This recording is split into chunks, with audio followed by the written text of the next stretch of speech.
Please come to order. Today is Tuesday, August the 4th, 2026. This is the 14th regular meeting of 2026 and the 66th meeting of the current term of the Metropolitan Council of Nashville and Davidson County. Will all members of the council, as well as the public, please rise for the invocation and remain standing for the Pledge of Allegiance.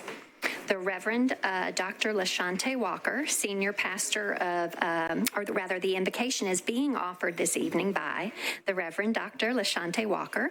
She is the Senior Pastor of Howard Congregational Church and is the guest of District 21 Council Member Brandon Taylor. Welcome, Pastor Walker. You are recognized. Thank you. Good evening. Let us pray. Dear God, God of all, we have gathered together in this great assembly to lift prayers to you. We begin by asking for prayers for our city. We pray for peace. We pray for safety. We pray for the well-being of our communities, and we pray for the wisdom of our leaders. As our city officials prepare to conduct business this evening, we ask that you give them guidance and grant them the strength to navigate the unique challenges of their various roles as they enact policies and legislation. Please, God, give them grace and graciousness in fulfilling their assignments as leaders for the constituents they represent. Allow them to operate in the decision-making authority to be a voice for those who are often voiceless, creating a more equitable, safe, and just environment in our cities and local communities. Now, dear God, please give them the discernment and insight to lead their communities well. And finally, we pray that each city official will have the foresight and fortitude to do what is required of them as our local leaders. We recall the words of the prophet in Micah 6:8 and pray that they will all act justly, love mercy, and walk humbly with you, God. Cover us all on this evening, dear God, and cover this great city and surrounding areas. It's in your holy name we pray. Amen. I pledge allegiance to the flag of the United States of America and to the republic for which it stands, one nation, under God, indivisible, with liberty and justice.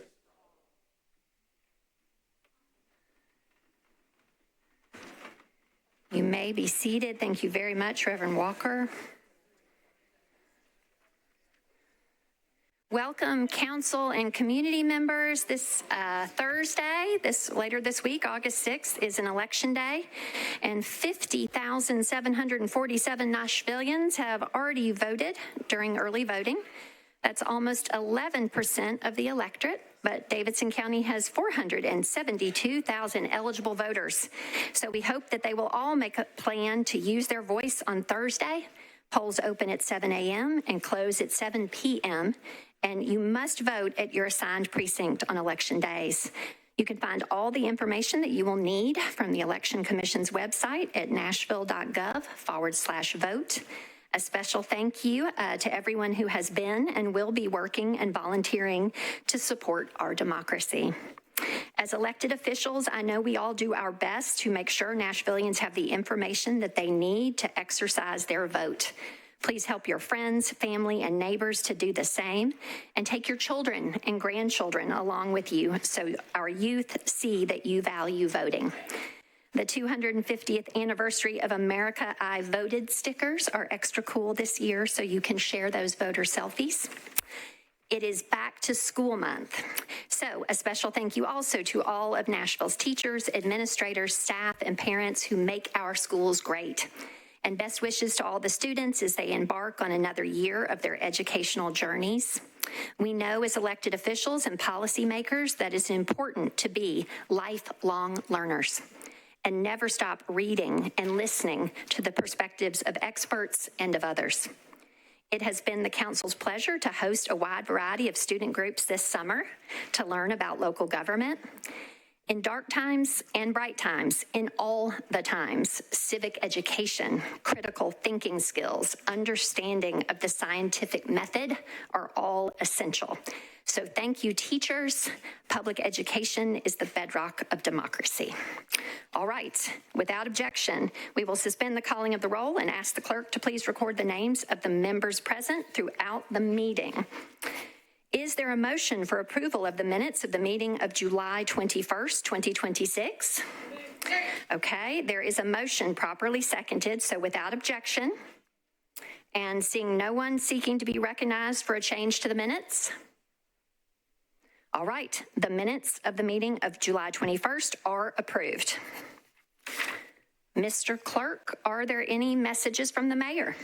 There are no messages from the mayor. All right, thank you, Mr. Clerk. All right, now we will move right into our agenda. First section E, appointees and nominees. This portion of the agenda shares all persons who are scheduled to appear before the Rules, Confirmations, and Public Elections Committee for an interview this evening. Referrals back to the committee will be by rule as part of the council's two-meeting process for elections and confirmations. No votes will be taken by the body in this section of the agenda. Chair Cash, your brief report, please, sir. No vote totals necessary, simply the name of those interviewed and for which seats, and if a person in the appointment and confirmations process was unable to attend your committee this evening, at what meeting they will next appear, please, sir. Go ahead. Yes, ma'am. For the Auditorium Commission, we interviewed Ron Deal Jr., Iman Koshnaw, and Rick Rodriguez. For the Bicycle and Pedestrian Advisory Committee, Kim Page. For the Contract and Compliance Board, Marcus T. Booth. For the Housing Trust Fund Commission, Lizzie Goddard. For Nashville Entertainment Commission, Peter Kurland. Okay, then we have two deferrals. For the Nashville Entertainment Commission, we deferred Michael Montgomery for one meeting, and we deferred Erica Nichols for one meeting. Okay. And then back to those we did interview, Parks and Recreation, Gina Emanuel, Transportation and Licensing Commission, David Andrews, and those are the ones we interviewed this evening. Okay, thank you. All right, so Mr. Montgomery, Ms. Nichols for the Entertainment Commission were deferred by your committee for their interview one meeting.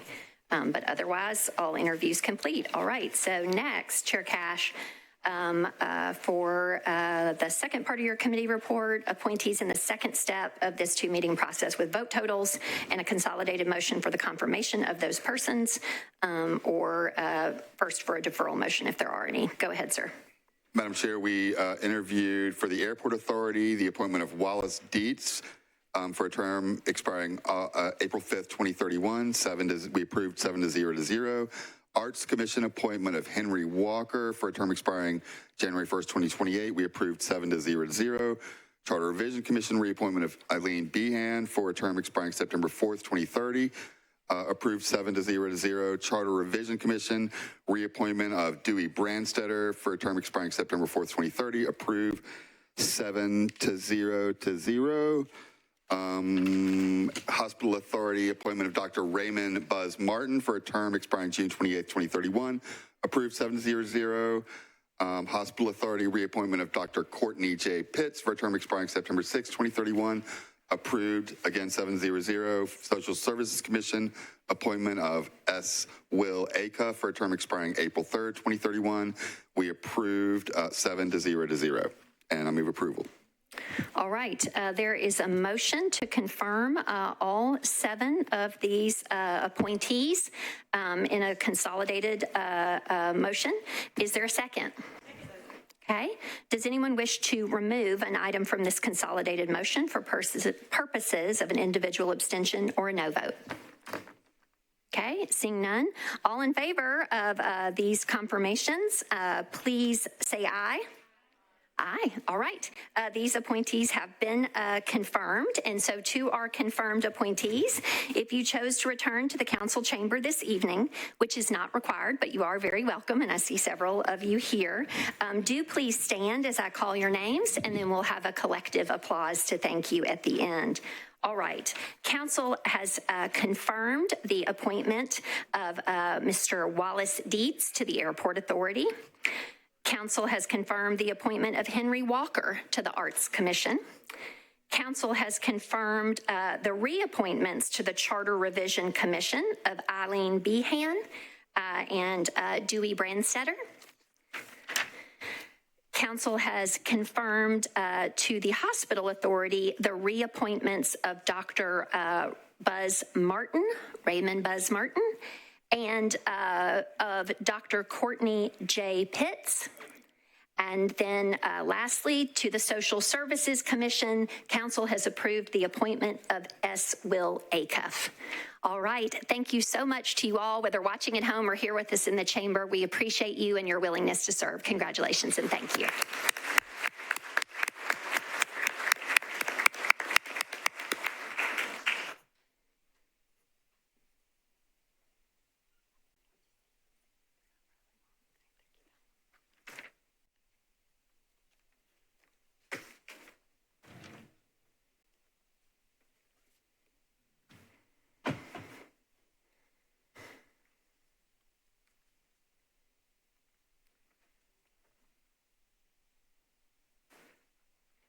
All right, council members, next section of our agenda is G, nominations.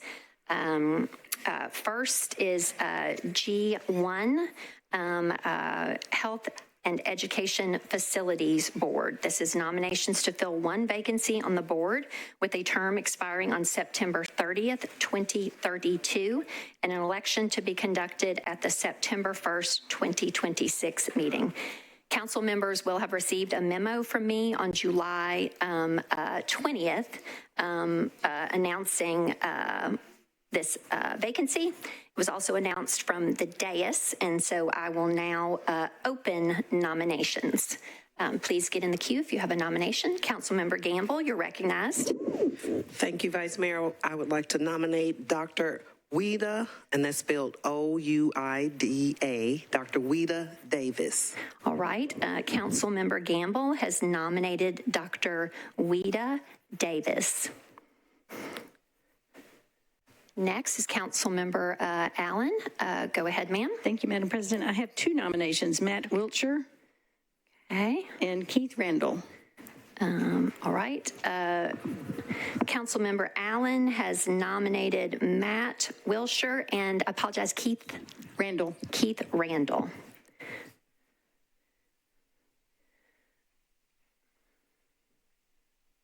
Okay. Councilmember Coupin, you're recognized. Thank you, Madam President. Howard Jones. Okay. Councilmember Coupin has nominated Howard Jones. All right. Members, just for clarification, please note that there was also a memo of yesterday for another single vacancy with the same term expiration for this same board. So, please keep that in mind as you consider your nominees, the upcoming election, and then the subsequent nominations, right? Consider those somewhat collectively, even though they will move on a different cycle, okay? All right. Next is agenda item G2 regarding the Metro Animal Care and Control Commission. Nominations will be taken to fill 4 vacancies on the commission with varying terms, with an election to be conducted at the September 1st, 2026 council meeting. There will be, and I will do these council members in order by type, basically. So there will be 2 at-large members to serve terms of 3 years. And so we'll take nominations for that. Next, for a representative, a single representative from a local nonprofit organization dedicated to animal welfare. We will take nominations for that. And then lastly, for a non-voting member of the Metropolitan Council. So we will take those up in that order. So first, for nominations for at-large members to the Metro Animal Care and Control Commission. First in the queue is Councilmember Evans. You're recognized, ma'am. Thank you, Vice Mayor. I have 2 nominations. The first is Peyton, P-A-Y-T-O-N.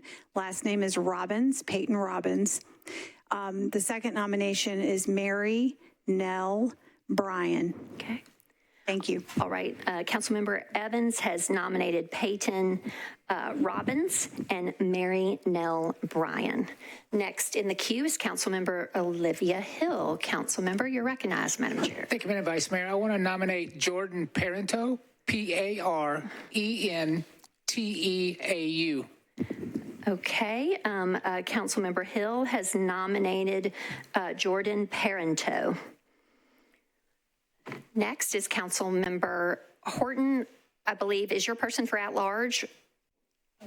Yes. Okay, go ahead, sir. You're recognized. I'd like to nominate Heather Derrick, please.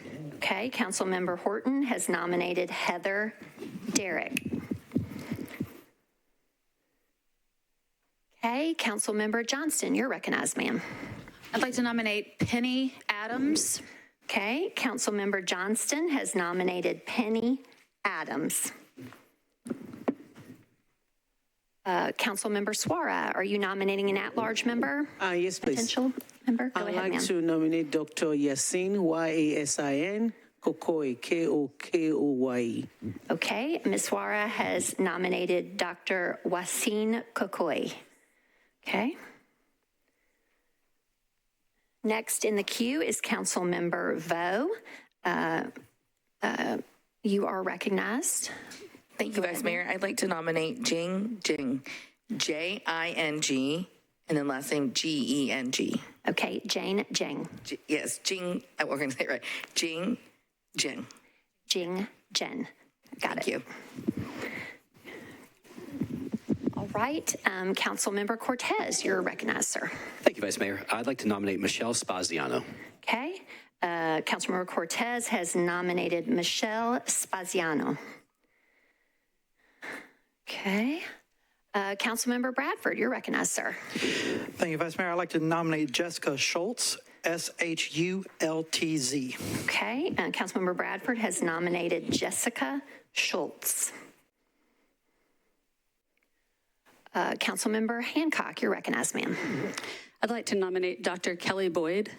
Okay. Ms. Hancock has nominated Dr. Kelly Boyd. And Donna Mobley. And Donna Mogley? Yes, M-O-B-L-E-Y. Okay.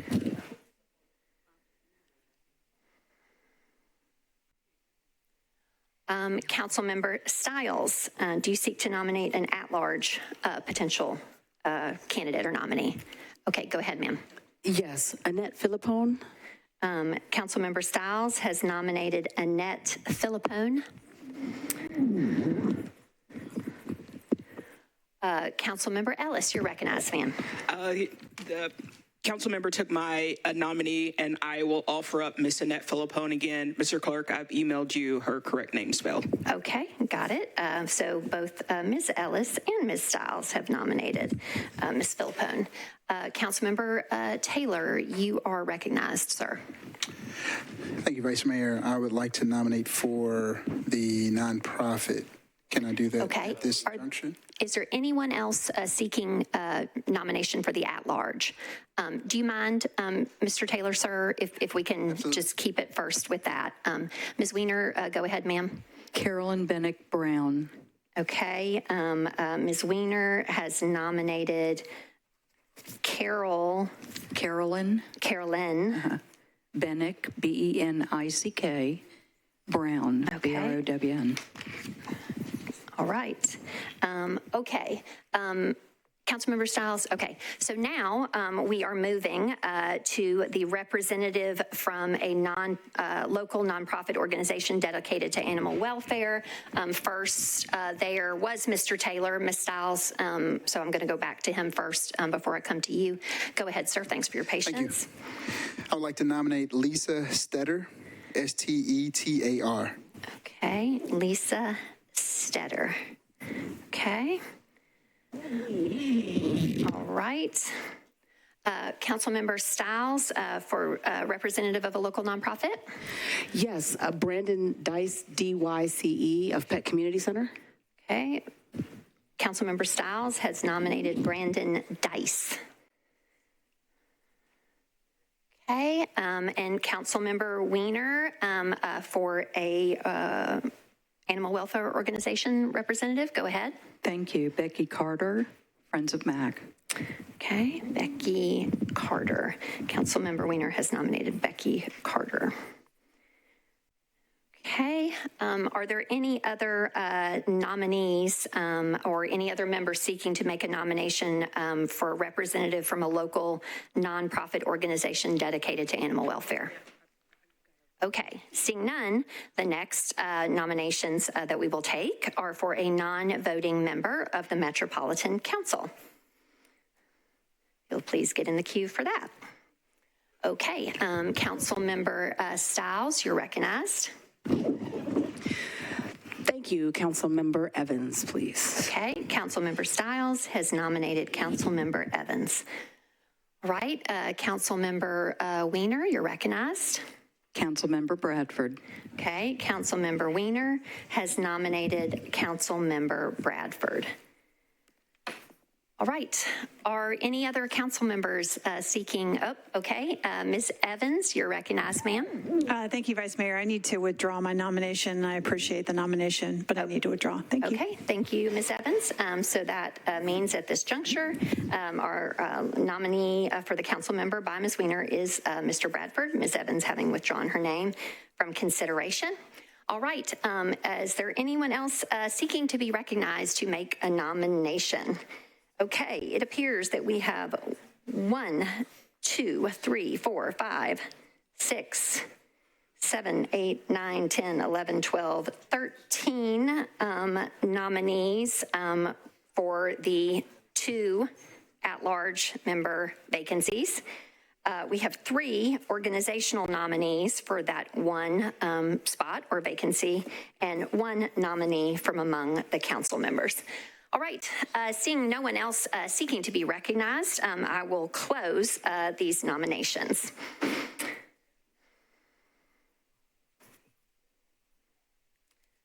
Okay. And the clerk will be in touch or please be in touch with the clerk with particular spellings and contact information and so forth. All right. Next is Section H of our agenda, the public comment period. Members of the public who are Tennessee residents wishing to speak during public comment may sign up at the table outside the council chamber from 5 to 6 p.m. on the day of a council meeting. Public comment is limited to 20 minutes total at council meetings, and each speaker is allowed up to 2 minutes to speak. Persons speaking on agenda items must be prioritized to comply with state law. All right, we have 6 people signed up for public comment this evening. And the first 2 among them are Manon Hall and Steve Ryder. Manon Hall is speaking on agenda item number 80, ordinance 1497 in support. Go ahead, sir, you're recognized. Hey guys, last meeting y'all unanimously passed RS 2026-2064 that said each pedestrian and cyclist death is preventable. You voted to reaffirm the Vision Zero action plan. I've got the action plan pulled up so I can read what it says about no right turn on red. It says the U.S. Department of Transportation encourages the widespread implementation of proven safety countermeasures to accelerate safety goals. To maximize return on investment, implementing countermeasures with proven success enables Metro to begin reaping safety benefits early and effectively, thereby gaining additional public support and momentum. No right turn on red is one of those countermeasures listed. No right turn on red signs, permitting vehicles to turn right when the corresponding traffic light is red, can have significantly adverse impacts on pedestrians and cyclists attempting to cross. The practice, which was introduced in the 1970s as a way to save fuel, has shown to directly conflict with pedestrian and bicycle safety. Prohibiting right turn on reds is a low-cost treatment with significant benefits and can be implemented in a number of different ways: post-mounted sign, overhead sign, or a variable blankout sign. That's what the plan says. And y'all passed it saying, so not implementing right turn on red is endorsing the horrible idea that saving fuel is more important than saving lives. If you voted to reaffirm the Vision Zero action plan, vote to pass no right turn on red. If y'all don't pass no right turn on red, are y'all just here to talk, not take action, and not reduce fatalities and severe injuries? Also, this Saturday, Timothy Wedlock was killed while crossing 4th Avenue on Broadway. His death was preventable. I'm asking you to support a change.org petition demanding that the mayor and NDOT work with TDOT and the state to permanently close Broadway to vehicular traffic. Together, we can accomplish Vision Zero. Thank you. Next is Steve Ryder. Mr. Ryder will be followed by Ezra Howard. Mr. Ryder is speaking on agenda number 41, resolution 2078 in opposition. Go ahead, sir. Yes, good evening. I'm addressing the reauthorization of the MDHA tax increment financing. The problem that I see, we had a studying committee years ago, and we tried to set some parameters and eligibility standards for the program because it was troubled. And what you have before you today is a program that really has no limitations. And so I want to put forward a little problem that I think could happen. You'd have a developer come into MDHA and say, we want to partner with you. We want you, we've got this great, exciting revitalization plan, but we need 2 blocks. We want you to exercise your authority and eminent domain, and we would like to get tax increment financing for our project. Let's be clear, when we're using TIF financing, for a certain period of time, those property taxes are used for the development, and the rest of us have to pay for that. Here's the problem. Is that when you go out there and say, well, I'm not sure that this really fits for us that we like for our TIF program. And they'll say, well, you cannot deny us because this is eligible. We're eligible for this financing. And so if you do not provide it for us, we will consider your decision to be arbitrary and capricious. And we would probably look at going to court. Now, MDHA is going like, well, we really don't want to go to court, so we'll grant you the TIF financing. In other words, you really need to go out there and put some parameters. What the study committee recommended, that this is what we're looking for. These are projects that we're going to support, rather than just making everything eligible. Because when you do that, you are opening up the door to major, major problems. There were major problems before. If I had more time, I could tell you about that. Thank you very much. Thank you, Mr. Ryder. Next is Ezra Howard. Mr. Howard will be followed by Tawana Chick.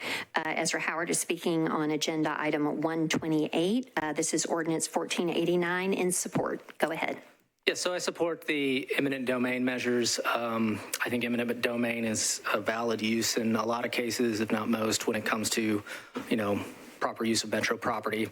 The thing that always gets me, though, is that, especially in this case, it's discussed to be used for an office park, and this use of eminent domain in talking to finance lawyers and real estate lawyers, and I am not a lawyer myself, is quite unusual.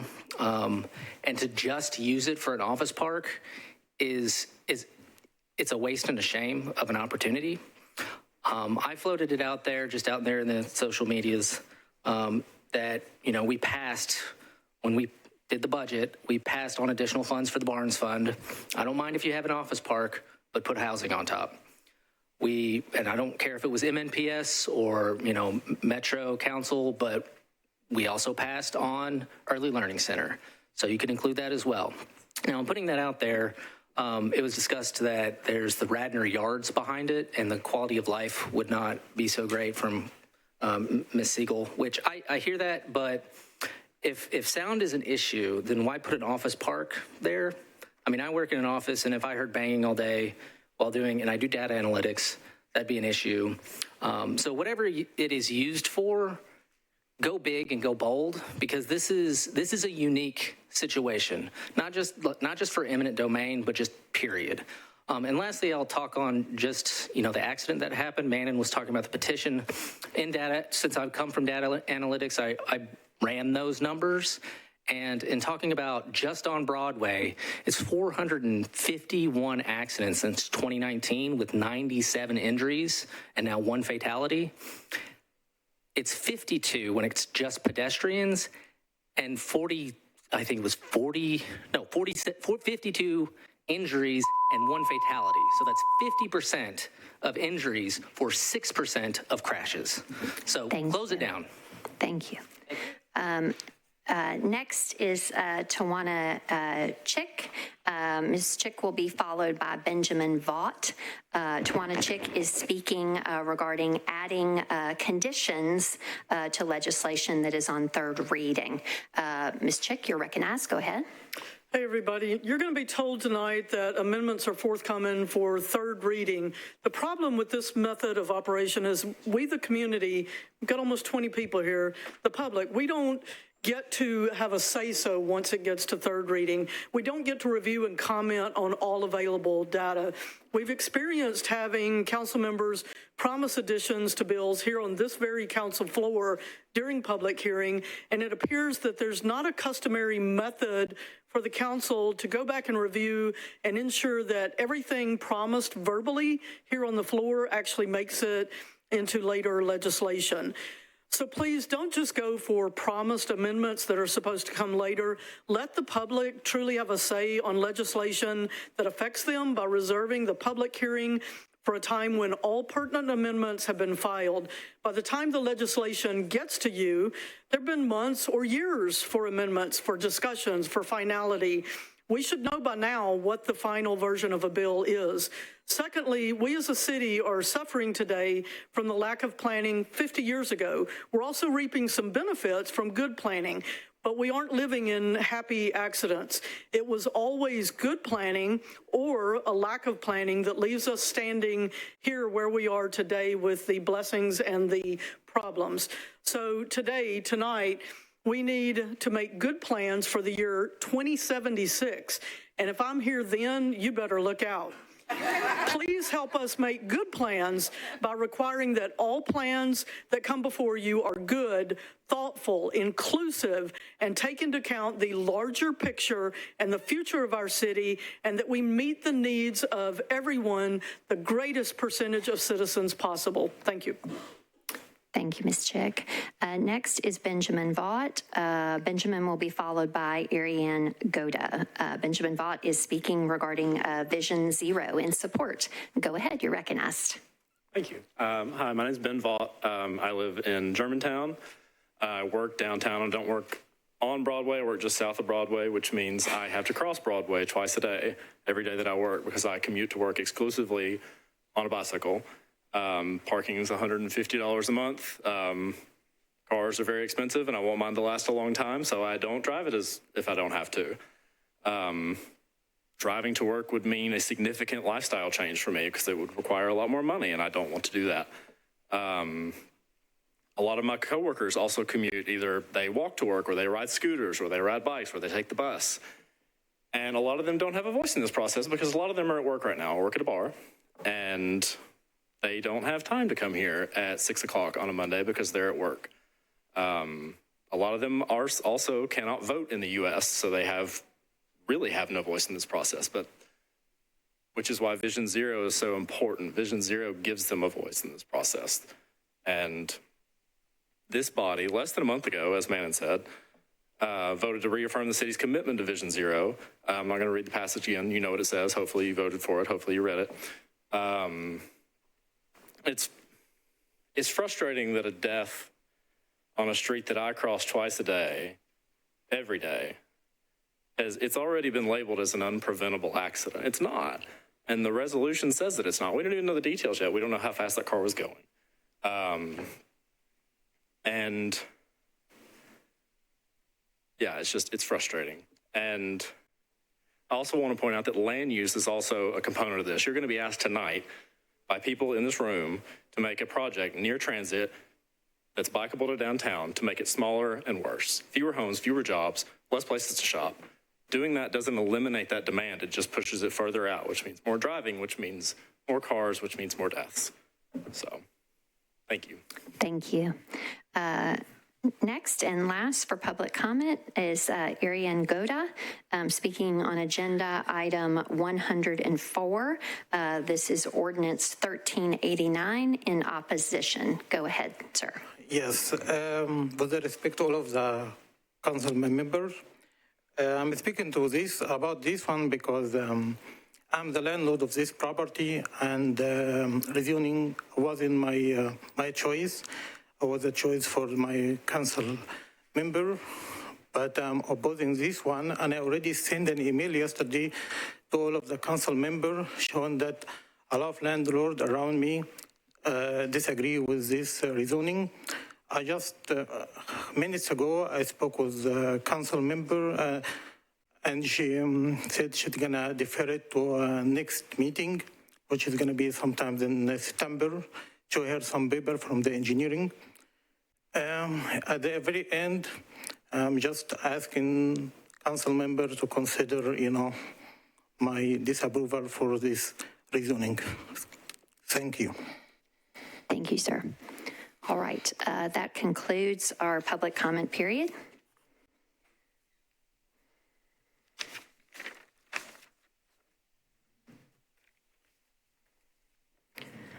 All right, now we are moving into section I of our agenda, bills on public hearing.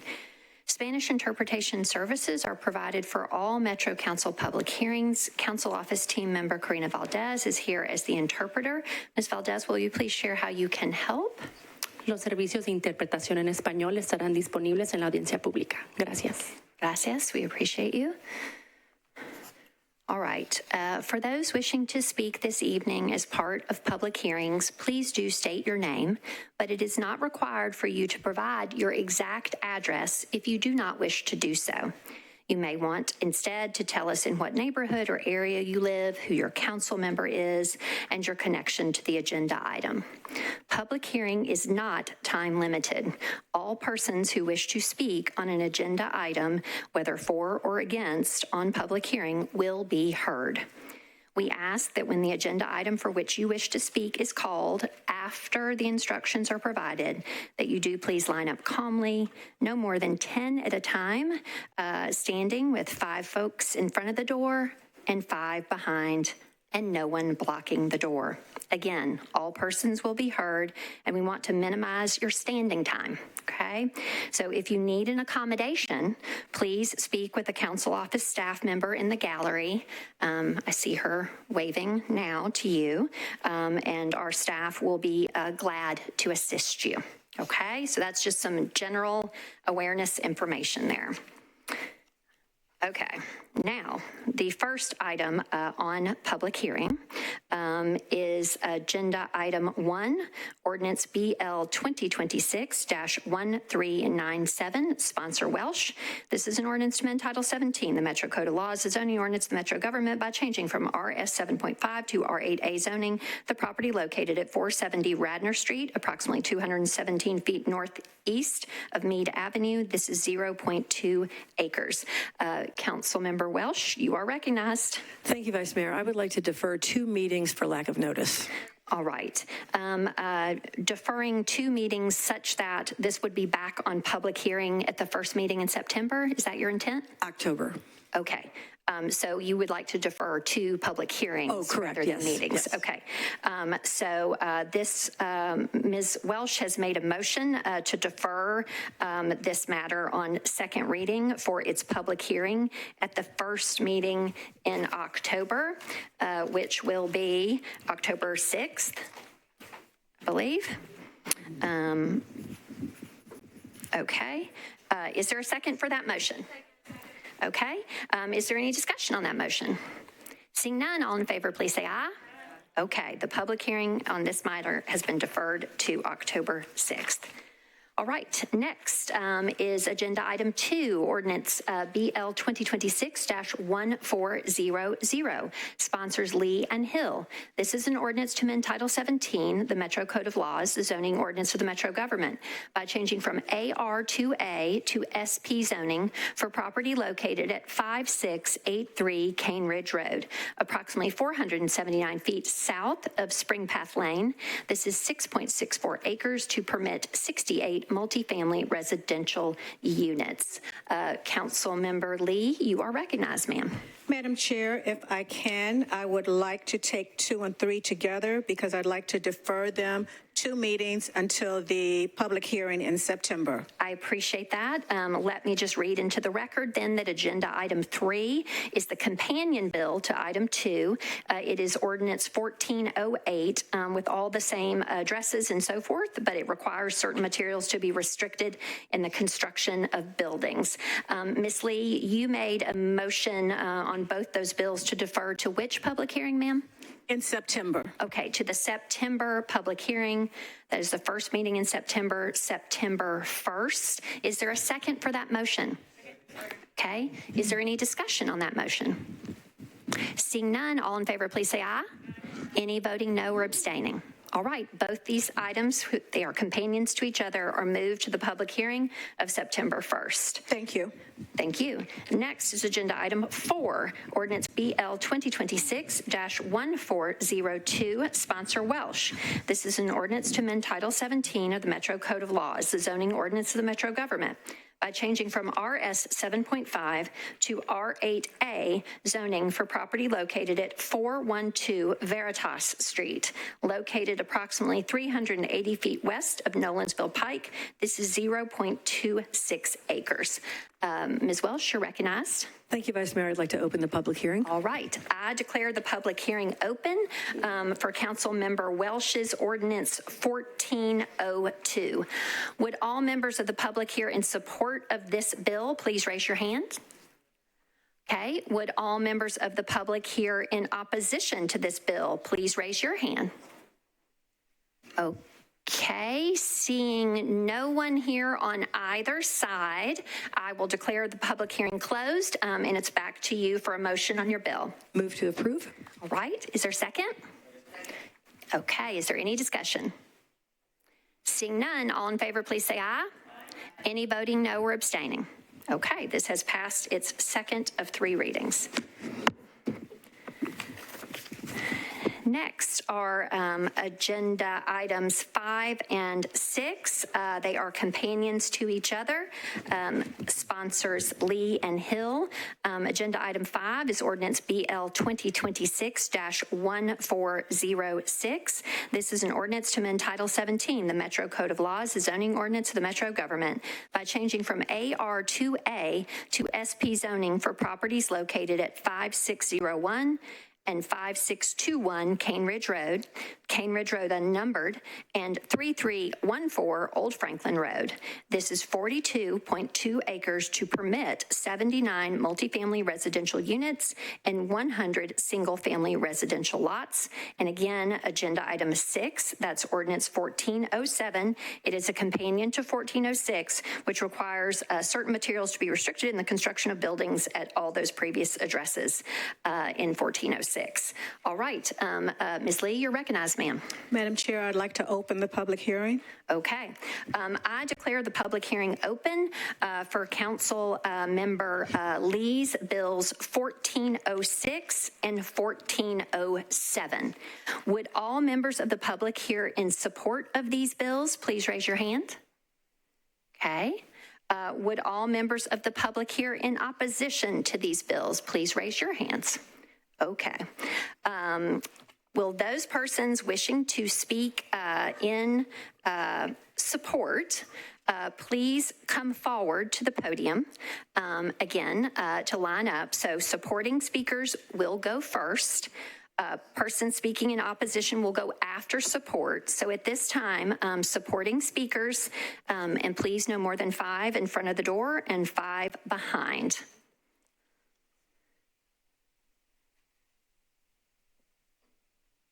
All right, go ahead, sir, you're recognized. Good evening, John Claxton, Thompson Hutton Engineering. I'm the civil project manager on this site. I'd like to ask for your support tonight to bring housing to Nashville. I'd like to point out the site plan preserves about 23% of natural stream buffers and perimeter tree lines. We've worked, had multiple meetings with neighbors, and be happy to answer any questions you might have. Thank you.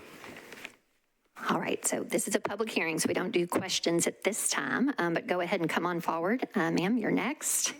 You're recognized. Thank you. My name is Diane Patton, and I've been a realtor with Crylike Realtors for 28 years. and I have the honor of representing the Johnstons, George and Shirley, who have lived at this property for the last 40-plus years. Ma'am, might you pull that mic a little bit closer to your mouth and or speak up? Thank you, ma'am. Thank you. My clients are pretty much, let's see, where was I at here? I apologize. I just want to make sure we hear you. Sure. George and Shirley, who have lived at this property for the last 40-plus years. As you can only imagine how very much this area has changed and grown, my clients are pretty much surrounded by Cane Ridge Farms development, which is behind them, and they can look out one end of the property and see a 4 to 5 stacked story apartment buildings, along with retail, convenience stores, and gas stations, and a myriad of fast food eateries. Directly on the opposite corner from them is the community health office building. Down the street, a very short distance, are townhomes and rental properties. My clients custom built a Frank Lloyd Wright inspired home and enjoyed this home for 30 acres very much until all this growth and development started overtaking the once very quiet rural area. Now that my clients can't, due to age and health-related issues, couldn't maintain the property, and we're trying to expedite their exit strategy. We never listed the property. We reached out to a handful of top builders who do what they say they're going to do. There are other builders in the area that we bypassed because we know their track records. So we feel like MI Homes will work with the community and will keep their word, as they've already had 7 community meetings, most of those either virtual or in person, and are still reaching out to property owners that are close to try to make as many possible concessions and trying to be a good neighbor. Thank you for your time and consideration. And by the way, I live about a mile away, so I'm concerned what goes here as well. Thank you. Thank you. Go ahead, come on forward. You're recognized. Now, if you would pull that mic up. Okay, great. Good evening. My name's Dave Cumming. I work for MI Homes. This is a statement being read on behalf of one of our sellers, Bryce Jennings, since he could not be here tonight. There was a time in a room just like this, I could ask you to raise your hand if you know and respect the name of Neil Jennings. Every hand in the room would be raised for my dad. My father bought this land along with dozens of other plots over 50 years ago. I was raised on this land. As a toddler, I would run barefoot on what now is some of your yards. When we moved here, there was almost nothing. Just a couple of large farms like Clay Turner's, which now has been built into a small, bustling metropolis with all manner of commercial buildings, restaurants, apartments, and impressive infrastructure. My dad bought this land not just to carve out a life for his family of 6 children. He bought it because he saw a vision. He saw a legacy. Looking at this land back then, it was a difficult thing to see. The land was rocky, no sewer, no city water, just a well that he dug. When I see that this whole area has become, I am in awe of what my father could see for the future. He knew the potential of this land, how it could provide for new businesses, for housing, for young homeowners, and most importantly, to provide for his family. He has been gone for 26 years now, but he is still providing for his family. I understand the reluctance of my friends and neighbors in the community. There is always some uncertainty about how a project like this will affect the neighborhood. However, I have seen how the developer has made many changes to alleviate these concerns. The last thing I want to do is cause an inconvenience to the community. All I can ask is that when we make these decisions, you consider my family's interest as owners for more than 50 years. We do not take the sale of this property lightly. We are not flippers or speculators. We are original members of this community. We are my father's legacy. Bryce Jennings. Thank you. Go ahead, sir. Come on up. You're recognized. Good evening. My name is Tyler Deaton, and I'm with MI Homes. Thank you for your time here today. We've worked closely with Councilmember Lee, the community, and planning for the past year to develop a plan that we're proud to present. We've had 5 community meetings through the Councilmember Lee's office, in person and via WebEx. We held 2 separate in-person sessions with the community following the Planning Commission approval, which was unanimously approved.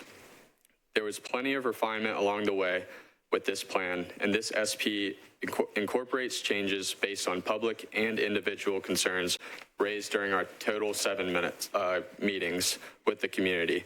Nashville continues to face a significant housing shortage, creating a need for more attainable housing options. This plan is the best use for these properties, meeting policy, the Nashville Next Plan, and the applicable transects from the Community Character Manual. We've committed to numerous on-site and off-site traffic improvements and will continue to work with staff for these. Thank you for your consideration this evening, and I respectfully ask for your approval. Thank you. Thank you. All right. Also in support, go ahead. Hey, you know, I can't really afford to purchase any of the proposed homes here, but I have lots of friends that would love to be able to buy a home like this or live in one of the condo, you know, multifamily that options there. Also, it's not really transit accessible right now, but as a part of We Go Forward, you know, the future of We Go has a planned bus stops going about 400 meters away from this development, right there where like the mall is and everything. And so I think people can choose how they move here as well. Thank you. All right, thank you. Is anyone else seeking to be recognized in support? Okay, seeing none, we will now move to opposition. If you seek to speak or be recognized, if you would please come forward and to the podium, and others may line up in the vicinity of the door. Okay, go ahead, Ms. Chick. Hey there. The Johnstons were great neighbors. They're great people. And MI Homes is doing a lot of things right. They did have meetings. They met us on the property. They listened when we in the community suggested adding the Jennings property so that it could be a better plan, a more cohesive plan. The big problem here is that this development, along with another one that got deferred earlier, is going to cause a fifth roadway intersection on Cane Ridge Road between Old Franklin and Blairfield. Residents have asked for help with these challenging intersections. The improvement that this one is going to contribute towards is several miles away at Preston at Pettus, where there's another development going in. It's only 0.6 miles between Old Franklin and Blairfield, and it's going to be 5 intersections. That appears to go outside even the NHTSA standards. I sent y'all some maps.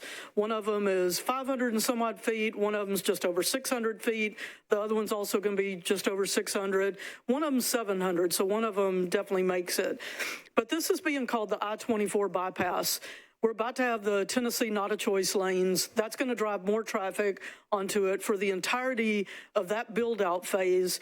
And the residents in the area are going to be the ones who suffer from, again, a lack of planning. We desperately need a big, cohesive meeting with NDOT and other agencies who are part of this. We've asked for it.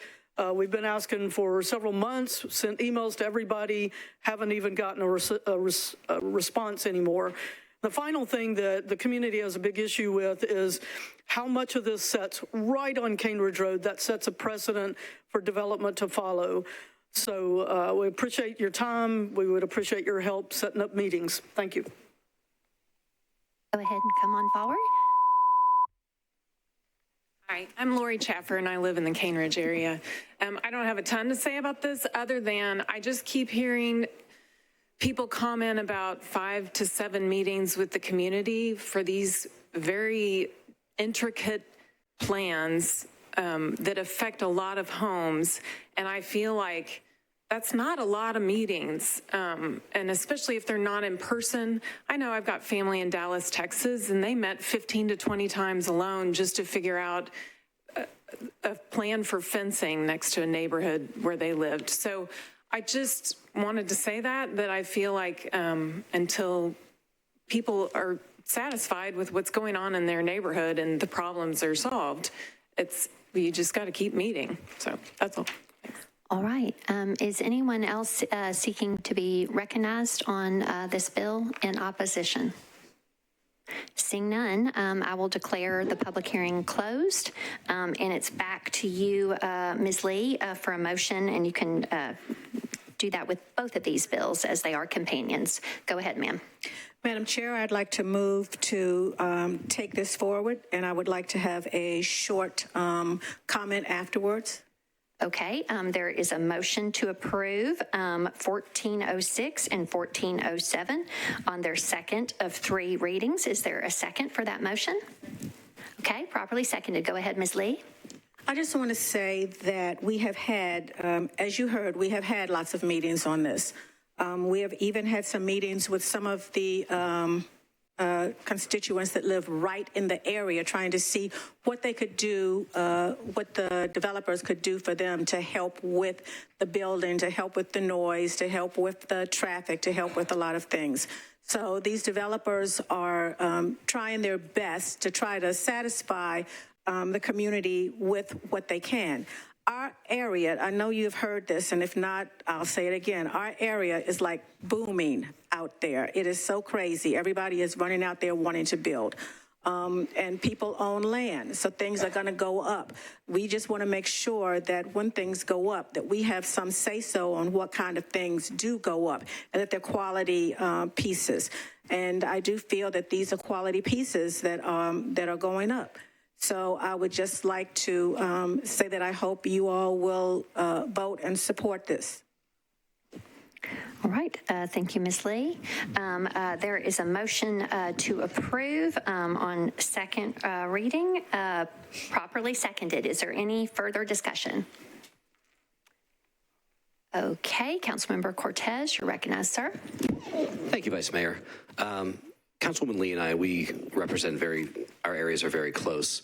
And I know the difficulty of getting 100% coverage with a lot of these discussions. I've been out in the community a lot recently, and I've had a lot of people comment on these projects. They just want a little more time to have more of a conversation around some of the safety issues. I respectfully request 1 meeting deferral, if that's possible, to make a motion at this time to have those discussions. That is a proper motion at this time, but it must be seconded. Is there a second for that motion? Okay. All right.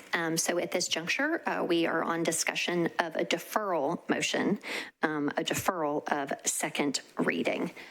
Is there any discussion on the deferral motion? Ms. Lee, sponsor, go ahead, ma'am. We have had conversations about this. I'm not sure what deferring will do, what this will bring about any type of change, unless my colleague has something specific in mind that he thinks is going to happen. I don't know what could happen. I would like to speak against the deferral. All right. Continuing with discussion on the deferral motion. Next in the queue is Councilmember Allen. Thank you, Madam Chair. These are always hard, and what I hear from the community is simply concerns over traffic, and these are two-lane roads crossing each other. If the council member would just be willing to have one additional gathering to try to talk through possible mitigations on traffic, I think that's what I heard the neighbors asking for, and a deferral would give more time to do that. So that's why I seconded the deferral. All right. Councilmember Benedict, you're recognized. Thank you, Vice Mayor. A question for the planning table, if you may direct it that way. Is this amendable on third reading? Planning, if you could respond, please. Yes, this is a zoning bill, so those are amendable on third reading. Thank you. Thank you, Madam Vice Mayor. I guess I would ask, I'd speak against the deferral. If another community meeting is needed, I think that there's ample time between over the next 13 days after today, over the next 2 weeks, for the council member, should she choose to hold that meeting. And then if something else comes to light, it's amendable on third reading. That would be in 1 meeting from now. And it also could be deferred at that time. So I think that there's ample time for the council member to hold a meeting. In the meantime, I don't think there's a need for a deferral. So I'm speaking against that. Thank you. All right. Is there any additional discussion on the deferral motion? All right. We will try this by voice. As I remind you, I'll do it just once this meeting. It is by number, not volume. So all in favor of the deferral motion, please say aye. Those voting against the deferral, please say no. No. Okay, the noes have it. This matter is not deferred. We will continue on with our motion to approve discussion. So we've reverted to the previous motion. Is there any further discussion on the motion to approve on second of three readings? As Ms. Benedict shared, on third reading, it goes to committee at that time. It is amendable on third, and it could be deferred an infinite number of times because it is Title 17 legislation. Is there any further discussion? All right, seeing none, all in favor of approval on second reading, please say aye. Aye. Any voting no? Okay, I see 2 or 3 noes, but again, the ayes have it. Any abstaining? Okay, all right, on we go. Next are agenda items 7 and 8. Again, they are companions to each other. Agenda item 7 is ordinance BL 2026-1411, sponsor Lee. This is an ordinance to amend Title 17, the Metro Code of Laws, the zoning ordinance of the Metro government, by changing from AR2A to SP zoning for property located at 13181 Old Hickory Boulevard at the corner of Old Hickory Boulevard and Twin Oaks Lane. This is 4.97 acres to permit a mixed-use development. And again, agenda item 8, which is ordinance 1412, a companion to 1411, requires that certain materials be restricted in the construction of buildings in Bill 1411. Councilmember Lee, you're recognized. Madam Chair, this is item 7 with 8 as a companion. If I may, I'd like to open the public hearing, please. Yes, I declare the public hearing open for Councilmember Lee's companion bills 1411 and 1412. Would all members of the public here in support of these bills please raise your hands? Okay. Would all members of the public here in opposition to these bills please raise your hands? All right, we have folks on either side. Okay, persons speaking in support do go first. And so would those persons wishing to be recognized and speak in support, please come forward to the podium and line up. Again, no more than 5 in front of the door and 5 behind, so you don't have to stand for too long. Persons in opposition will speak after those speaking in support. All right, go ahead, sir, you're recognized. Madam President, members of the council, my name is Sean Henry, 500 11th Avenue North. I represent the property owner and developer of this property. It's referred to as the Kersey Property SP. This particular SP development was approved by the Planning Commission after twice deferring it to make design changes and incorporate design elements that were raised before the Planning Commission. The community center policy in this area supports this SP, and the Planning Commission found it as much. This will add 46 new homes to our inventory, which we desperately need. 30% of this site is going to be open space. There's been numerous meetings with neighbors and concerns listened to and incorporated, largely reflected in the specific plan drawing that is part of the bill, as well as 17 conditions that are baked into this legislation. Additionally, this item was deferred from this body at the last public hearing so that we could have a community meeting on June 22. That was June 23. That was held. And the result of that is there's 3 additional conditions that our client agrees to propose and amend into this bill on third reading here in 2 weeks. I understand you should have some letters of support on your desk for this project. We're asking for your support of it, and we ask you to please vote in favor of it. My understanding from most of what you're about to hear in terms of folks who are concerned about this, largely what we have heard largely focuses on NDOT standards for roadway specifications and the particular orientation of homes in the corner of this intersection, which we're happy to work with them going into the final SP when it's submitted to the Planning Commission. In terms of NDOT, our developer client is pretty much stuck in that respect. Happy to soften up that infrastructure if NDOT would permit that on final SP. So thank you very much. Thank you. Okay, supporting speakers, continue. Go ahead, come forward. Good evening, and members of the council. My name is Amy Pearl, and I am a homeowner in the district. I am here tonight to support the Kersey Property SP. As a resident, I think it's important that decisions about the future of our community reflects the many voices that make up this district. I understand that those living closest to the development may have concerns, and those concerns deserve to be heard, but they are not the only voices in our community. There are many of us who support thoughtful growth and want to see continued investment in the area. We want quality housing, attractive commercial space for local businesses, better sidewalks and connectivity, places where our families can walk to restaurants, shops, and other neighborhood amenities. I believe this proposal moves us in that direction. The community has been heard, and the plan has changed significantly because of those inputs and people's voices. But community engagement also means recognizing that there are different perspectives about what the future of our district should look like.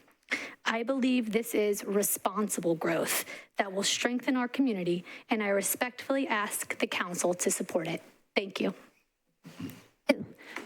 Next, go ahead. Come on forward. You're recognized.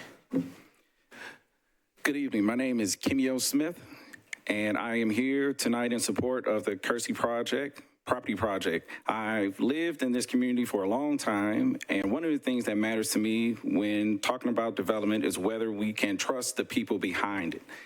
In this case, I believe we can. This developer has a long history in our community, and more importantly, he has shown that his word means something. On a previous project, he committed to helping pay for a traffic signal that the community needed, which we did. When the other contractors involved backed out, he didn't. He still paid for it. That says a lot about this builder. He stood behind his commitment. We all know that development is going to happen. What matters is that it's done thoughtfully by people who listen to the community and follow through on what they say. I myself have been to pretty much all of the meetings for over a year now, and at this point, we just have to make a decision. We cannot continue to delay. This gentleman has given us everything we've asked for, and now at this point, we're just picking. This gentleman is a local builder. We need to support our local builders, and he is for the community. So I say, and I ask, please let's move forward, and I ask for your vote. I'm in full support. Thank you. Thank you. Go ahead and come on forward. Please be conscious of not blocking the door. Thank you. Good evening. My name's LaTanya Martin, and I've raised my family in this neighborhood, and I am in support of the Kersey Property SP.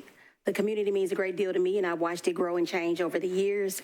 And I appreciate this proposal because it's just not about growth, but it's very thoughtful growth. And the community continue to grow and be vibrant. And I want to see a quality development that brings attractive homes, local businesses, and places where families can live, shop, and gather. And I want to see an investment that strengthens our community and creates opportunity and enhances our quality of life. So as a local real estate broker who's continued to call this community home, I believe that the thoughtful planned development has the potential to enhance our community. And I'm in long-term support, of course, of this upcoming subdivision, and believe it represents a kind of responsible growth that benefits both current residents and future generations. So I ask for your support. Thank you. Go ahead and come on forward, please.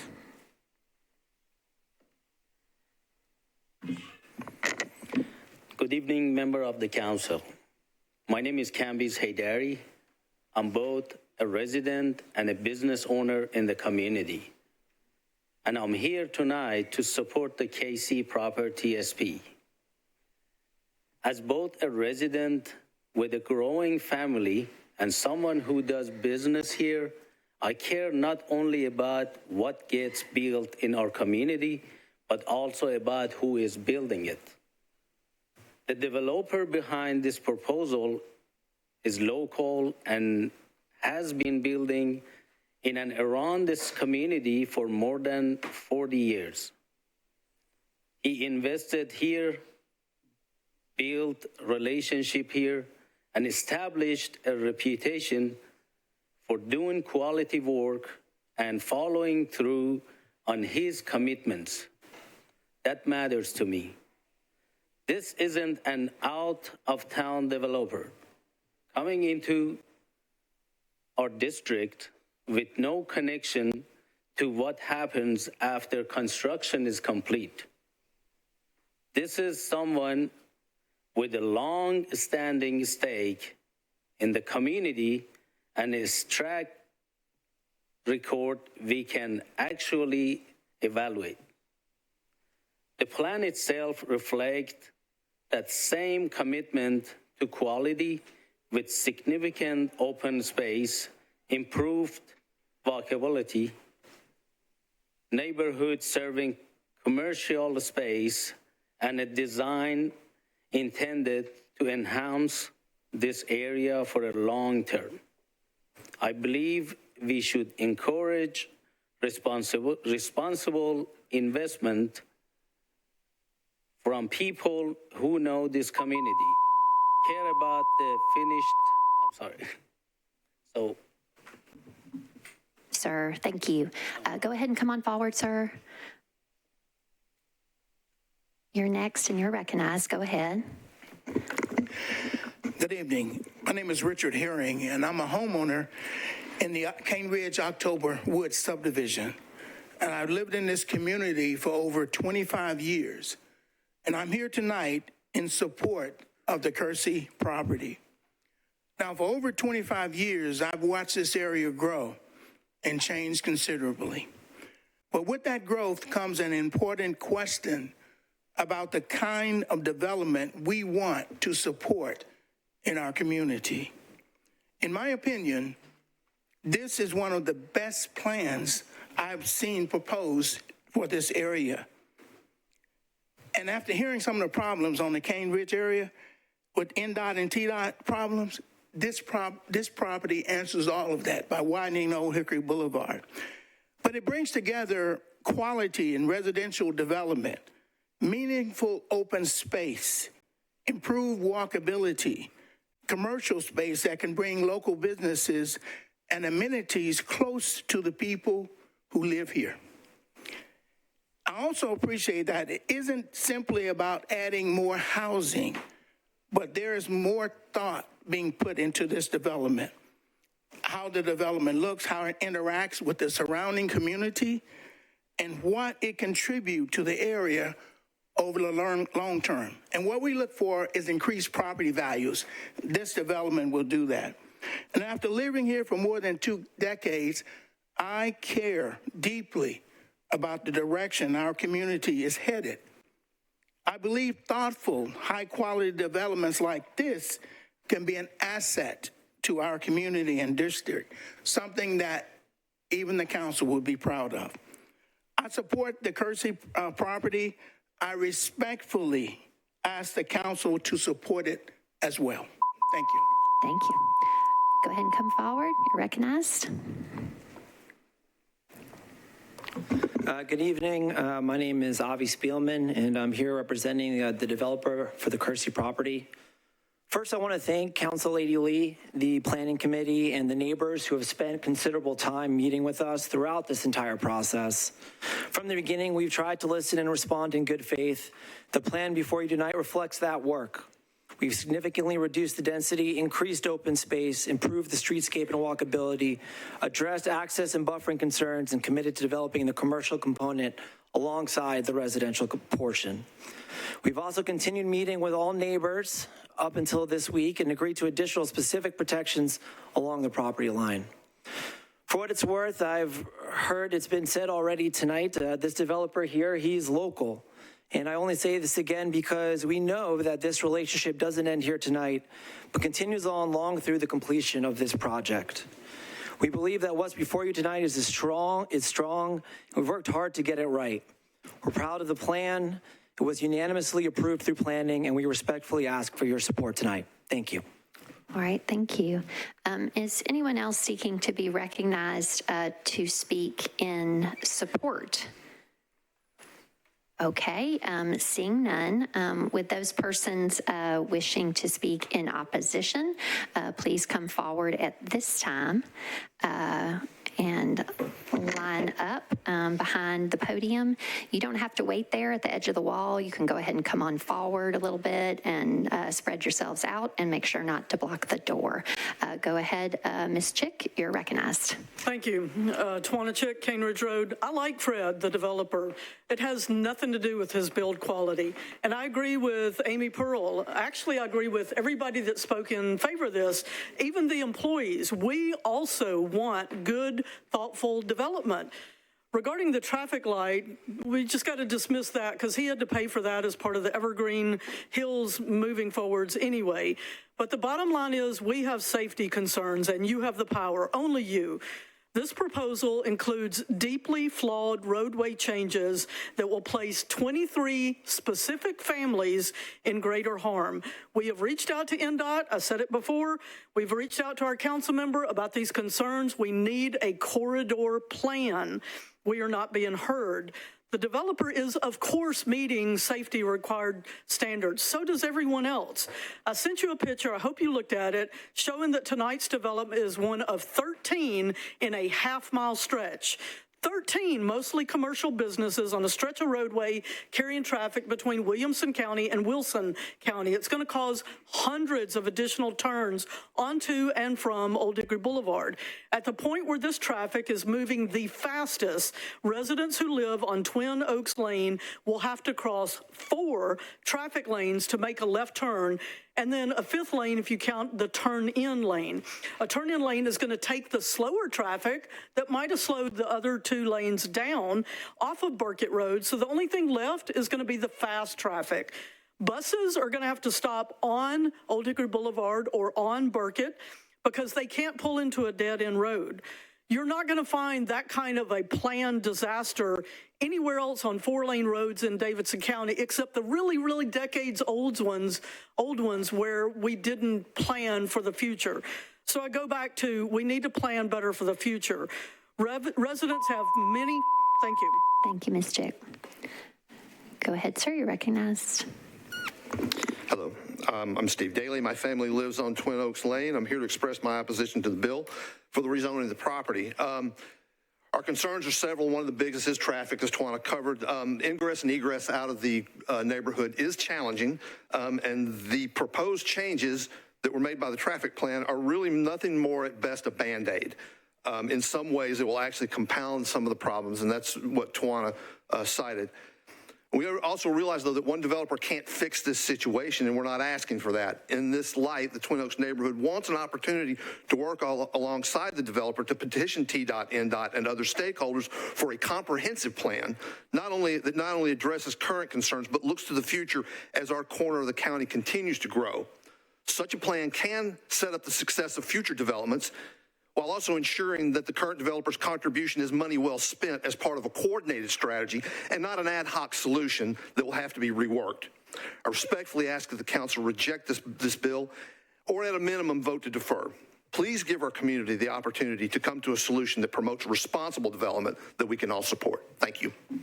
Thank you. Go ahead, ma'am. You're recognized. Hello, I'm Teresa Hartley. I live on Twin Oaks.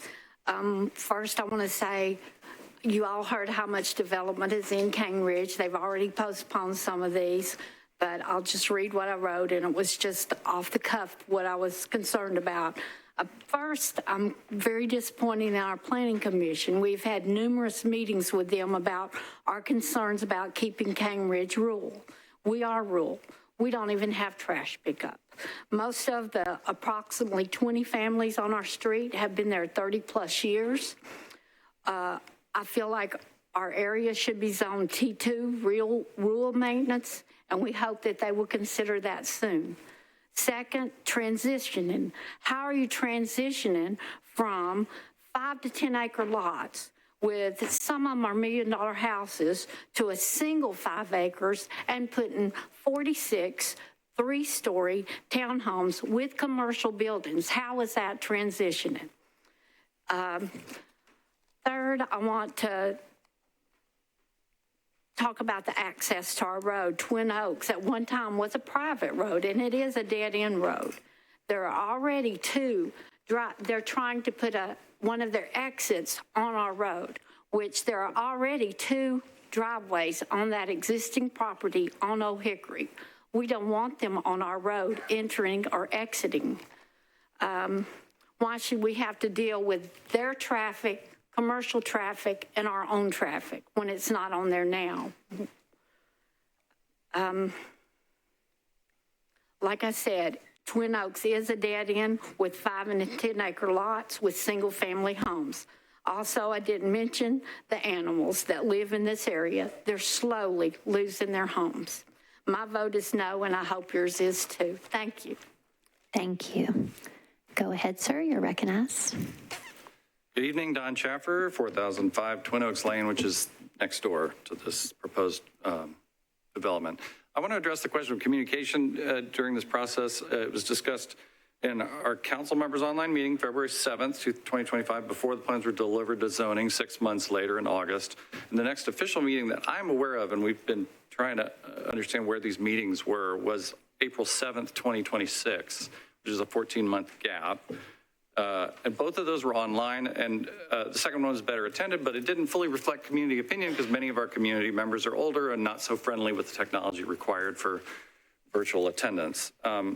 That we have monthly in-person Cane Ridge community meetings, and this and other Cane Ridge developments get discussed often there, but that's not been a site for any official meetings. Obviously, there have been some intermittent, like individual conversations throughout, and we're grateful for those. In May of 2026, the Planning Commission heard the proposal and approved it with conditions. 2 of those committee members did say they could see why our community members that were in attendance were frustrated with it because they cited the same thing about transition seemed questionable. Since then, we came up with the list of conditions, emailed them to the council person and the developer. We didn't get an email in response. We did have a meeting the 23rd at the Cane Ridge Community Center, and there were 23 people in attendance. So that's a big difference from the lesser attended stuff. I'm just saying that it has felt at times like it's been a difficult process to get our voice heard on the concerns that we have. Once again, we feel like the developer's willing to discuss, but that there are fundamental underlying infrastructural issues that make this not only problematic, but potentially dangerous. Thank you. Thank you. Go ahead. You're recognized.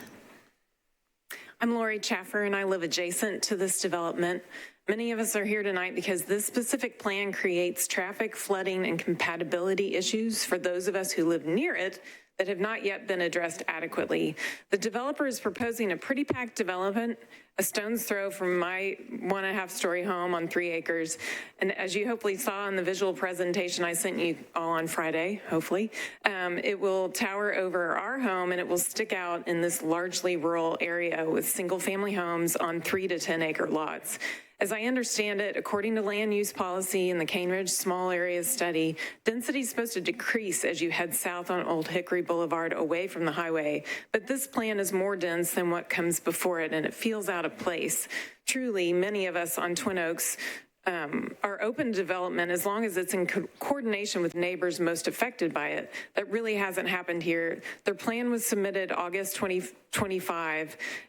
But the neighborhood only found out about it from a zoning vote notice I received in March. In fact, getting information about this development next to my home and on our dead-end street was so difficult, I ended up just driving down to the developer's office one day to get a face-to-face.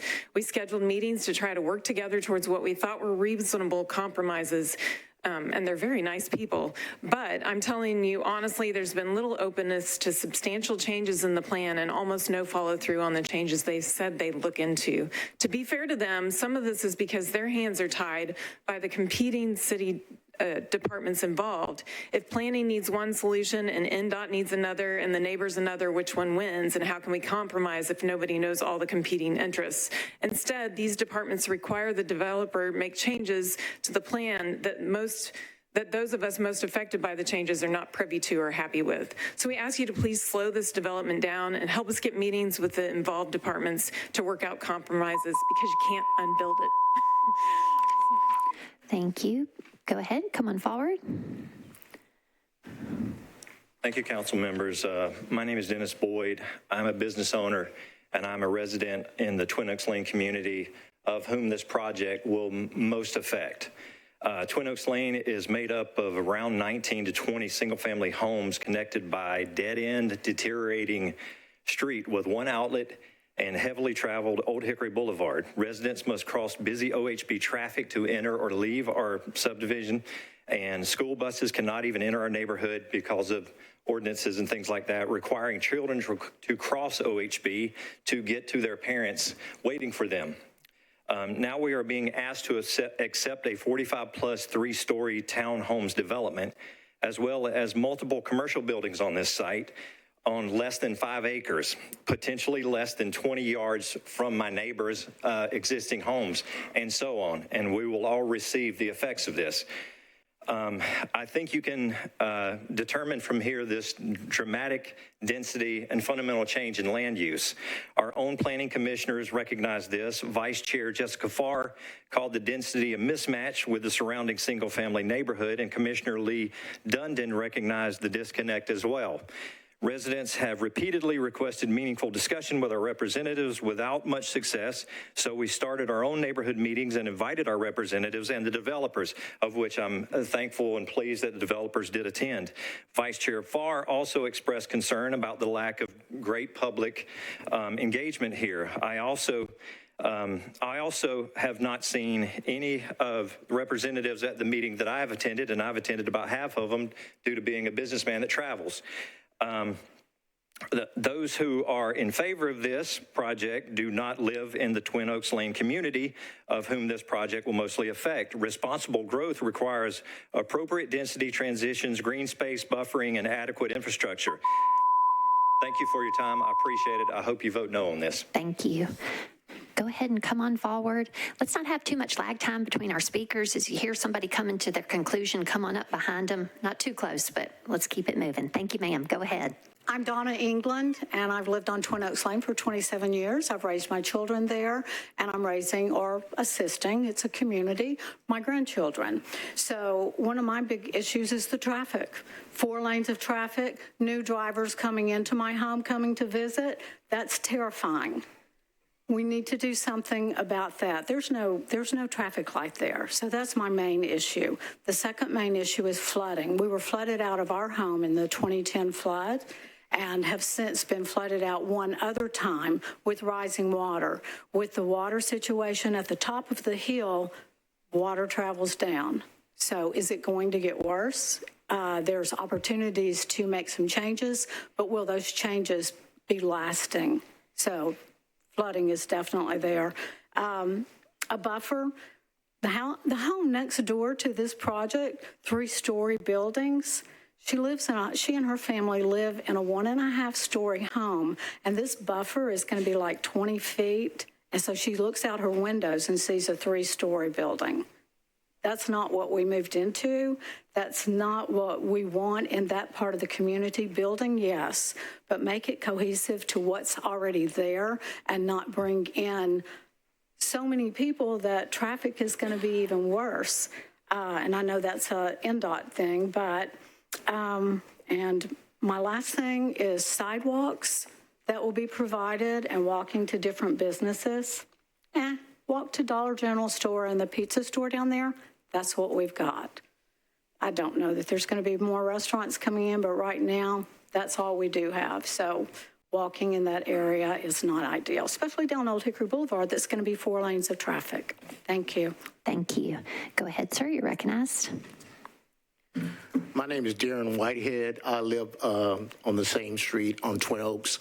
All the traffic concerns have been addressed. My main concern is the flooding. And we've had some of these meetings, and I asked specifically if the area does flood, which has flooded in the past, who's responsible for it? Certainly not the contractors who are building, because their job is done, they're gone. So we've asked for meetings with NDOT and TDOT to no avail. I'm not against progress, but the growth that Nashville has experienced, not just our area, is the planning is way behind. And so if we're going to build in areas, it needs to fit the needs of the community. And it certainly needs to address the ones who actually live and stay in that area. All of us that got up and spoke live on Twin Oaks Lane, and it's going to directly affect how we live, not only how we live, but how we get out onto Old Hickory Boulevard. The traffic right now is bad. And it's already creating congestion both ways. One to try to go on the 24 to get onto 24, and one try to go left down towards Noblesville Road. So I don't think a traffic study has been done. The amount of traffic is going to create, along with the 46 units that are being asked to be built there, how much more traffic that's going to create on Old Hickory Boulevard. So I'd ask to vote no on this. Thank you. Go ahead, ma'am. You're recognized. Hi, I'm Shauna Deacon, and I'm in a neighboring community that we're all experiencing explosive growth, and the infrastructure demands that are just not being met. I've been trying to work with Metro Water, NDOT, and coordinate planning and for several months now, and they all speak in isolation. I pulled into the Twin Oaks Road to grab one of the community members, and she drove out, and we were just at a stop for probably 2.5 minutes waiting for traffic so we could turn right into traffic. You guys have to hit pause until we can figure out the plan. Thank you. Is there anyone else seeking to be recognized in opposition?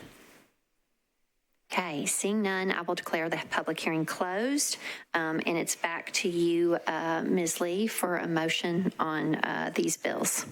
Madam Chair, I would like to make a motion to approve these, but I would like to have a comment afterwards. Okay, there is a motion to approve 1411 and 1412 in a consolidated motion. Again, approval on second of 3 readings. I've heard a second of that motion, and so with that, it's back to you, Ms. Lee. I would like to ask that you all approve this. There have been, as you have heard, numerous meetings, and we're still trying to set up one now. As you heard, the request with NDOT and water. That is in the motion of trying to be set up now as well. These developers have really trying to work with the community, even as far as offering to walk them through a neighborhood that would be like the one that they're building, take them to a couple of the restaurants that we were looking at. I have one particular one in mind that I wanted there. But so when you hear commercial, we're not talking about big, heavy things. We're talking about like office buildings. Sit down, I think a pizza place of one of the owners that were in the community. And then I don't know if you all have ever been to, what's the name of that, My Chives or whatever. Those are the type of things that we're looking to do that so that you can have a walkable area, a walkable space. I agree totally. Our area, the roads are terrible. The infrastructure is not there. But what are you going to do? Say we'll never build anything else until that's fixed? Or do you work with people that are coming to build things?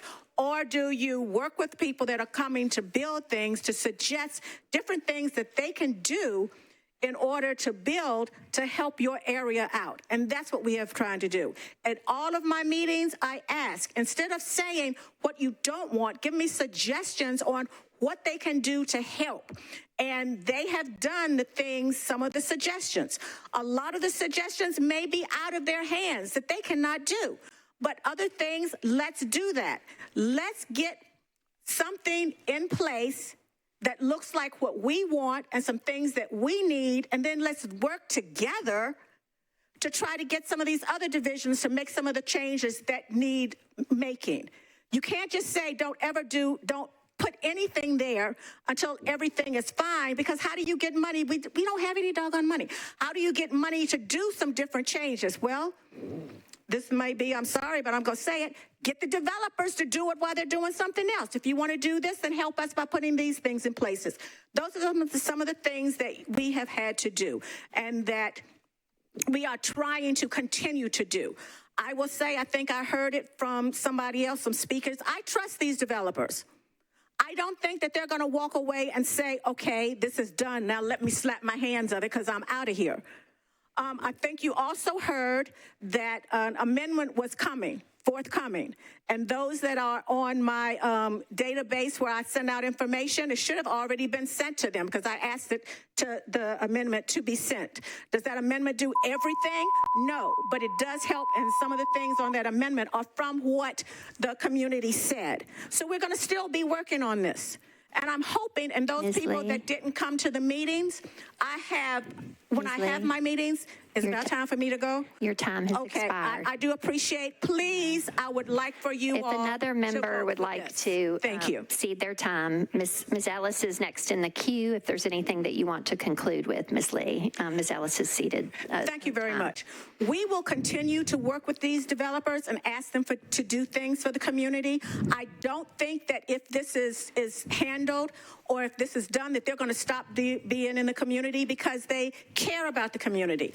I have not said from any other developers that I have that I trust them the most. Now, if they prove me wrong, then you slap my face later. But right now, I trust them, and I think that they will continue, and I think we need to also ask them different things and have a plan in place and carry that forward. And hopefully if NDOT and Water is listening as well, know that you all are being asked to have a meeting. I have already reached out to our council office to say when we want that meeting, where we want it, and to try to set that up. So that'll be there too. So this isn't something that we are stopping on. This is something that we are going to continue to work, and I hope the community then will help me as well with specifics, things that these developers can do, not things that are out of the hands of the developers, but something that they can do, and we will help and get some things done for our community. Thank you, Madam Chair. Thank you. Ms. Ellis, did you seek to be recognized? There's 1 minute and 45 seconds of time remaining, or was it just for purposes of seating time? Okay, all right, so we'll clear that clock, and next in the queue is Councilmember Cortez. You're recognized, sir. Thank you, Vice Mayor. This sounds like a very promising project, and I don't want to get in the way of it. I just want to make sure that meeting with NDOT happens. I'd like to make a motion for a meeting deferral just to make sure there's time to make that happen. Is there a second to the deferral motion? I do not hear a second, and so that motion is not moving forward. We remain on a motion to approve on the second of 3 readings. Next in the queue is Councilmember Hill. Thank you, Madam Vice Mayor. I just want to give Ms. Lee a little extra time if she needs to speak. I think a colleague has already ceded time, and Ms. Lee you're concluded. Is that right, Ms. Lee? Okay, Ms. Lee is thanking you for your collegiality. Okay, all right. Seeing no one else seeking discussion at this time, we will move to the vote. It's a consolidated motion of 1411 and its companion 1412 on their second of 3 readings. All in favor, please say aye. Any voting no? Any abstaining? Okay, we have 2 abstentions. Mr. Clerk, can you see those abstentions there? All right. This will go on to 3rd reading. It will be referred to committee. All right, next agenda item 9. This is ordinance BL 2026-1416, sponsor Webb. This is an ordinance to amend Title 17, the Metro Code of Laws, the zoning ordinance of the Metro government, by applying a contextual overlay district to various properties along Shepherd Hills Drive and Twin Hills Drive, southeast of Gallatin Pike. This is zoned R20. It is 137.6 acres. Councilmember Webb, you are recognized. Go ahead, ma'am. Would you like to take the next one too? They're companion bills. I do not believe they can be taken together. Special counsel, I know they are similar, but may they be taken together? Oh, I'm sorry, sir. Go ahead, sir. No, Vice Mayor. They may Okay, not. they may not be taken together, ma'am. Okay, thank you. I'd like to open the public hearing. Okay.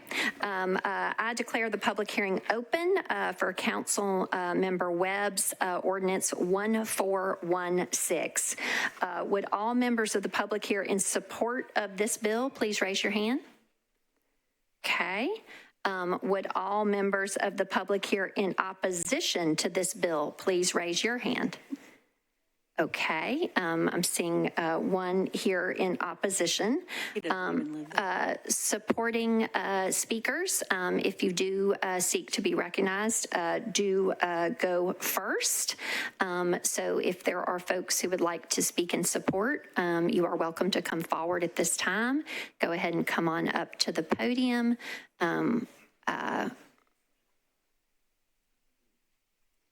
All righty. Go ahead, ma'am. I apologize. Hang on just a second, ma'am. Go ahead. Yes, my name is Pamela Honavar, and I live in the Shepherd Hills subdivision.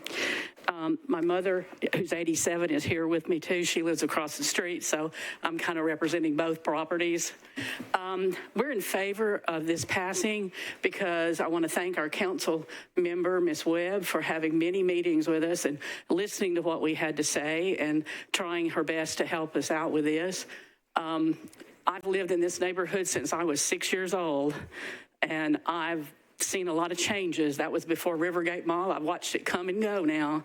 And so I know that we need change and we need things, but we're changing way too fast for infrastructure, for the type of housing that we have, for the different things that are going on. So I support this overlay to prevent some of the things that have gone on already in our neighborhoods that are totally out of in the building plans of what we have. It's an older neighborhood, mostly ranch houses, and so we like it that way. We have a lot of newer people that have moved in, but we want this overlay to pass, so we're in favor of that. Thank you. Thank you.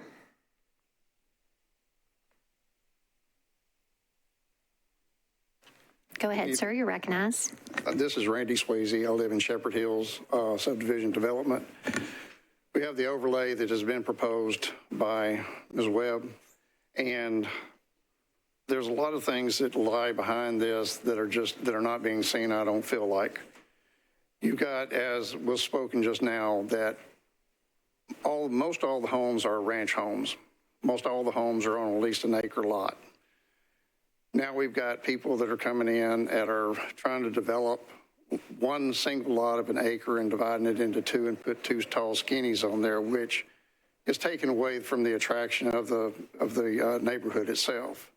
I moved there about 20 years ago with my wife. The thing that attracted us to that area was the fact that there was a lot large lots. The housing and the development was mainly maintained, and these tall skinnies that are coming in is creating, one, a lot more traffic, two, the fact that it is taking away from the integrity of the subdivision itself. And I am in favor of the overlay and hope that you will see it, that it is not a step in the right direction for this to take place. Thank you. Thank you. Go ahead, sir. My name is Milton Pirtle, and I reside in this particular neighborhood. I'm asking the council to help us to preserve our current neighborhood, which has been in existence for about maybe at least 50 years. If you give you a little context of it, we're in the midst of a development. We live maybe about a block or two from the Rivergate Mall, where they're developing over 400 units and retail spaces. So we are only asking maybe about 2 or 3 streets to the north of Gallatin Road that will allow us to preserve our neighborhood, raise our families, and simply just live in a more peaceful environment. Thank you. Thank you, sir. Go ahead. You're recognized.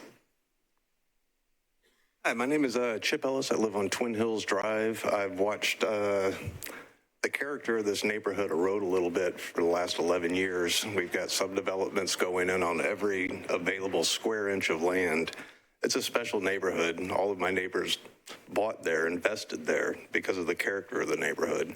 And it's kind of slowly going away. So I'm in full support of this overlay. I think the neighborhood needs it. Thank you, sir. Is anyone else seeking to speak in support? Okay, seeing none. There was a person in opposition, I believe. Do they wish to speak? Okay. Go ahead. You're recognized. Yeah, we're in a housing crisis, and this effectively makes it a lot harder to build housing. This starts one parcel off of Gallatin Pike, right, where a high-frequency transit corridor is, and this is not what we need to be doing in the midst of a housing crisis. This was disapproved by the Planning Commission.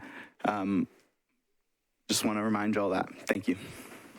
All right. Is there anyone else seeking to be recognized to speak in opposition? Seeing none, I will declare the public hearing closed. At this time, Ms. Webb, immediately subsequent to this public hearing, because this is a disapproved bill or disapproval recommendation, we do have a presentation by the Planning Department. Okay, so let's do that first, please, and then you are, of course, very welcome to speak at that time and make a motion as you see fit. Go ahead, Mr. Lehman. Okay, thank you. This is BL 2026-1416. These are the properties proposed for the overlay. The contextual overlay would be applied on top of the base zoning that's in place today on the properties shown in yellow. And once again, the current zoning is R20, the base zoning. If this were to be applied, it would be an overlay, a contextual overlay on top of that existing zoning on these properties. Contextual overlays provide additional design standards in residential areas. They're intended to maintain and protect neighborhood form and character, and they must be applied for a complete block face. So some of these properties are included because to apply it to this entire neighborhood, you have to go the full length of a block. What a contextual overlay does is it regulates setbacks to be consistent with the average setbacks on either side of a property, and same thing with building height. You look at the surrounding building heights when a new house comes in, so that you're looking at the average of what's around it to determine what would be allowed on a particular property if it were to be torn down and redeveloped. And you look at the lot coverage as well based on the surrounding lots. So it sort of keeps the new development in character with the existing development. There are a couple different policies on this in this area, but it's mainly neighborhood maintenance policy. The Planning Commission did recommend disapproval, finding that the standards were unnecessary in the neighborhood maintenance policy area, where large-scale change is already discouraged through that policy. They also found that the setbacks and height standards in the overlay may not be necessary based on other standards already in the code controlling height and setbacks. So with that, the Planning Commission recommended disapproval. All right. Thank you, Planning Department, for that presentation. Now to you, Ms. Webb. Brief comment. Am I on now? You are, ma'am. Yes. I'd like to move for approval with the brief comment. Is there a second? Okay, go ahead, ma'am. I rise today disappointed, not simply because this overlay was voted down by the Planning Commission, but because it raises an important question about the planning process itself. Metro planning staff spent months reviewing this proposal. They analyzed the data, considered the existing character of the neighborhood, evaluated the goals of our adopted plans, listened to the public input at over 4 meetings over a year, and ultimately recommended approval. That recommendation was not made lightly. It was based on professional planning principles and the facts before them. Yet despite that thorough review, the Planning Commission voted against this recommendation. When professional staff reaches one conclusion and the Commission reaches another, the public deserves to understand why. What planning principle changed? What evidence outweighed the staff's analysis? What objective standard was applied that justified rejecting a recommendation developed through months of careful work through the planning department? Contextual overlays are intended to preserve the character and identify of established neighborhoods while providing clear expectations for future development. They are tools that give residents confidence that growth can occur while respecting the community they have invested in for decades. The residents who supported this overlay were not asking to stop progress. They were asking for thoughtful, predictable growth that reflects the character of their neighborhood. They participated in meetings, worked with the planning staff, and trusted the public process. They deserve to know that their voices and their professional analysis supporting their concerns will receive meaningful consideration. As elected officials, we should value the expertise of our own planning department. We may not always agree with every recommendation, but when we depart from professional guidance, we should be able to clearly explain why. This is about more than one overlay. It is about public confidence in our planning process. If recommendations supported by our staff can be dismissed in a blink of an eye without a compelling planning rationale, residents may begin to question whether participation in the process truly matters. I remain committed to protecting the unique character of our neighborhoods while allowing responsible growth. I hope we continue to have conversations that are grounded in sound planning, transparency, and fairness. Our residents deserve a process that is consistent, understandable, and worthy of their trust. And I also would like my fellow council people to know that I probably have more density going on than most of the areas. I have a road that I probably got 500 units coming in on. But this is an area that I think needs to be saved, and they want it to be saved. And I just think the planning staff. Ms. Hancock, do you wish to cede some time to Ms. Webb so that she may finish? Okay, Ms. Hancock is saying yes, so go ahead and proceed, Ms. Webb. I believe the planning staff got it right. And I believe the Planning Commission was swayed by a certain person's agenda. And I hate that because we are elected to serve the residents, and this is a district that I was elected to serve and represent the people that live in that district, and that's what I'm trying to do. And I just want to personally thank the planning department for over a year of working with me, and I'm sorry y'all's voices were not heard, just like their voices were not heard. Thank you. All right, Ms. Hancock, there is a residual 2:20 time if you would like to speak at this juncture. Thank you. I was elected to serve District 9, which is only Madison. I've gotten a ton of emails about this asking me to support it, which of course I do because this was planned by District 10 residents and it was sponsored by the District 10 council member. So if we're not here to serve the people we were elected to serve, I don't know what we're here to do.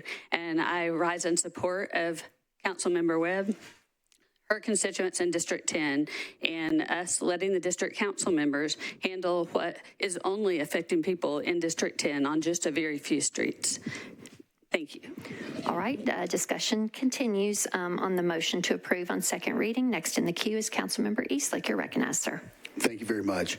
It seems at times the residents that don't want their neighborhoods multifamily are vilified. We are against change. We are against helping the, quote, crisis, which I will dispute. But they should not have their voices overridden by a council member that does not represent that district who seems to be working on their own agenda. I would hope as we work together here, that in that case, there would be some way to reach out to the council member. I know, sunshine laws, but we have ways of talking to one another without breaking those laws. If there was that much contention to the idea of the contextual overlay, there should have been some reach out, some discussion, or some way to help come to some type of agreement, or at least work out the differences or try to. But in this case, it was almost an ambush, if you ask me.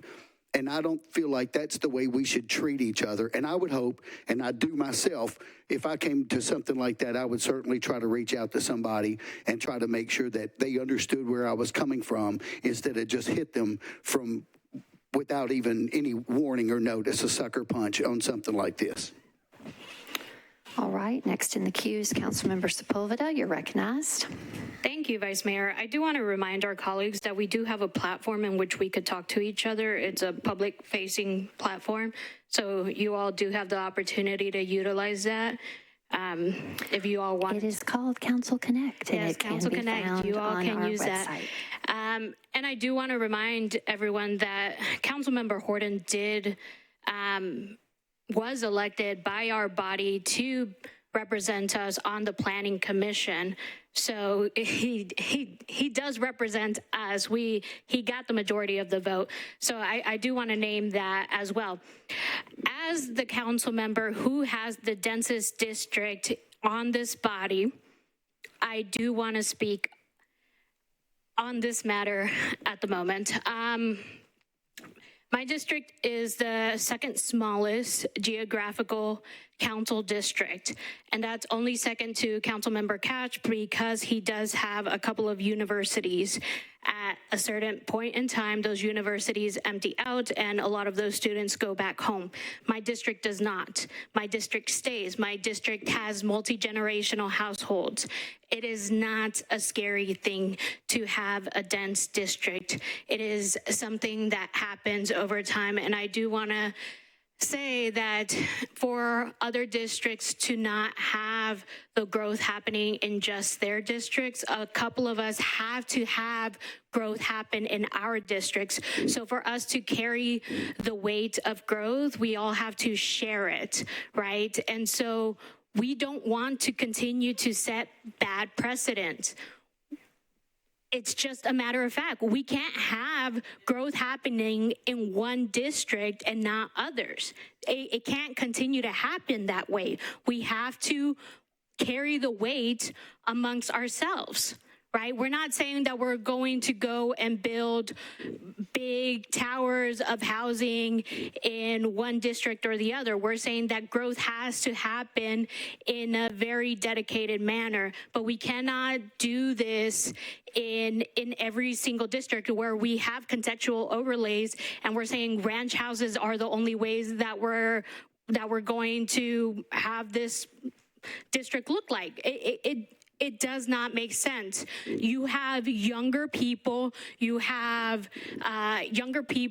people who are moving into the city who cannot afford to purchase a house. There are only 2 of us on this council who are renters. We are not representing this city as a whole. This is only on second reading, but I did not want us to continue down this path without naming a couple of things. There are people who cannot afford to live here. Right, next in the queue is Councilmember Allen. You're recognized. Thank you, Madam President. I rise in support of this. I think that it was a neighborhood-driven, gosh, that was fast. 3 minutes, gone in a flash. We've accelerated time. Thank you. This was a neighborhood-driven process, which is the way many of these things work best, I believe. And as we've heard from the staff, this neighborhood is T3 neighborhood maintenance. They did take one property out that was neighborhood evolving, so it's appropriate for this to do conservation here.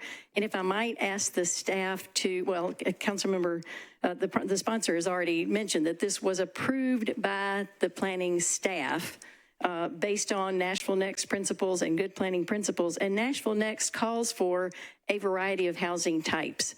And so we had, as a city, we went through a long several-year engagement to come up with Nashville Next to say, how do we drive our growth? And it's not the same in every area of town. And it's not, doesn't need to be high density in every single part of town. And there is a reason that we made that choice, that we have some neighborhood maintenance where people can raise a family and have a yard where you tell kids to go out and play in the yard while I'm fixing supper. So it is important, I believe, in neighborhood maintenance policy areas to preserve the kind of housing that you can raise a family in. And in other parts of areas directly on high transit corridors, it's appropriate to have high density and apartments of various sizes. We need all of that.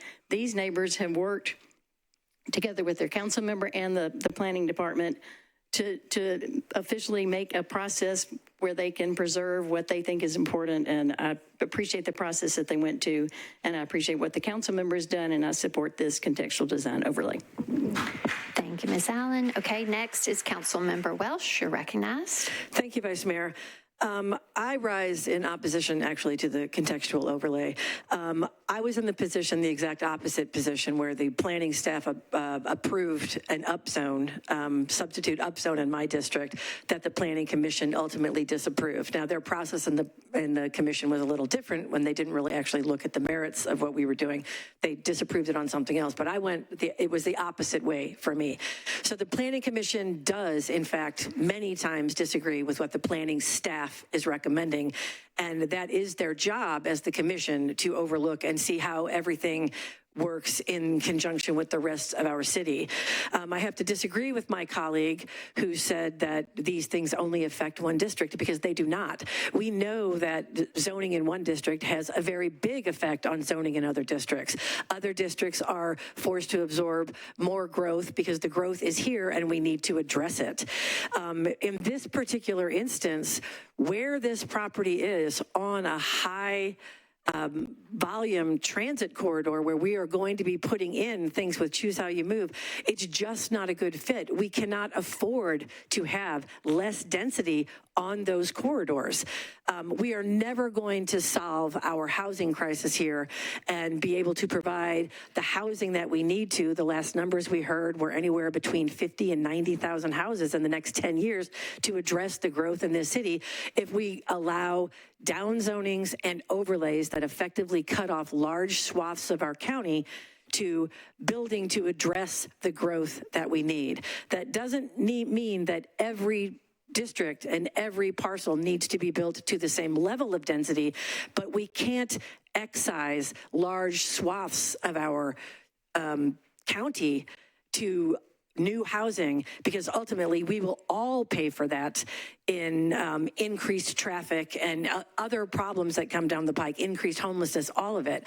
So we need to be looking more holistically at all this. And I just don't think that we are in a position where down zoning and putting on overlays that effectively cut off sensible growth are put in place. So I will be voting against this overlay. All right, thank you. Ms. Hancock, you're next in the queue. You do have some remaining time, but you have already spoken. Ms. Gamble has yet to speak. We'll go ahead and do that. Yes, you're recognized. Thank you. One thing I'd like to point out to the folks that aren't super familiar with Madison is that while this is adjacent to a corridor, on which we are currently building a lot of dense housing all throughout Rivergate Mall, it's also on the other end, stopped by Cumberland River. There's very few trees left in this area, but these two streets represent the middle of the most of these trees, and we're one of 3 hot zones in the entire county where we don't have enough tree coverage, where we have a higher asthma rate than everything else, or everywhere else, and where Nashville is asking to build, to plant more trees elsewhere. So if we're going to start extra densifying this area, removing the trees, we're going to be exacerbating the health crisis we already have in Madison, which my community is a plurality community, and we don't need any more trouble with our health crisis that we have. We need to lower our asthma rates. We need to plant more trees. We need to have good air to breathe. We're already building all along the Rivergate Mall area, which is an area that's already parking lot, so I don't mind building there. But why do we need to bother the current neighborhood with the established trees? I think they should stay. Thank you. Thank you, Ms. Hancock. Next in the queue is Councilmember Gamble. You're recognized. Thank you, Vice Mayor. I just want to have a clarification from the planning table. We've heard a lot about this affecting density. So if the planning table can confirm that the contextual overlay does not impact density, that's the zoning. Mr. Lehman for the Planning Department, go ahead. Yes, that's correct. It does not change the density. The base zoning is what controls the density. The contextual overlay just affects the design of how, if a house goes on that a lot, what the setbacks are, what the height would be and the lot coverage. So it does not affect the overall density. Thank you for that clarification. And also in regards to the style of the housing, would this contextual overlay restrict the kind of, I guess, diversity of housing types to only one housing type? And if so, how does that impact housing cost when we look at affordable housing? Mr. Lehman, you're recognized. Yes, it does not get into the architectural design of a home. It just, like I said, it controls setbacks, height, and lot coverage. Thank you. Thank you for that clarification. I think that's important for everybody to understand. This is not a rezoning. This does not impact density. That happens during the zoning process. So if at any point there was a zoning proposal, I think a lot of these arguments that have been made today would be relevant. I don't think they're so relevant today. And also, I just want to say, although I'm not a renter now, I've been a renter in my life. And I know that many of us have probably been renters before, even though we're not renters now. So I just want to put that out there to say, just because we're not renters today doesn't mean that we haven't been a renter and empathize and understand the need for having multifamily for people to rent. Thank you. Thank you, Ms. Campbell. Next in the queue is Councilmember Ellis. You're recognized, ma'am. Thank you, Madam President. I didn't know that we were going to go back down the route of saying a $400,000 home is affordable. What's the status of the infrastructure plan that we asked for when we had the housing and infrastructure study done? Is that appropriate? Ms. Ellis, that was shared at Planning and Zoning Committee on Monday, but I'm sorry, I'll allow it. Is there could you share that with me? Mr. Lehman, can you share some timing information on that, please, sir? Yeah, I believe that was a different discussion at the Planning and Zoning Committee. I would have to check on the status, and we can get back to you on that. I don't know the exact status of exactly what you're referring to. So, yeah, the H&I infrastructure study, I don't know exactly where that stands. I can get back to you on that, though. Okay, I apologize. I thought that had been mentioned in committee, so I regret my error. So we don't know when the infrastructure study is going to be completed. I don't have that information tonight, but I can check and get back to the council on that. Okay, please do. Thanks. Thank you, Ms. Ellis. All right. Is there any further discussion on this motion to approve on its second of 3 readings? Okay. We are going to do this. Ms. Webb? Go ahead, ma'am. I just would like to point out that a lot of this neighborhood is still on septic and can't be built high density at this point. And I would like a roll call, please. Okay. Ms. Webb has requested a roll call. It requires 2 seconds, 3 seconds. Okay. All righty. Okay. So, Mr. Clerk, if you would please open the vote for the motion to approve 1416 on its second reading. Colleagues, at this juncture, this requires a simple majority on second. You heard about the disapproval at Planning Commission. That is on the final reading. That elevates the vote threshold disapprove bill to 27 on the third and final reading. But on the second reading, this is a simple majority.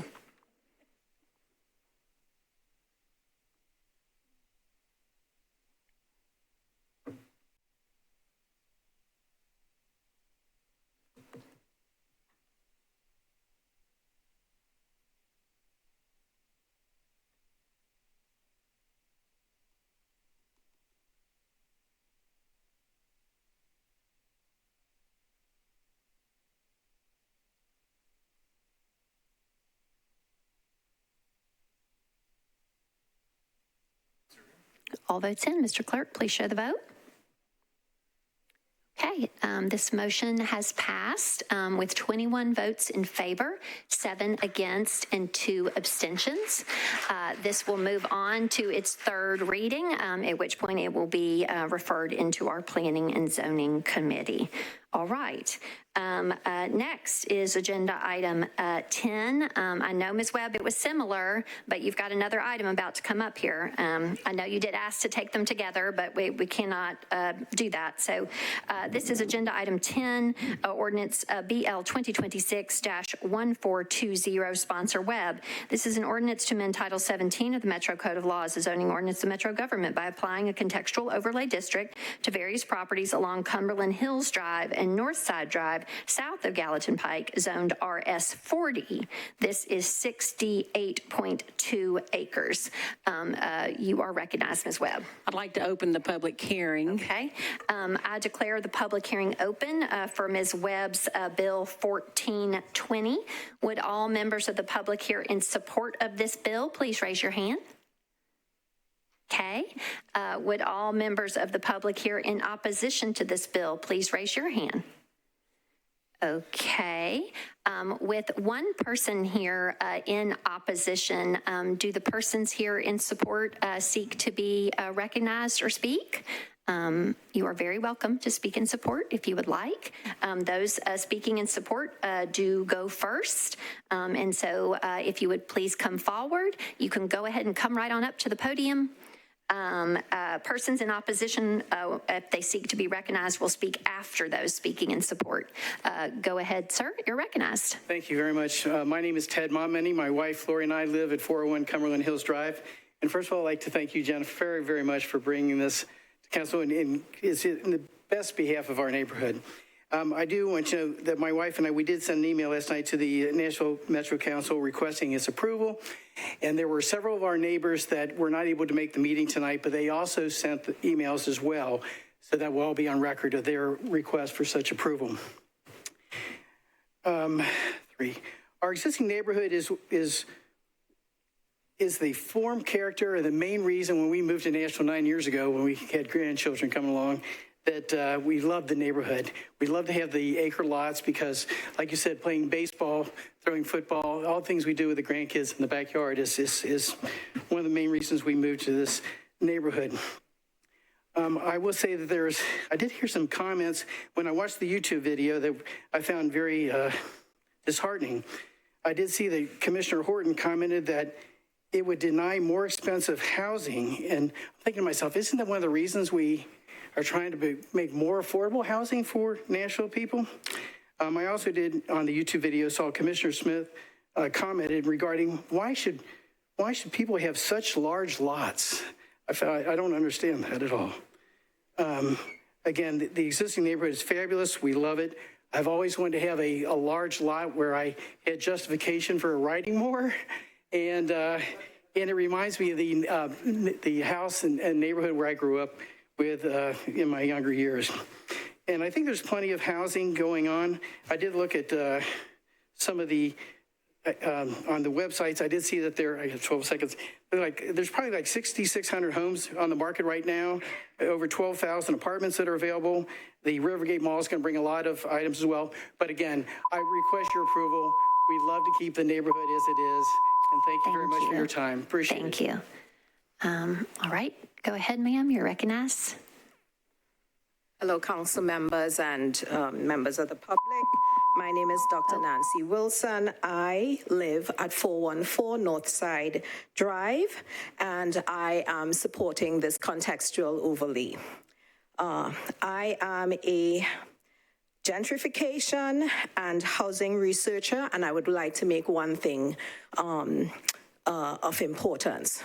Nashville does not have a housing crisis.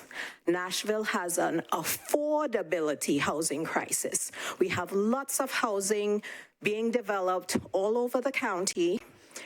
We have a lot of vacant housing because people cannot afford to purchase these homes.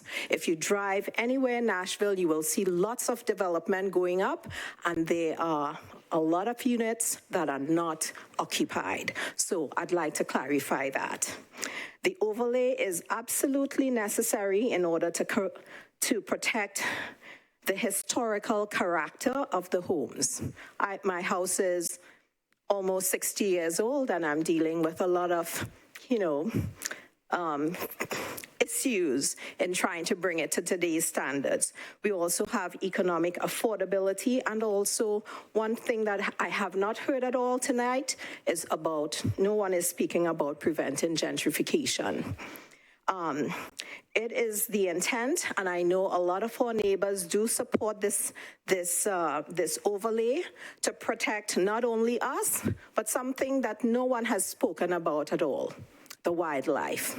We have lots of days in the community now that, because there's a new development behind us that has 55 units, they've lost their place of where they would roam. And yes, they attack my plants, and I throw stones at them occasionally because I want my flowers to attract birds and butterflies and hummingbirds, etc. But we need this overlay to protect the housing so we don't have what I see happening. Thank you. Your time is concluded. Ms. Ellis, we don't clap for public hearing speakers. Is there anyone else seeking to be recognized to speak in support? All right, seeing none, we'll move on to opposition. You're recognized. Hi, I hope CM Ellis can clap for me as well. I take issue with the last comment that we don't just have a housing crisis, but an affordability crisis. You know, we've studied it. We need 90,000 new homes in the next 10 years. And unfortunately, we're not making that rate that we need to. And yes, you know, we also are saying that we need 20,000 affordable housing units. I think that's an undercount. I think we need a lot more than that, especially the way we define affordable housing. You know, Ms. Webb, like Councilmember Webb, you're not going to upzone these streets, right? And so, you know, the people that live there should take confidence in that, like, you're not going to do that. And so I think, you know, the precedent that we're setting here is not a good one. You know, we need the people to be able to continue to live there, but if they want to build a new home there, if they continue to have their kids and their grandkids and they want to build a larger house so they can maintain you know, generational living, they should be able to do that.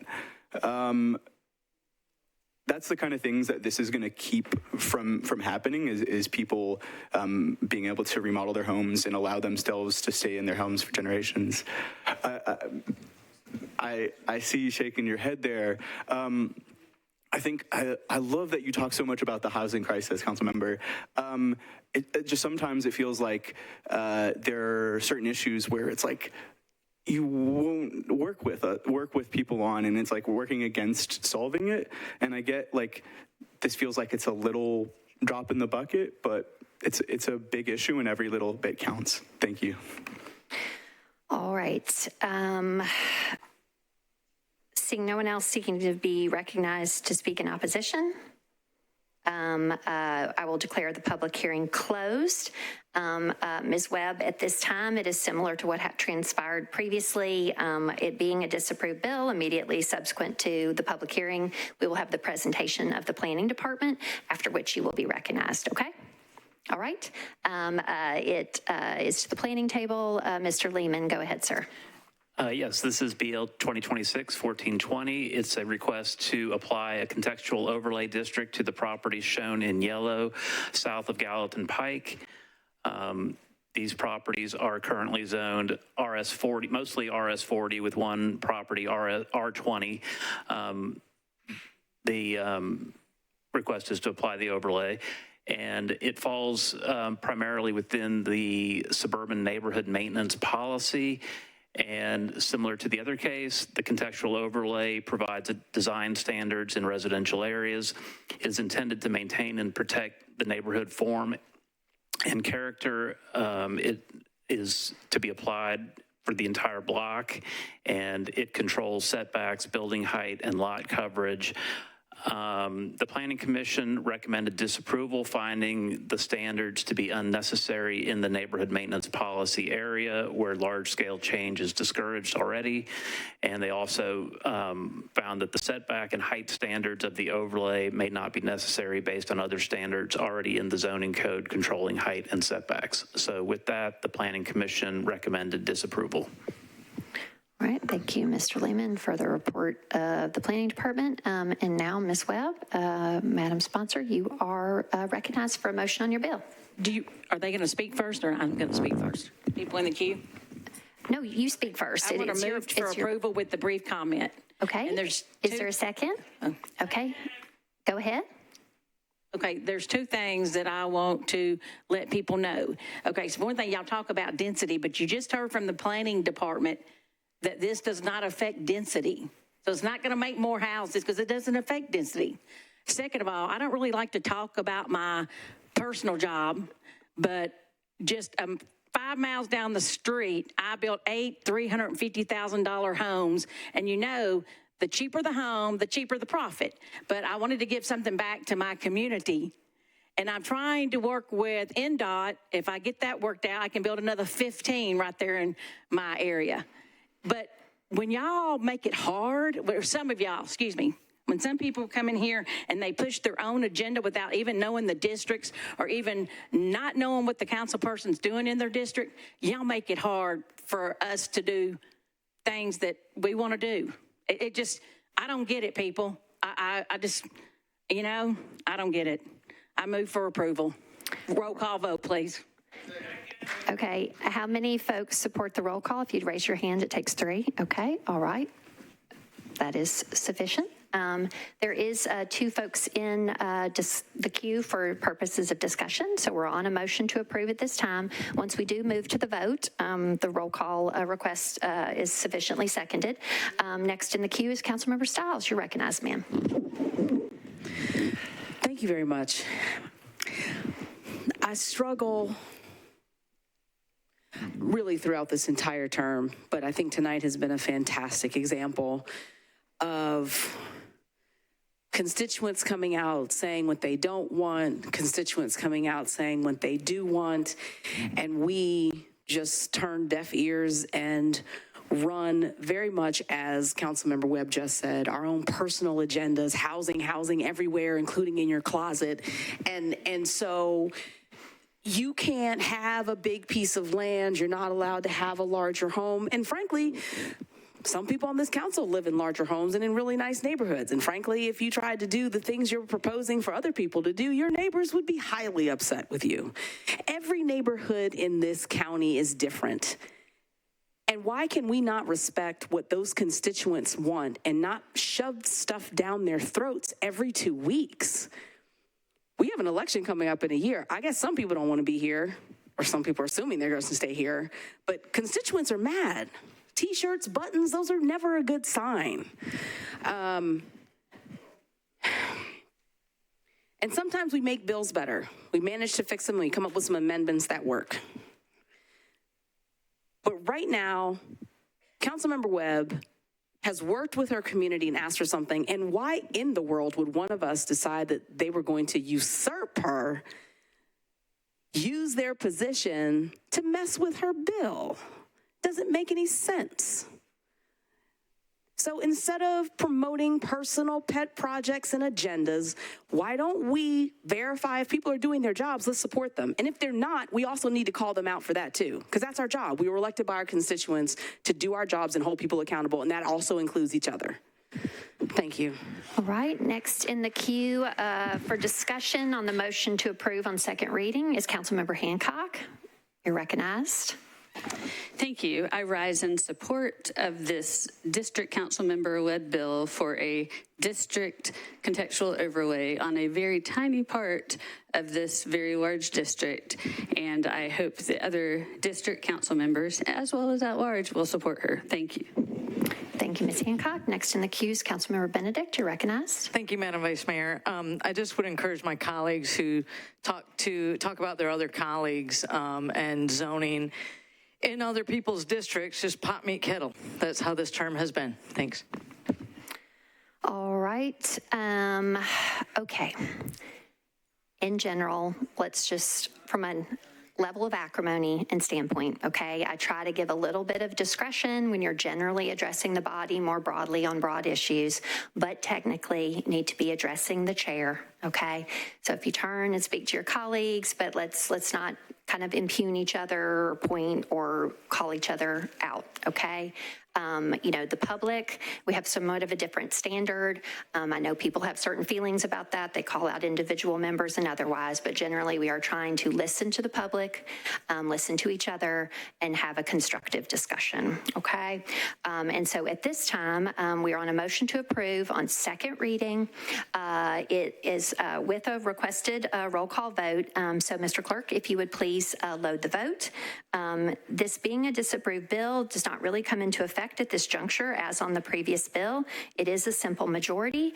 On third reading, a disapproved bill requires 27 votes, but at this juncture, it is just a simple majority.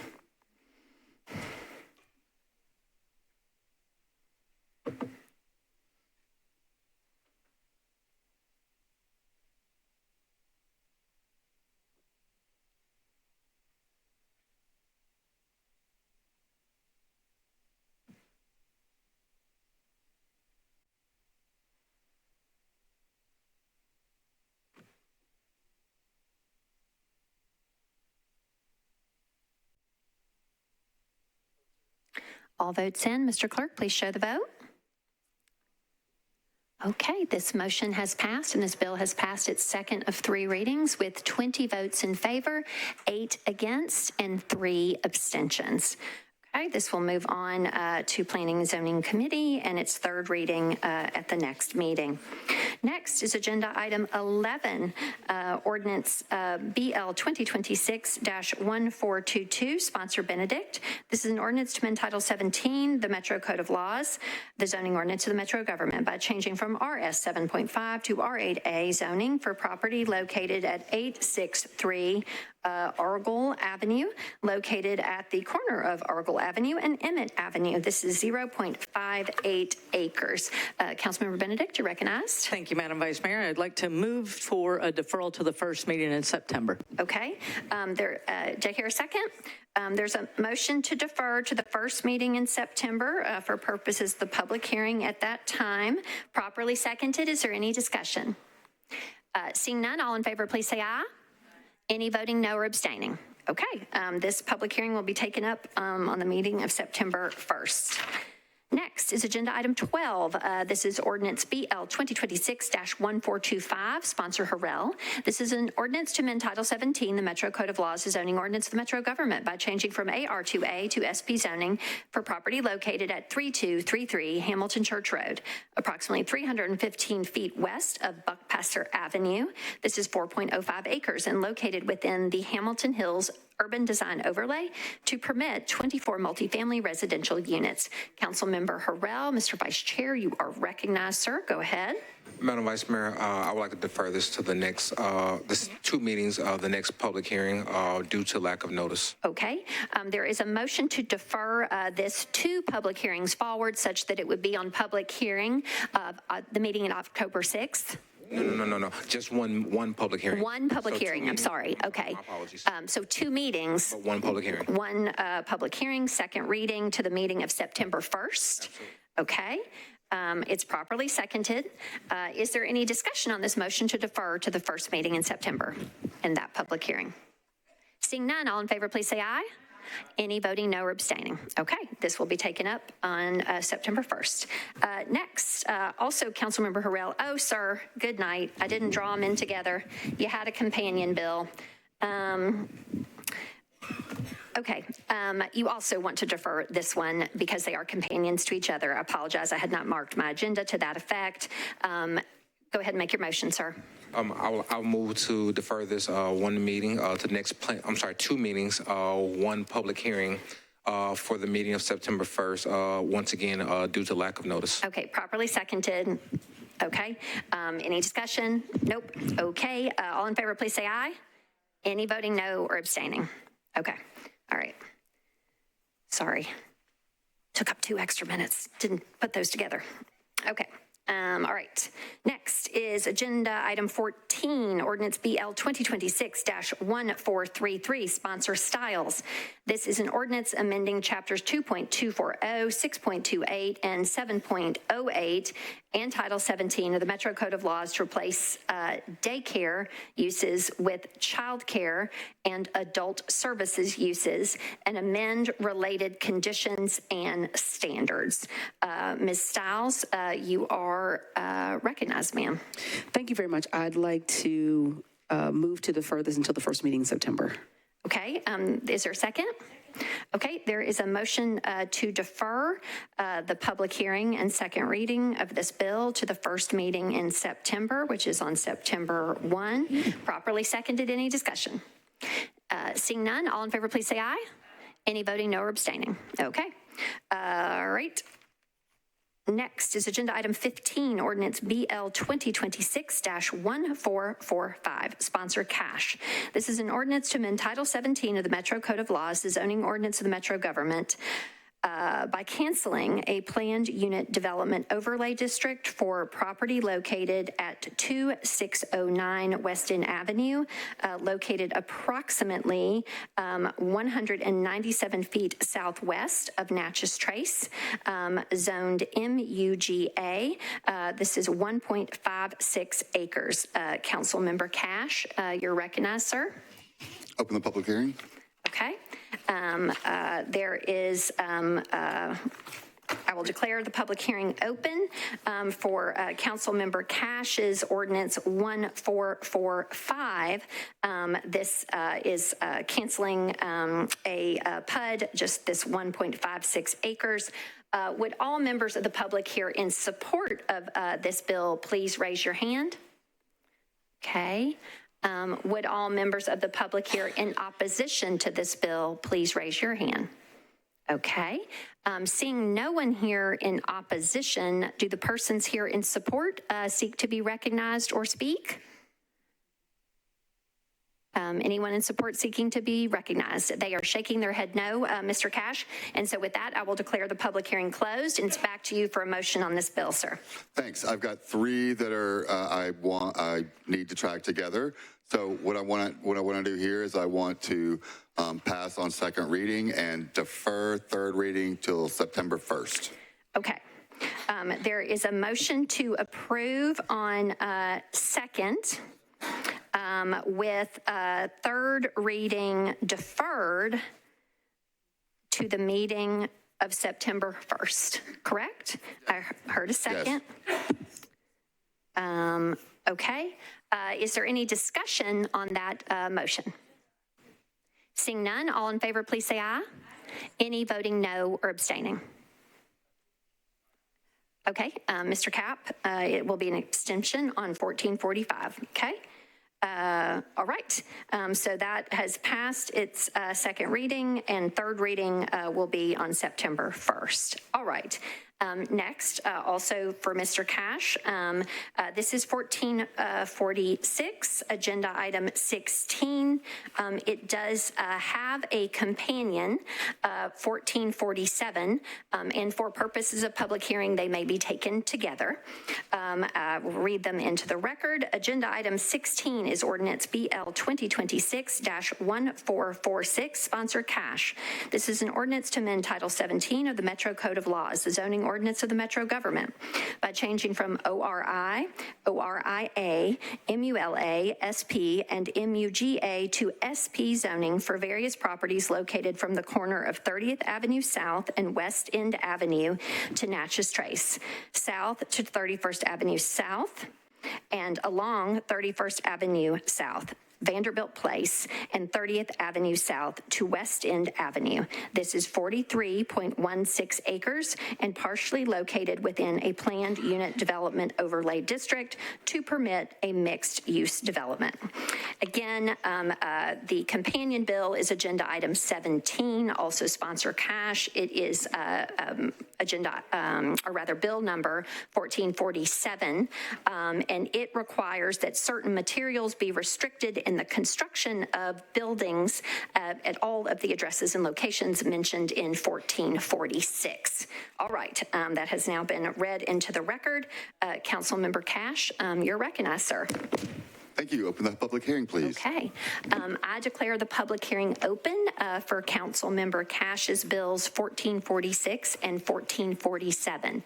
Would all members of the public here in support of these bills please raise your hands? Okay.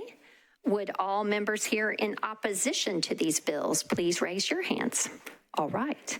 Okay, so persons speaking in support do go first, and as such, we would ask that you come forward. This may be one of our larger hearings. What I would ask, please, just as a courtesy really to yourselves so that you do not have to be standing for too long, we have a staff member there. We don't really want to have more than about 10 people standing, don't want to have our door blocked, but we will get rolling for the speakers in support. And go ahead, sir, you're recognized. All right, good evening, council members. My name's Eben Cathy. I'm here with Vanderbilt University. And I'm here to talk to you tonight a little bit about Vanderbilt's proposal for an innovation neighborhood. Before I do that, I want to say Councilman Tom Cash has shown some tremendous leadership in a long, 2 years long public engagement process on this plan, so I wanted to acknowledge his leadership. Vanderbilt intends to turn 40 acres of what is mostly surface parking lots west of our campus into a hub for innovation here in Nashville, Tennessee. So what that looks like is we want to create a place where innovation can thrive, where entrepreneurs and startups can be in close proximity to our faculty and our researchers. That proximity is key. We want that free flow of ideas. So it's not just the ideas that can make this proposal special. It's place and it's placemaking. So with housing, with retail, and with what I would describe as high-quality, world-class open space, including a linear park that runs through the entirety of the project. What we're proposing is something really special and unique to the city, and it's what we heard from our neighbors over 2 years of discussion. So you'll see you've got an amendment right now. It's Tom Cash's amendment number 1. It's a long list of concessions. Those are concessions that we have made directly responding to the wishes and the ideas and what we've heard from the neighborhood over the past 8 months. So that's an amendment that we support. We want it on the bill. We think it makes the bill better. We opened up this SP process, even though this area is already entitled for a lot of height, a lot of density. Doing it this way has made it better, and we support that amendment. This passed unanimously at planning in April of 2026, and I think that's because we're moving the heights away from 31st to West End, where they belong. Can't wait for you to hear more about it. Happy to talk to you anytime. Thank you very much. Thank you, sir. Next, you are recognized. Thank you. My name is Chris Rowe. I've lived in Nashville for 34 years and formerly in the Hillsborough West End neighborhood. Go ahead, sir. I currently work at Vanderbilt leading the team that attracts research and development collaborations to the university and medical center, integrates companies into our innovation ecosystem, and works closely with the team that supports faculty launching new businesses based on their research. I speak in support of the innovation neighborhood. Innovation districts have emerged as primary economic drivers for communities across the globe. By nature, they are inclusive, creative, and vibrant spaces. The most successful ones are urban, adjacent to a research campus, and have a startup focus. This neighborhood will create a vital R&D space to attract those startups, tech ventures, investors, and corporate partners to Nashville while keeping the city's tech talent local. An example is Nisha Medical Technology's recent creation of their R&D Center of Excellence on our campus. In acquiring one of our faculty startups, they found the innovation happening here, something they needed to be closer to. Their expansion has added 40 high-quality jobs to the city and keeps the startup that they're acquiring growing in Nashville rather than leaving for the coast. This is one of many data points that we have demonstrating this project's potential. Our goal is to bring together the universities from across the region, local businesses, diverse entrepreneurs, and residents to share in the neighborhood's vibrancy and long-term prosperity. A development like this just doesn't exist anywhere in the region currently. And to compete for these high-value jobs and keep our tech talent local, we must simply have a space for everyone to convene and collaborate. The best place to accomplish all of this is adjacent to our Research University campus. Thank you. Thank you. Go ahead, sir. Come on forward. You're recognized. Hi, my name is Van Robbins. I'm at 2612 Belcourt, Belcourt Natchez Trace, right next to this project. I'm here to support the project, or this amendment. It's going to be built one way or the other. The current entitlements are absurd. It would have all the density right up against our neighborhood. This amendment would push all the density to West End where it belongs and could make the neighborhood great. But the thing's getting built one way or the other, and the density needs to be on West End. So please support the measure. Thank you. Go ahead, sir. You're recognized. Hi, my name is Mark Deutschman. I live in 2400 Sunset Place. I've been excited about the process. I feel like Vanderbilt University has done a good job meeting with the neighborhood.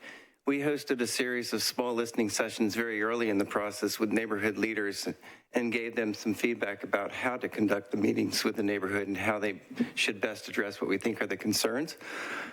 I think that they did a great job getting in front of the neighborhoods and hosting a series of meetings and listening to what the neighbors' concerns were and recognized that and made a lot of changes to make it happen. Simultaneously, I've been working on Fort Negley and thinking about connectivity, thinking about conversations of connectivity, and I happen to be working with Vanderbilt University and looking at ways that we can connect Vanderbilt by bike lanes and greenways to other places that are important for them to get their people to the campus without a car. And they've leaned into the connection that's going to be the Chestnut Connector to Edge Hill, working with NDOT and thinking about the good bike lanes that we can have. They're thinking through some of the places where we can improve our multimodal system. And I think that's something that we need to be thinking about as a whole city, but Vanderbilt's leaning into it. And so, again, I just appreciate the process, and I'm excited about an innovation district. Thank you. Thank you. Go ahead. You're recognized. Good evening, Vice Mayor, Metro Council, and Metro staff. My name is Lisa Haller, and I am here tonight in support of Vanderbilt University's proposed innovation neighborhood, BL 2026-1446, and the two proposed amendments, one by Councilmember Cash and one by Councilmember Allen. We live 2 blocks from Vanderbilt's main campus in District 17. We are full-time residents and reside within the radius of the proposed project. We did receive planning's notice of the public hearing in April, as well as the notice for tonight's public hearing. During the last several years, we have seen tremendous amount of development in the Midtown, West End, and Vanderbilt area, driven both by the university and other developers. And we can say every project that Vanderbilt has built has been for the better. 2 recent examples include the Broadview Graduate Student Apartment High-Rise in Midtown, District 19. The mixed-use building is anchored by the Turnip Truck, bringing the first of its kind grocery store to the neighborhood, and 8th and Roast, which is both of which are locally owned. Another is the new Roberts Academy and Dyslexia Center, built by Vanderbilt, which is scheduled to open for 2026 classes and located in the heart of Music Row in District 17. Councilmember Tom Cash has hosted several highly informative community meetings and worked tirelessly with neighbors and Vanderbilt's government and community relations team every step of the way. This immersive engagement has been instrumental in developing a long-term plan that in itself is innovative and collaborative and aligns with Nashville's rapid growth, density in the urban core, and much needed infrastructure and mobility improvements. As a Vanderbilt neighbor and residential property owner, I support this project and ask you to do so as well. Thank you so much. Thank you. Go ahead, sir. You're recognized. Good evening. My name's Mark Blaze. I'm a 24-year resident of Davidson County, and I'm the current president and CEO of the Greater Nashville Technology Council. I'm here tonight to express my strong support for the innovation neighborhood at Vanderbilt. Our city has achieved great technological advancements, but we've still got a long ways to go. A neighborhood of innovation, a hub, will definitely be a catalyst for our city's ability to grow our technological prowess, but it also will give opportunities for people to learn the skills needed for the jobs of tomorrow. The innovation neighborhood won't only benefit our current tech community, it'll benefit others who are looking for careers in tech. And let's be clear, innovation is creativity at its finest. It will benefit many of the creatives in our community. It's crucial we support investments like this to best position Nashville so we don't risk falling behind our peer cities who are making these investments in their future.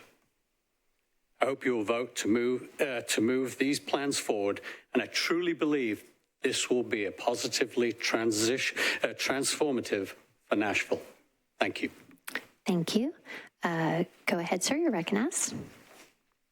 Good evening, all. Thank you for the time and the forum. My name is Sid Scanoni. I am a homeowner on Woodlawn Drive in the same neighborhood as the proposed development. I'm here to voice support for Vanderbilt's innovation neighborhood. As a homeowner in the area, I've followed the plans closely as they've been updated according to neighborhood feedback. I believe Vanderbilt's proposal is beneficial to both the neighborhood and city, specifically because of the updated traffic measures, improved walkability, and added green space. This represents a marked improvement to the existing area, which presently consists of mainly surface parking lots. The innovation neighborhood would help Nashville to grow in a positive direction, attracting jobs, investment, and industry. Vanderbilt is perhaps our city's most esteemed institution, and what is good for Vanderbilt is good for the city. As a homeowner in the neighborhood, I urge council members to vote in favor of the project. Thank you very much. Thank you. Go ahead, ma'am. You're recognized. Good evening. I'm Lisa Wyatt. I'm a homeowner and board member of HWEN, Hillsborough West End Association, also the tree captain for Route Nashville. I am generational Nashvilleian, native Nashvilleian, both sets of grandparents grew up here. My parents grew up here. We grew up in this neighborhood, and I'm just a proud supporter of all the contribution that Vanderbilt has made in the community and for their renowned medical center and university. And I believe we all should recognize what Vanderbilt Innovation will do for our community. And I support that. I support, as you all have heard here today, growth is inevitable, and I trust Vanderbilt Innovation given their continued support through this outreach through the program. And I support Councilmember Tom Cash on all the hard work and negotiations for all the concessions that have been done for the year and a half, last 2 years. So I'm just a strong supporter of this continued negotiations as well, though, to support balancing this growth with the protections of the neighborhood. And I believe that Vanderbilt Innovation will work with the neighborhood for continued compatibility based on how they've handled things thus far. So I'm just a proud supporter of Vanderbilt and in our home in Nashville. So I am in favor of the amendments of Councilmember Tom Cash. Thank you. Thank you. All right, go ahead. You're recognized. Madam President and council members, my name is Miriam Mims. I live on Blair Boulevard, 4 blocks from Vanderbilt. I ask that you pass this bill tonight on second reading with all amendments. You'll hear from others tonight, and I'm only one voice, but I speak for others at their request because I care deeply and have been laser focused on the Innovation District for over 2 years. 20 years ago, I joined the Hillsborough West End Board, and I still serve to this day. The neighborhood elected me co-chair, and for 15 years, I've served as Commissioner of Beautification and Environment. My children played in Dragon Park, and today my grandchildren attend our public schools. I want you to know that Nashville matters to me, my historic neighborhood matters to me, and my family matters to me. Back in June of 2024, when Vanderbilt contacted us about the Innovation District concept, we were curious, even skeptical. We held kitchen table meetings with 150 participants, and following that, Councilmember Cash and others held meetings that were attended with hundreds more, where we asked countless questions with NDOT, WEGO, planning, architects, and Vanderbilt sharing information. This year, I worked with a small group to hammer out 23 asks of Vanderbilt. Out of these came today's amendments addressing reduced building heights all the way to bird-safe glass. They weren't created in a vacuum. They were created collaboratively in good faith and long hours, and tonight it's time to move forward. Finally, I'm not the only former WHEN chair supporting passage tonight. In fact, six former neighborhood chairs have contacted council.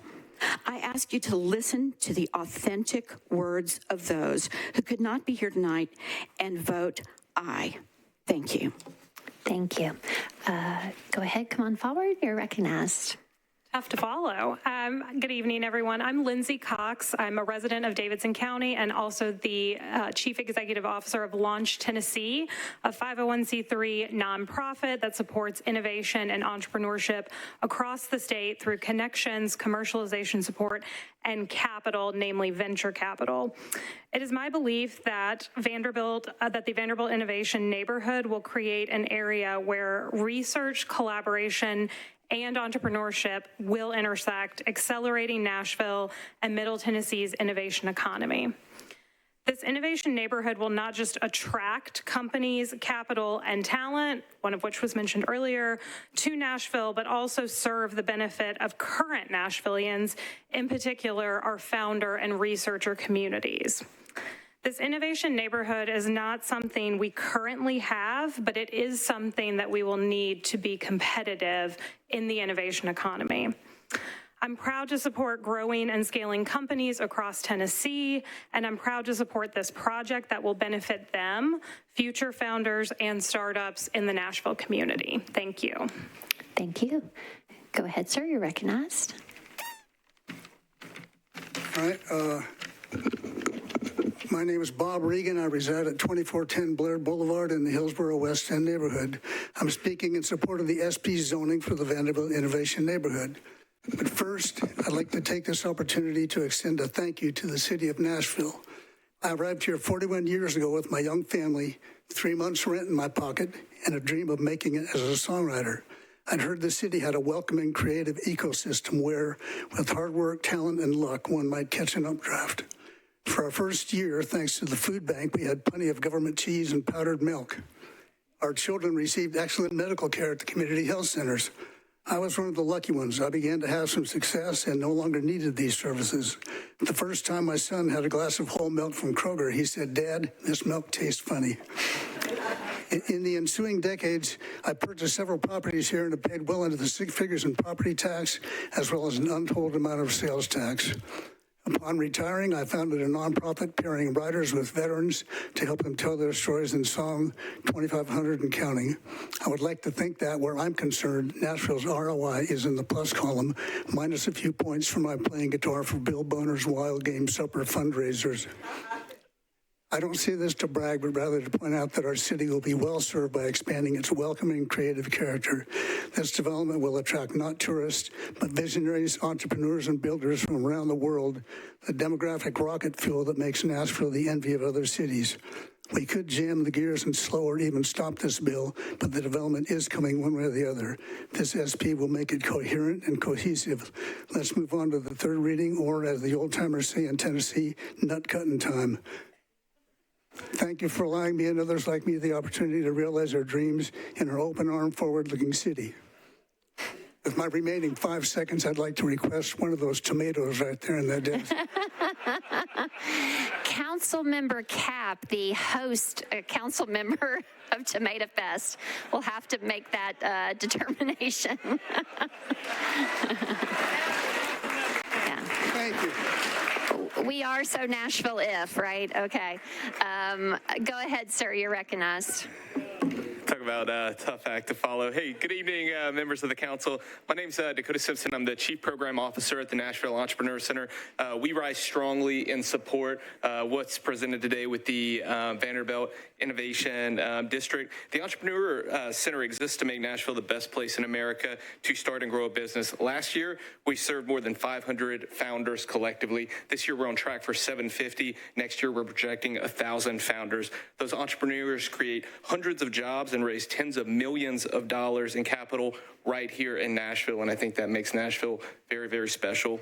Here's what a decade of work has taught us. Proximity absolutely matters for these entrepreneurs. Research from the Kauffman Institute, a leading institute on entrepreneurial research, suggests that innovation happens through intentional collisions, the unplanned conversations that turn ideas into companies.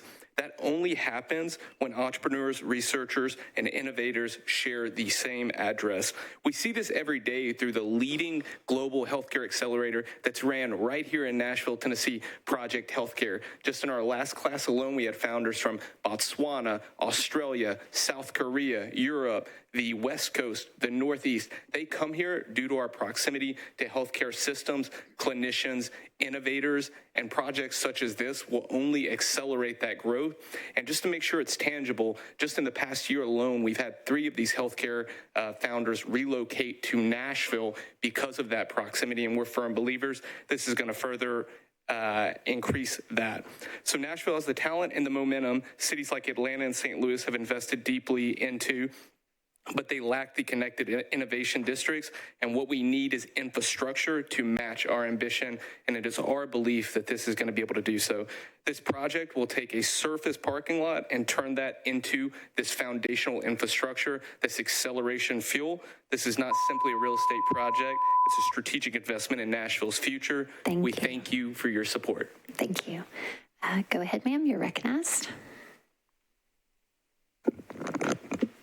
Good evening. My name is Megan Seeby, and I'm the president of the Bristol West End Condominium Association at 3000 Vanderbilt Place. After lengthy negotiations with Vanderbilt University, BWECA, and Vanderbilt, I've reached a memorandum of understanding addressing a number of issues arising from the specific plan. In consideration of Vanderbilt's commitments under that agreement, BWECA supports approval of the specific plan and its amendments. Individual unit owners may hold their own opinions, but the BWECA supports the specific plan based on the MOU. We appreciate Vanderbilt's engagement very much and Councilmember Cash's attention to our community's concerns throughout this process. Thank you. Thank you. Go ahead, you're recognized. Good evening. I'm Kim Hawkins, a resident of 2205 Natchez Trace, and I'm speaking tonight as a 32-year resident of Hillsborough West End neighborhood, as well as a landscape architect and urban planner with 40 years working in Nashville. I've participated in the small neighborhood stakeholder meetings and the community meetings for this project for over 2 years and have studied the specific plan closely. While no plan is perfect, I support this SP because the thoughtful design offers a far better outcome for our community than what could be built today by right. A few key points stand out for both a neighbor and a planning standpoint. One, open space. I'm really pleased to see the open space and the meander embedded as a core requirement, guaranteeing at least 3 acres of publicly accessible open space that creates walkable, bikeable connections and gathering space for the broader community. Height and scale. The SP cuts the allowed by right height limit on Blakemore Avenue, our neighborhood's edge, by more than half, capping it at 10 stories and also providing design standards which regulate permitted uses, facade requirements, block length, building height, and massing for the entire district. Traffic and parking. Neighbor concerns regarding event day traffic are valid and require ongoing attention. However, Vanderbilt has a proven track record here. Between 2019 and 2024, their transportation demand management program reduced single occupancy vehicle commuting by roughly 30 percentage points and doubled walking commuters from 6 to 13%. Vanderbilt's TDM program is really a model for others. By pairing institutional policy with city investments like Choose How You Move, this innovation district can scale active transit and greenway connections to benefit the entire Midtown and Hillsborough West End area. I urge council to support this SP as it gives our neighborhood much stronger protections and public amenities than the current by right development. Thank you. Go ahead, you're recognized. Council members, thank you so much for your time tonight. My name is Megan Sigler, and I'm a professional traffic engineer with KCI Technologies. We conducted the multimodal transportation analysis in accordance with NDOT standards. And as a part of that study, we evaluated not only the vehicular network, but the pedestrian, bicycle, and transit network as well to make sure that Vanderbilt was covering every possible path that they could. NDOT has reviewed and agreed with the recommendations that were included in our study, as well as setting forth some additional standards on top of that. Based off the this development is in agreement with all of those conditions, which includes roadway and intersection improvements, as well as continued traffic monitoring as each parcel is developed, and traffic calming gives throughout the entire lifetime of the project. Thank you so much for your support. Thank you. Go ahead, come on forward. You're recognized. Hi, my name is Wendy Monday, and I live with my family on Ackland Avenue, just across from Vanderbilt. My husband and I have hosted small group meetings in our home to discuss this plan with our neighbors. As a resident of this neighborhood and a mother of a 4-year-old son, I'm very much in favor of Innovation Vanderbilt and how it can enhance the livability of this neighborhood that we will live in for years and years to come. Better connections to parks and open space is selfishly very important to me. We already enjoy Dragon Park every single day and look forward to a plan that strengthens connections from Dragon Park to Centennial Park to the broader neighborhood. I'm excited about safer, more walkable streets, additional crosswalks across 31st Avenue, West End, and Natchez Trace, and approximately 1.7 miles of new and improved sidewalks. And last but not least, this SP lays important groundwork for the city's transit improvements along West End via the Choose How You Move initiative. You will be hard-pressed to find someone more excited about riding a bus than a 4-year-old, so this is particularly exciting to our family. I urge you to move forward with this SP and look forward to enjoying the benefits of this plan. Thank you. Go ahead, sir. Come on forward. You're recognized. Good evening. My name is JT Spangler. I'm a resident of Hillsborough West End with that lovely lady here. We had to get a babysitter to be here tonight, and this is not our best date night ever, I will say.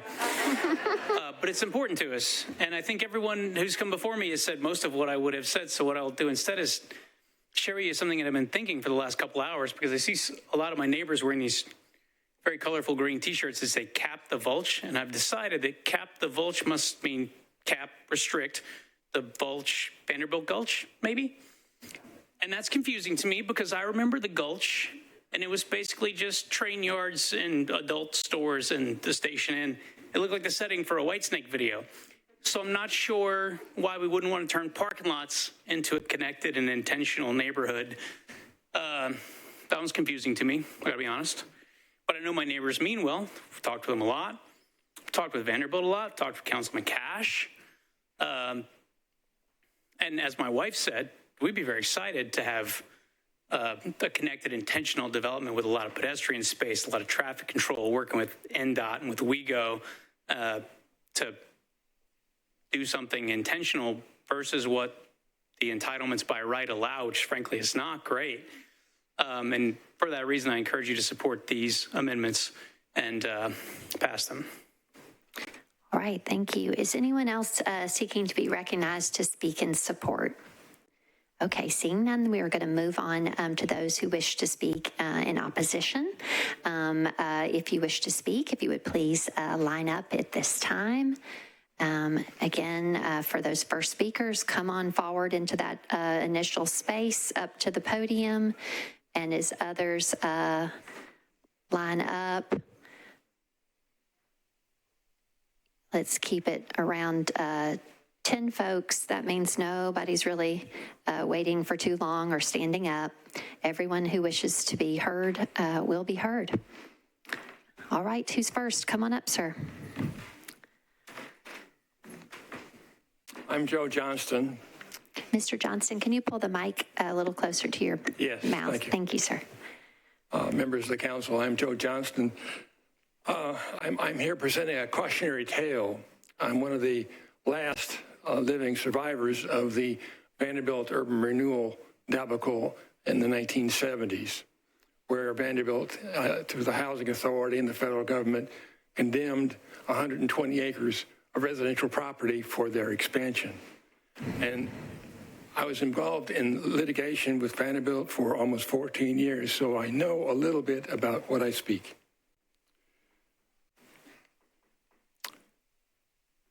I'm the last surviving ex-property owner of the Vanderbilt Urban Renewal Project from 1968 to 1984, during which time my ancestral home at 3013 Vanderbilt Place was condemned as a part of an unconstitutional land acquisition for the purpose of which was to qualify for federal matching funds to pay for capital improvements required to support the university's future expansion. In spite of the projections of Vanderbilt's second 100-year plan, the acquired land was not redeveloped for student housing, but was paved over to create 18 acres of ground level parking, which is there today. Trust is something you need to be aware of. There's a lot of smoke and mirrors here, and you need to be very careful with the fine print. Parking is something that nobody is advocating this program has talked about. Parking is a major, major problem for our neighborhood now, as well as in the future. What about the future? A comment was made that all this development is going to be... Thank you, sir. Your time has expired. Where did you start? Right there. I'm Meredith Libby. I live in Hillsborough West End, and with Mr. Johnson's permission, I will continue his remarks. Sure. Existing surface parking lots may remain or be minimally improved, provided that the degree of nonconformity with standards of this SP is not increased. Temporary surface parking may be permitted on parcels awaiting development, for example, following demolition. Due to site-specific topography, portions of a garage may be considered below grade based on the average adjacent ground elevation. Additionally, parking structures may connect below grade across streets. I believe that's the conclusion of his remarks. If I may add my own, I heard about a 2-year process. I can say I participated in several meetings, most of which were about this glorious linear park we were going to have, and I didn't hear about skyscrapers bigger than those downtown until pretty late in the process. I so appreciate what Councilman Cash is doing to moderate some of the negative effects of this on our neighborhood, but we do need more time to fine-tune. In fact, I heard one of the supporters this evening reference a point that is not consistent with what Council Member Cash has proposed. So you can see there's still some confusion, I think some fine-tuning. I don't know that anyone here is opposed to the innovation program, the innovation neighborhood. I think we all understand surface parking lots aren't the highest and best use of land. But I think we could use some more time to fine-tune and really make it worthy of our community. Thank you. Thank you. Go ahead, you're recognized. Vice Mayor and council members, my name is Ginger Hauser. I live at 2510 Natchez Trace, and I'm here to ask that you adopt both Councilman Cash and Allen's amendments tonight, but also require a reduction in this project scale and height as you move forward. As a former District 18 council member, I helped negotiate Belmont's growth plan and also simultaneously did an overlay on the surrounding neighborhood. The reason we did it is we wanted to allow the university to grow and innovate and preserve and protect the community around it. Today, I serve on the neighborhood board and have been part of the negotiating team helping Councilmember Cash with this issue. As you heard, most of the land in this rezoning was acquired through eminent domain during urban renewal, and promises were made to this council that it would only be used for academic and hospital uses. Before eminent domain, these were neighbors and they were displaced to build parking lots. Today, this proposal allows this former neighborhood to be developed by private developers, not Vanderbilt, who will lease Vanderbilt's land and build up to 6.1 million square feet. That is almost 6 Green Hills malls right next to neighborhoods. And a project that they've estimated will take 30 years of construction. The proposed heights are up to 475 feet, 35 stories. That's the equivalent of the Bridgestone building downtown and Amazon Towers, right next to neighborhoods. This would create a second downtown. It would dwarf Vanderbilt's academic campus, and it will change the iconic area of Love Circle. Please reduce the heights as you go to third reading and adopt the amendments tonight. Thank you. Thank you. Go ahead, sir. You're recognized. Good evening. My name is Preston Quirk. I'm an architect practicing in Nashville for the last 40 years. My wife and I live in a fine home on Blair Boulevard we bought 39 years ago. I want to express my thoughts in a quick little story tonight. King Vanderbilt has an extensive kingdom with many fine buildings and expansive grounds. After a very successful football season, he summoned the royal accountant and asked him to acquire more lands beyond the boundary of his current kingdom.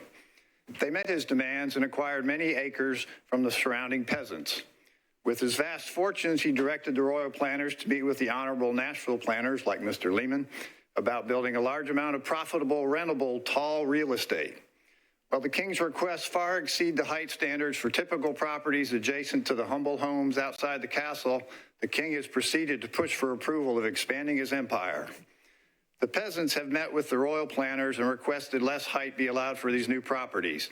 Their requests are backed up by past experiences with the national planners about transitional zoning practices, whereby properties adjacent to homes are smaller in scale and taller buildings are not placed directly across the lane from humble homes.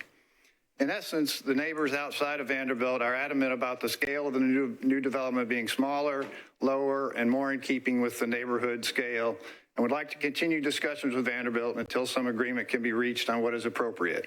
What is now nice student recreational fields that help the transition from the university to the neighborhoods is proposed to be replaced by tall buildings and a minimal winding green path. It feels to me like the king is trampling the little people. Let's bring down the scale of this development next to our neighborhood. Thank you. Thank you. Go ahead, sir. You're recognized.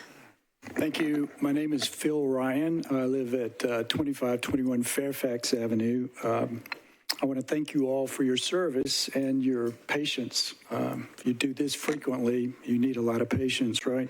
I've had careers in local government, banking, and commercial real estate. I'm a co-chair of the Hillsborough West End Neighbor Board this year. 50 years as a resident this year of Hillsborough Village. Councilman Cash, the neighbors, and VU have been negotiating for some months to create a more perfect innovation neighborhood, and we've made some progress. Thank you, Councilman Cash. But a further reduction in scale and height will make a much better neighborhood to bungalows. That's what we're talking about. As Ginger mentioned, the height and 6 million square feet right next to a bungalow neighborhood. And we didn't really learn about the 6 million square feet until the spring of this year. There was always talk, about the open space, the green space, the connections, sidewalks and stuff. But it took a while to get that out of the process, that this was going to be 6.1 million square feet of new space and buildings that have come down in height in recent months, but it's still 475 feet. So we think, me and many of my friends think a further reduction in scale and height will make a better neighborhood, a better neighbor to our neighborhood of bungalows. So we believe Vanderbilt can get a brilliant innovation neighborhood, a brilliant neighborhood, and we can preserve our historic neighborhood if we have more time to discuss and negotiate height and square footage. Thank you. Thank you. Go ahead, you're recognized. Hi, I'm Gina Napoli. I live on Hillside Drive. I can actually see Vandy's Jumbotron from my driveway.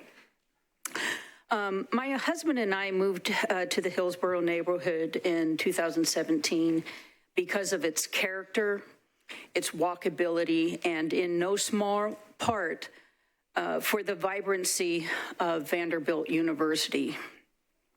When the neighborhood started getting proposed building heights, I made a simple graph comparing the heights of those buildings to the highest elevation of Love Circle.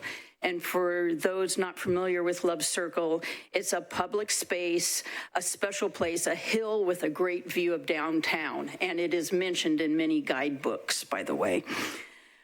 What I found is that the buildings Vanderbilt proposed for Subdistrict A, which is the area closest to our neighborhood, facing it, is 12-story buildings, and at the time I had 144 feet. I think they allowed more, but I'm not sure. Those 12 stories will be taller than Love Circle, the elevations between the two. With other proposed buildings of 400 plus feet, they will be over 200 feet taller than Love Circle. And basically, my point here is that the iconic view from that hill of downtown Nashville will be blocked, as will their own, I think, very special tower will have a blocked view. It will be dwarfed.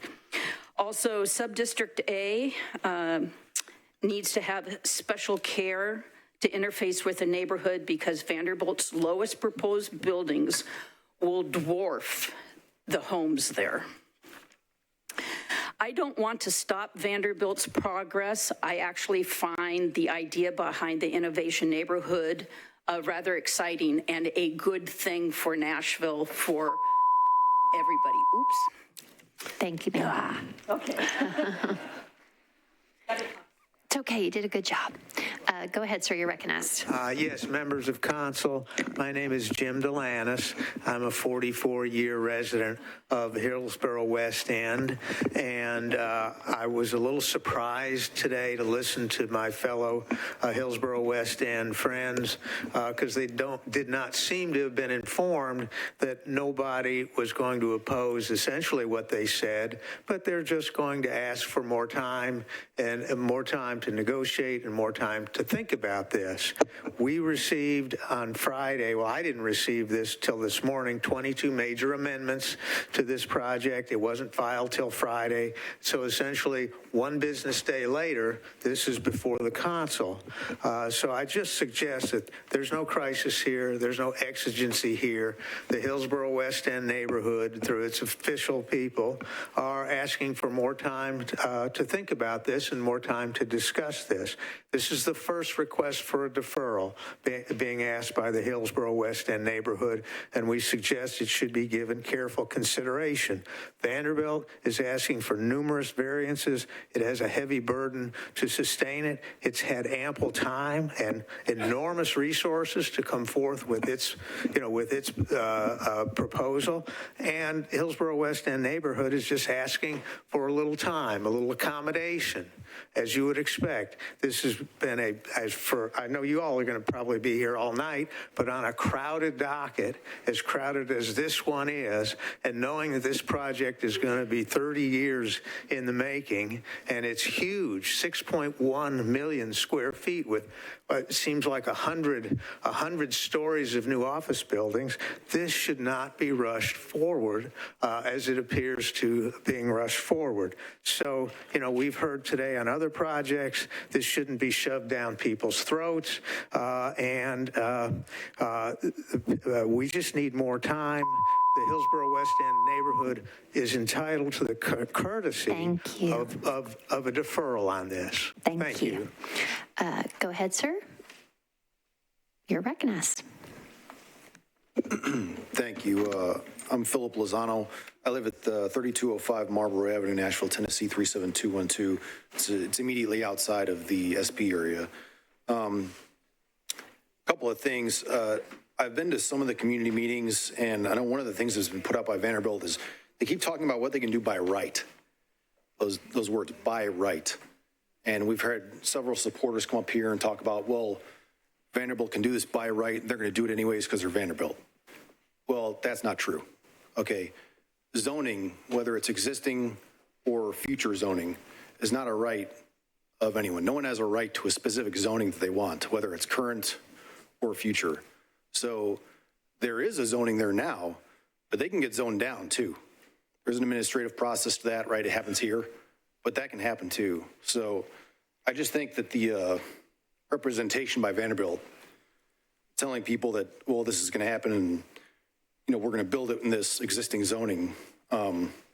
If they did that, there's blowback to that too. So I think they should be more honest about that. The other thing is this community character plan for Green Hills. I'm trying to figure out what the relevance of this thing is. I know it's supposed to be for planning and like the community and everything, but it says in there, the community character policies are the standard by which development and investment decisions are reviewed and future zone change requests are measured. It says that right in there. If you look at the community character plan, that is phenomenally out of whack with this development, okay? So a lot of people have said that they're like against the SP and the VINP.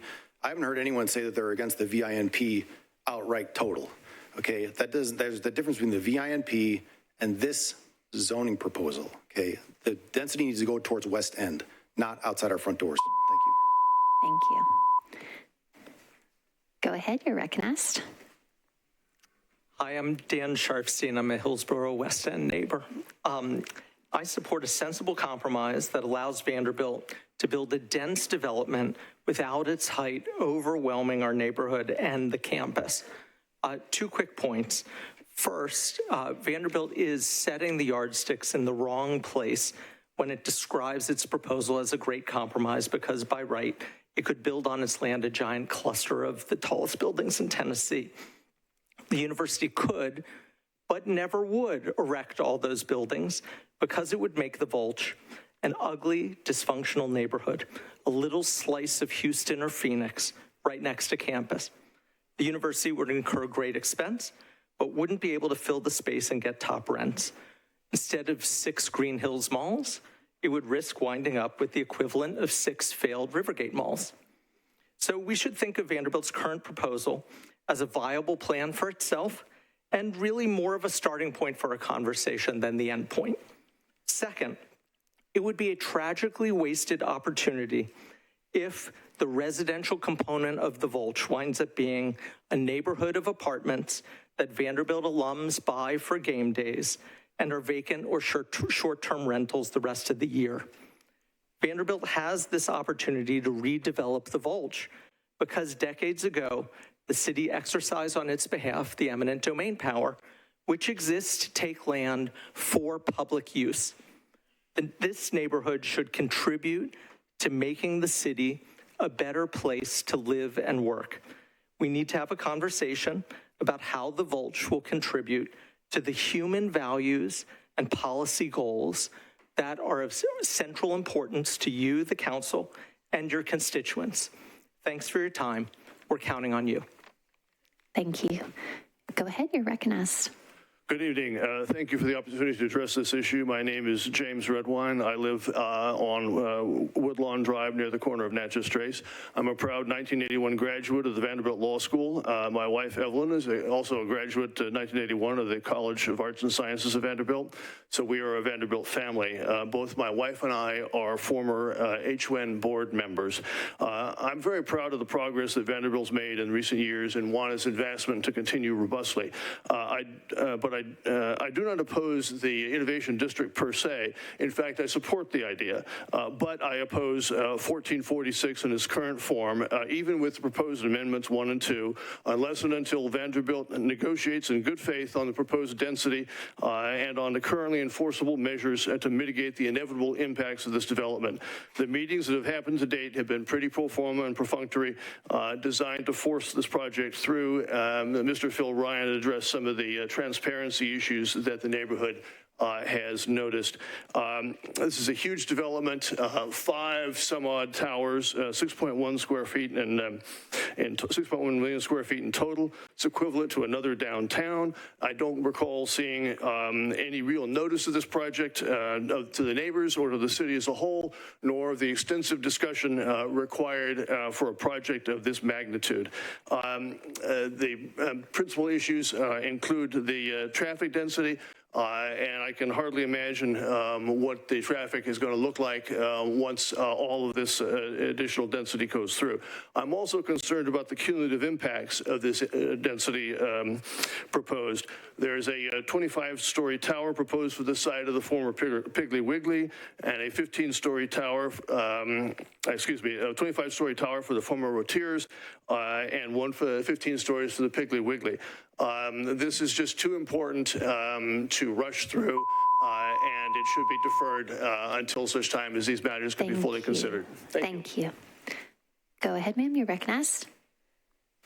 Good evening. My name is Cindy David, and I live at 4004 Nebraska Avenue. This is my first time attending this kind of meeting, and I am grateful to have the opportunity to speak. I have lived in the Sylvan Park area for the last 23 years, and I have seen tremendous changes. I also am a homeowner in that area to the neighborhood, and I love where I live. Some have been positive changes and some have not.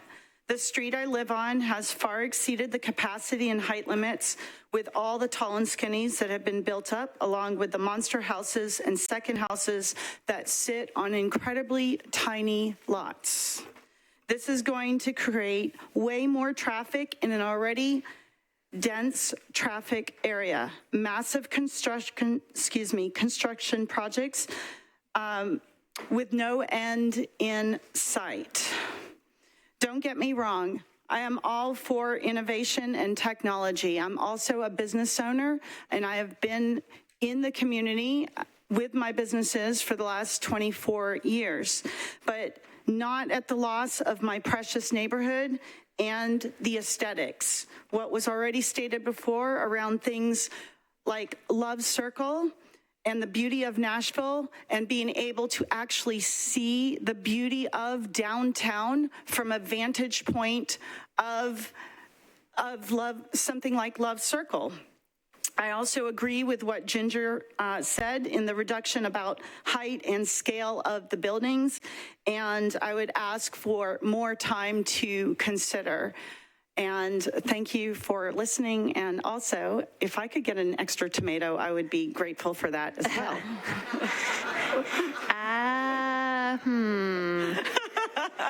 We may have started a bad trend here. Okay, come on forward, sir. If you'd step to the side for your tomato kindly and open the podium. Thank you. Good evening. Go ahead, sir. My name is Dan Eager. I've lived at 2715 Westwood Avenue in the Hillsborough West End neighborhood for over 40 years. For much of my career, I managed an often controversial state regulatory program that affected individual landowners, highway construction, and private development projects that would alter Tennessee's waters. Through the experience of leading the promulgation of regulations governing the program and signing off on hundreds of individual permit decisions, I've developed a deep appreciation for the sometimes messy and frustrating public participation process. In the end, that process typically results in a better product, one that better serves the public interest. I request that Council vote to defer this measure to allow additional discussions and improve the project even further. Thank you. Thank you. Go ahead, come on forward. Good evening. Ryan Delahanty, 2724 Ackland Avenue. I'm a Vanderbilt alumnus. My wife is a professor there. We raised kids here. We live near Dragon Park. We are both scientists. We run a biotech. We want an innovation district for sure. We want labs, startups, jobs, but we are concerned about something narrower, which is height and what's in writing. So as drawn, this allows up to a 35-story building in the area that would be the equivalent to those parking lots. Imagine a wall that would block, an obelisk that could block the sun for neighbors in the neighborhood. Whatever gets built there will be permanent, so the numbers have to be right the first time. You've heard the story tonight of how Vanderbilt took homes 50 years ago with promises, and they turned them into parking lots. We're not relitigating that. We're saying this time the neighborhood gets protections in writing first. I sent Vanderbilt 6 written questions with commitments. Which commitments are enforceable? What prevents dilution? And what's funded and when? No answers. They said that they would be adaptable to market conditions. Flexibility for them can't mean uncertainty for us. So what this looks like, we need to cap the heights. We need to bring down the heights of the buildings with real promises. We need to bind the good intentions, the greenway connections, protected bike lanes, safe crossings, funded, scheduled, and in the text. Do that and the neighborhood won't be in opposition. We're the front porch of the innovation district. But once this passes, as drawn, the conversation changes. Today, everyone's at the table. After approval, participation becomes voluntary. Don't advance this tonight. Cap the heights, right protections for Vanderbilt, or for the neighbors, and Vanderbilt gets the whole city on its side, with neighbors with them and not over them. Thank you. Go ahead, you're recognized. Hello, my name is Joyce Quirk. I live at the corner of Blair Boulevard and Natchez Trace. Natchez Trace is a 2-lane road that many people use as a connector between I-440 and Vanderbilt and the West End area. Imagine how many more cars are going to be driving on that 2-lane road. 21st Avenue is already very congested, so that's why they drive down Natchez Trace. When people meet me, they say, and find out where I live, they say, oh, I drive past your house all the time. Now, all these people there might be some people that actually live in this neighborhood, that's great, or in this new place, but many of them are going to drive, and they will not all fit on 2-lane Natchez Trace. I encourage you to scale this back and very much consider Natchez Trace as a very tiny 2-lane road connecting to it. Thank you. Thank you. Go ahead, you're recognized. I'm Dawn Kirk. I moved to Hune in 1977, and I'm here as a voice for birds. Birds are integral to our lives, from woody woodpecker, big bird, tweety bird, angry birds, the orioles, cardinals, blue jays, the eagles. We use birds to promote all kinds of things. They're woven into Music City, from Roy Acuff's Great Speckled Bird and Dolly's A Little Sparrow to Miranda Lambert's Bluebird and Jason Aldean's Mockingbird. They're part of our soundtrack. They also love Nashville. We are in a flyway, a primary route for millions of migrating birds spring and fall. During the night of April 7th this year, over 2 million birds were tracked migrating over our city. Through months of migration, some of these birds land in trees. At sunrise, they go out for breakfast. They see a tree reflected in a glass window and think it's a real tree. They see that reflection and think insect, berry, seed. Boom. This results in a window strike and death, or trauma and eventual death. Window collisions kill more than 1 billion birds yearly in our country. We in Nashville lose songbirds, cardinals, robins, mockingbirds, wrens. Yet, collisions happen to be the largest preventable cause of bird deaths. Preventable? Yes, thanks to non-reflective, bird-safe glass. Birds give us so much. Let's do something simple to protect them. Vanderbilt, I urge you to be truly innovative and commit to bird-safe glass, and council support Amendment 2. Thank you. Go ahead, sir, you're recognized. Thank you, Madam Vice Mayor. Jason Holloman, 4210 Park Avenue, and former District 24 council member. I've worked for the last several months with this Hillsborough West End group to try to negotiate with Vanderbilt. During my time on the council, we negotiated and adopted an institutional overlay for the Aquinas College just down the street and for the Free Will Baptist College just down the street. This proposal here is certainly a better configuration for Vanderbilt. And it can be a better configuration for the neighborhood as well. But I do want to highlight that as presently presented, this is an additional 500,000 square feet of development than what is allowed by right. And this neighborhood, as I think you have heard, has not worked in opposition, but has worked collaboratively. It's just that this is an incomplete collaboration at this point. And so what I would ask is that there be the opportunity to, as you have heard from several of these speakers tonight, to bring down these heights, particularly as they are adjacent to Blakemore and the existing single-family neighborhood, so that there is better transition in heights between that single-family, long-term historic neighborhood and the heights that we expect on West End, and then that there be overall reduction in height. Because we don't want this to be a competitor to downtown. We want this to remain a vibrant university midtown area that supports downtown but does not compete with downtown. So I hope that you will hear those concerns, work with Councilman Cash here in the next few weeks, and give us the time to complete that negotiation so that we can make this a project that is not just good for Vanderbilt, but is also good for the historic Hillsborough West End neighborhood. Thank you. All right. Okay. Are you seeking to be recognized in opposition? Yeah. I've got a green shirt on. It's not tall. It's not tall enough. I want to block John Rich's view. Why isn't it more taller? Also, Vanderbilt's got drones. They got surveillance drones, and this is going to be another neighborhood that they're going to be surveilling with their drones. And I feel like that's Nashville too. And we should, the ordinance that's also on first reading today on drones, that Vanderbilt's program should have to go through that as well. And I wanted to support this, but it's not tall enough, and I'm afraid of we're going to have more drone surveillance over a neighborhood, and don't love that. Thanks. All right. Is anyone else seeking to be recognized to speak in opposition? Okay, go ahead, ma'am. I am a former student of Councilmember Cash. Growing up, I would take the bus down West End, get off, walk through Vanderbilt's campus, sometimes up Natchez Trace, sometimes up Blakemore, depending on how I felt. And I'm intimately familiar with this area. I don't own a home, but I'm a longtime resident of the neighborhood.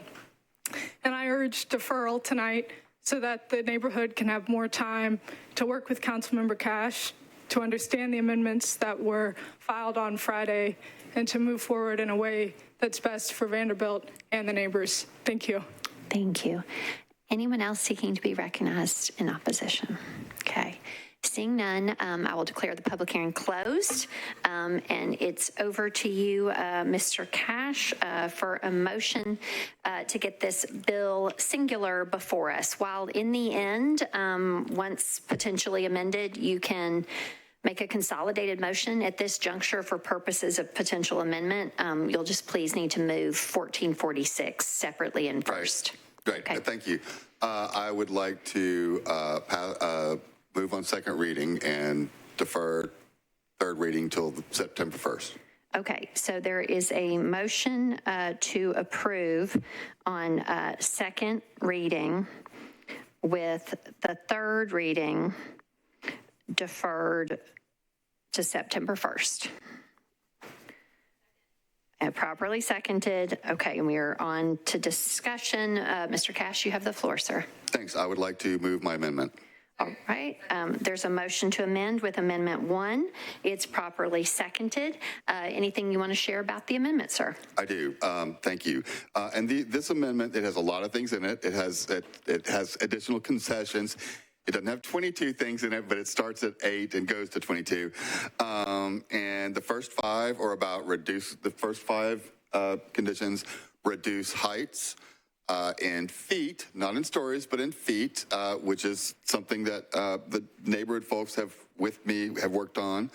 And there are some really good things in here about some funds for traffic calming over a 15-year period as you know, as the development grows and has impact on the neighborhood and the surrounding communities. There are a number of things about construction that are specific to protect the neighborhood against construction vehicles, routes. There are also things about like posting information online and sharing. Mr. Cash, would you move your mic a little closer to your mouth, please? And sharing, there are a lot of good stuff there on construction and communication. There's also, the last thing there is a little different. It is I'm asking for an advisory committee to go with this. And I do want to take a minute to explain why, and I believe that it is very important. It was something I started talking with Vanderbilt early on. Look, this is a 43-acre, 30-year regulatory SP. Regulatory meaning it has lots of uses and heights and, you know, other elements to it, you know, requirements about green space and infrastructure. But we need a long-term way to continue to have engagement after we get the SP where we want it, and it becomes law. We need continuous engagement. So I've asked, and there's an example of this at Belmont, which is a great, one of the best neighborhood committees that I work with. It's very diverse. It is an advisory committee. You know, Vanderbilt contributes a lot to this community, and it is a great private university, sometimes very private, and they wanted to engage on this SP, and so I am asking for this so that as this regulatory SP becomes more of a site-based SP, that we are able to have community members, a variety of community members, engage with them and you know, make sure that they are following the elements of the SP, that they can do face-to-face dialogue with Vanderbilt and share concerns and things they like. I move my amendment. All right. There is a motion to amend with Amendment 1. It was properly seconded. You have heard a description of the bill's sponsor and the amendment maker. So we're on to discussion on the motion to amend. Do you seek to be recognized on the amendment, Ms. Evans-Siegel? I was just in the queue because I thought Councilmember Cash was going to run out of time, so I yielded my time to him if he was not quite finished. Mr. Cash, is there more that you would like to share on? Okay, go ahead, sir. Thank you. Just a lot of these things came from certainly not just me, but through a lot of community meetings, a lot of dialogue. We did take a lot of time with this, and this is one of the results. We also got some great things in the planning conditions and departmental conditions that I can talk about later, but these things are very important to this bill, and it is like I said, it's a regulatory SP, so there are a lot of uncertainties to it. That, along with the, you know, density, means that we do have to take time to make sure that we're dotting our I's and crossing our T's. I've been doing that for months. Someone said like we're rushing this. I asked for deferrals at planning 4 times and received it 3 times. I did not file right away. Like we have not been rushing this. I am not ready to say we are there. I'm willing to defer for a meeting so we have more time, and I appreciate all the comments. But on the amendment, I think there's a lot of good stuff in here. I hope I can get my colleagues' support, and it will make the bill better, and then we will continue to work on the concerns that we heard tonight. All right. Thank you, Mr. Cash. Ms. Allen, I assume you're in the queue for your amendment later. Okay, so any discussion on the motion to amend? Seeing none, all in favor of the amendment, please say aye. Any voting no or abstaining? All right. That was an abstention from Mr. Cap on the motion to amend. Okay, so that was an amendment by the primary sponsor. So I'm going to assume that we are renewing this motion to approve as amended so far with Amendment 1. And now we could Discussion continues, and next in the queue is Ms. Allen. You're recognized. Thank you, Madam Vice Mayor. I want to start by just thanking Councilmember Cash for all the work he's put into this and all the neighbors that have worked on this for 2 years and that came out to speak. This has definitely been an iterative process, and Vanderbilt has had a lot to listen to, and I think they have been good listeners, and I'm very pleased with the amendment and the changes that have been asked for and incorporated into that, and also for the deferral that's been requested. I think there's more discussion to be had, and I think we will use that time well, including on my amendment 2, which I'm not going to move. It does deal with bird-safe glass, but I need to work on the language a little bit to make sure that I don't have any unintended consequences. So I do intend to bring it back on 3rd, and so I will be using this interim time to just refine my language on that one as well. So with that, I would simply just ask for my colleagues' full support on the motions that the sponsor has made, and thank him again for all his efforts. All right, appreciate that. Okay, is there any further discussion on the motion to approve 1461 as amended with Amendment 1? Mr. Cash, would you like to amend your motion, consolidate it with 1447? I would like to move. No, my amendment is, my motion is the same. Oh. I want to. You want to? Yeah, I'm sorry. I'm going to move it as amended and defer 3rd reading till September 1st. Right, but may I pull the companion bill 1447 in there? Oh, yes, please. Okay, and consolidate those. Okay, everybody clear on what the motion is before us? All right, is there any further discussion on that? Seeing none, all in favor, please say aye. Any voting no or abstaining? Mr. Cap is abstaining. All right, so both 1446 and 1447 has passed their second reading as amended with Amendment 1, and 3rd reading will be on September 1st. Thanks everybody for coming out. I would ask that you please depart as quietly as possible because we still have more bills on public hearing. This does not conclude the meeting for the council members.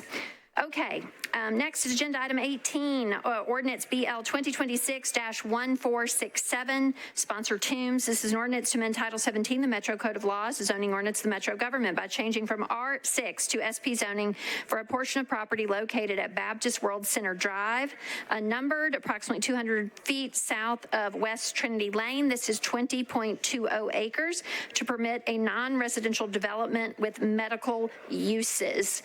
Ms. Toombs, you're recognized. Thank you, Madam Vice Mayor. I believe this needs to be deferred to the next public hearing in September because of lack of notice. All right. Is there a second for that motion? Okay. It's properly moved and seconded for 1467 to be deferred to the public hearing of September 1st. Is there any discussion? Seeing none, all in favor, please say aye. Okay. Any noes or abstentions? All right. This has passed its second reading. Next is agenda item 19, ordinance BL 2026-1468, sponsor Vo. This is an ordinance to amend Title 17 of the Metro Code of Laws, the zoning ordinance of the Metro government by changing from R6A to RM20ANS zoning for properties located at 69A, B, and C Donaldson Street, approximately 200 feet north of Robertson Street. This is 0.17 acres. Ms. Vo, you're recognized. Thank you, Vice Mayor. I'd like to open the public hearing. Okay, I declare the public hearing open for Mrs. Vo's, Councilmember Vo's ordinance 1468. Would all members of the public here in support of this bill please raise your hand? Would all members of the public here in support of Ms. Vo's bill 1468 please raise your hands? Okay. Would all members here in opposition to this bill please raise your hand? Okay, Ms. Vo, seeing no one here on either side, I will declare the public hearing closed. It's back to you for a motion. Thank you. I'd like to move to approve. Okay. Is there properly seconded? Any discussion? Seeing none, all in favor, please say aye. Aye. Any voting no or abstaining? Okay, this has passed its second of 3 readings. Next are agenda items 20 and 21. They are companions to each other. Sponsor Coupon. Agenda item 20 is ordinance BL 2026-1469. Agenda item 21 is 1470. 1469 is an ordinance to amend Title 17, the Metro Code of Laws, the zoning ordinance of the Metro government by applying a historic landmark overlay district to property located at 113 8th Avenue South at the northwest corner of 8th Avenue South and McGavick Street. This is zoned DTC, downtown code 0.72 acres.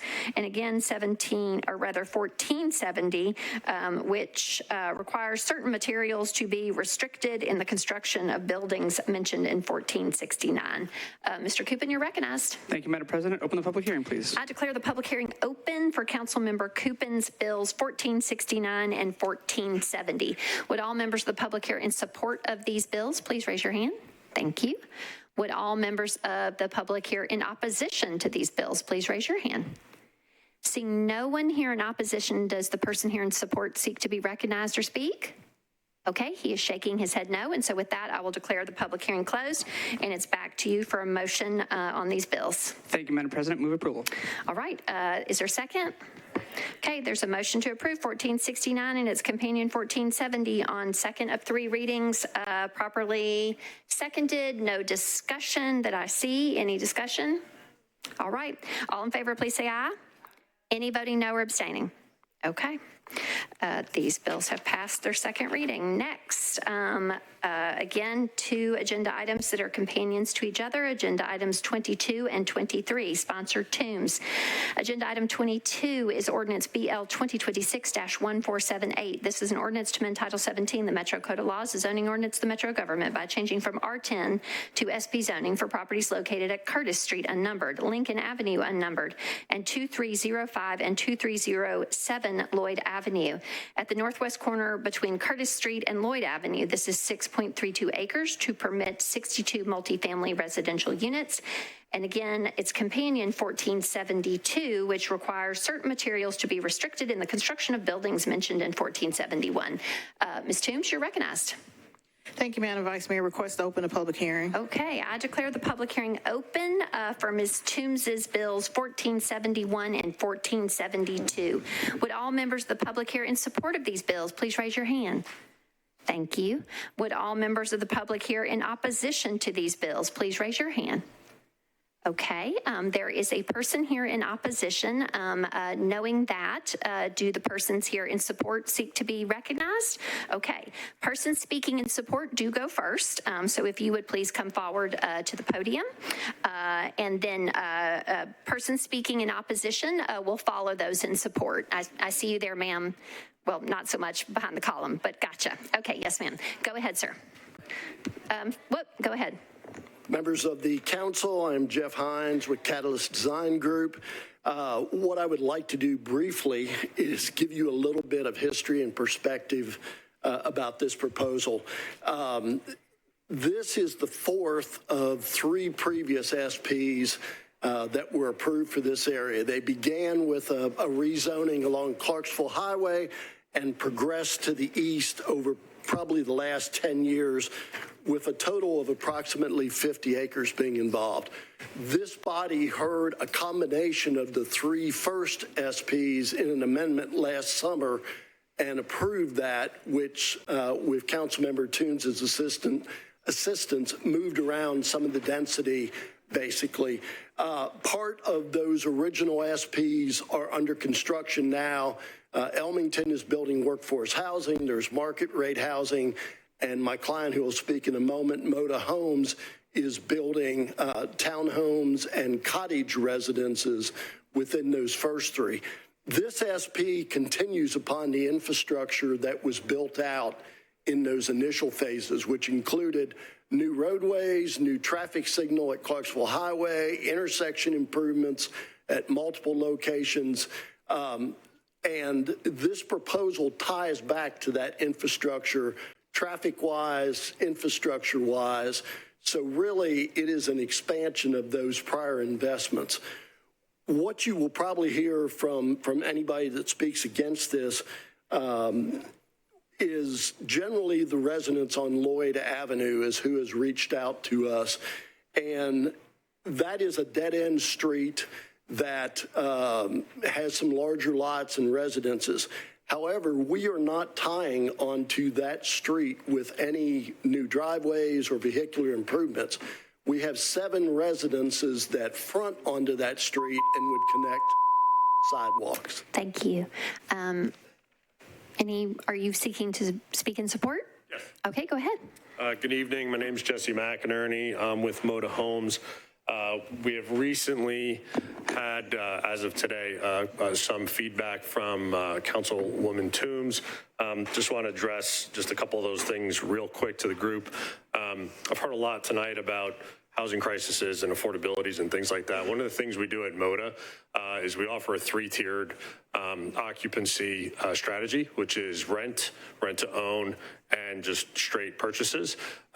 We pride ourselves on working with folks that are either new and first-time homeowners or working through a situation and have transitioned from ownership and now renting to get those folks back into ownership and understanding the virtues of ownership. So there was a couple questions about percentages of ownership versus lease units. It's at the discretion of the people that show up. Typically, our communities are 60% leased at the onset, and then it transitioned to 60% owned over the course of about 10 years. So it has been a system that has worked for us. There's also been some community outreach as far as us keeping them apprised of what's going on at the project.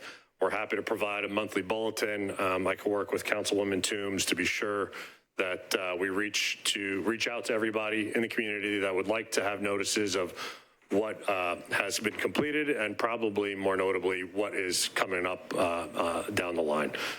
With that, that's all I have, and we will continue to work with Councilwoman Toombs and the community between now and the 3rd reading to make sure we address anyone's concerns. All right. Is there anyone else seeking to be recognized in support? Okay, seeing none, those persons in opposition, if you would please come forward to speak. You're recognized. Thank you for the opportunity. Just wanted to be brief. My only opposition isn't the actual build, it's the amount or the volume. The neighborhood itself isn't conducive to the traffic that will come with that.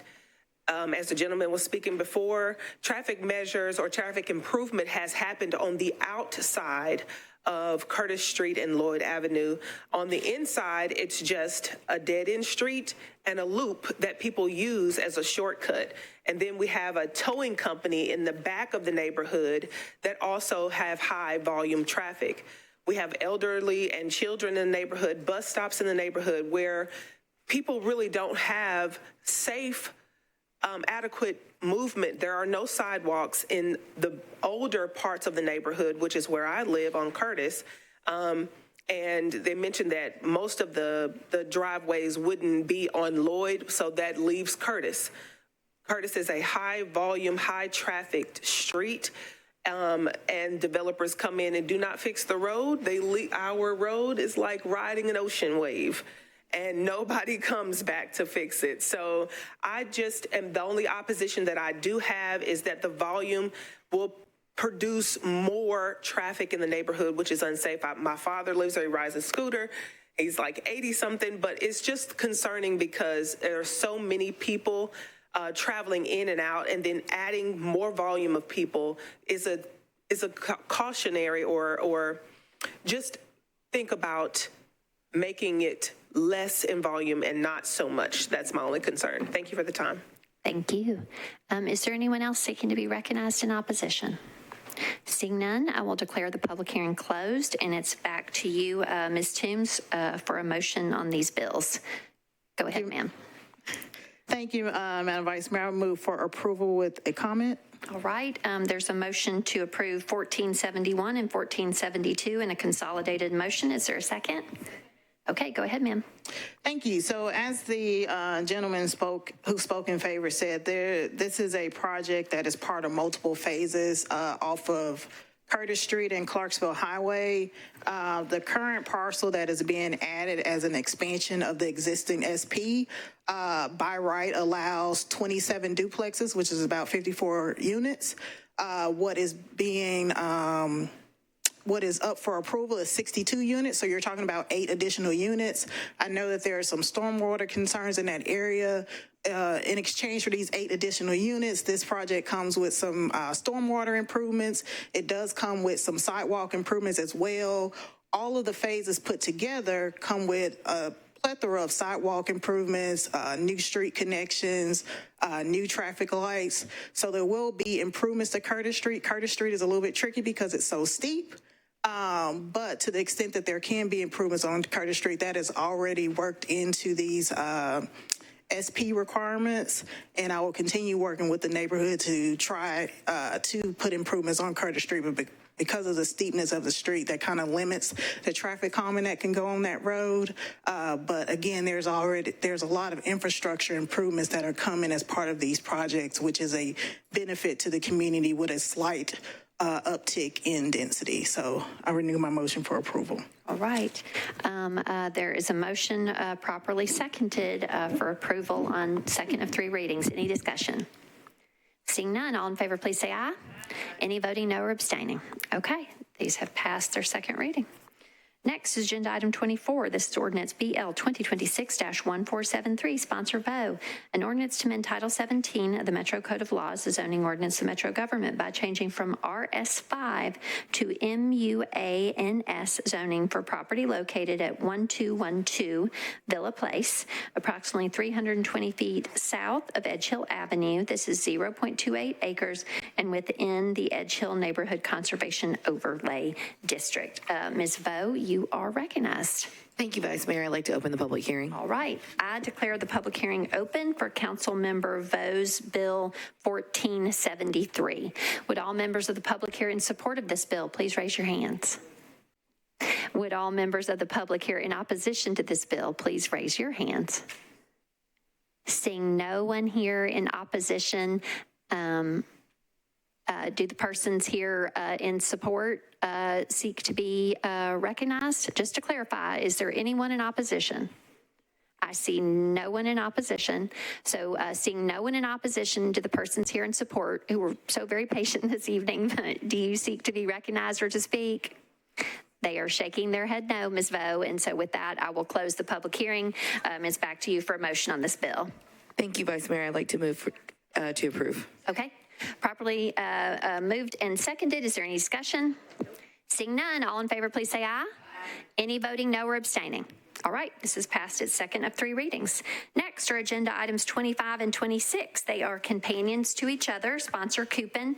Agenda item 25 is ordinance BL 2026-1474. 1474, yep. This is an ordinance to amend Title 17, the Metro Code of Laws, the zoning ordinance of the Metro government by changing from IR to SP zoning for property located at 1205 2nd Avenue North, approximately 129 feet north of Madison Street. This is 0.46 acres to permit a mixed-use development. And agenda item 26 is Bill 1475, which is a companion to the other, and it requires certain materials to be restricted in the construction of buildings mentioned in 1474. Councilmember Coupon, you're recognized, sir. Thank you, Madam President. Open the public hearing, please. All right. I declare the public hearing open for Councilmember Coupon's Bills 1474 and 1475.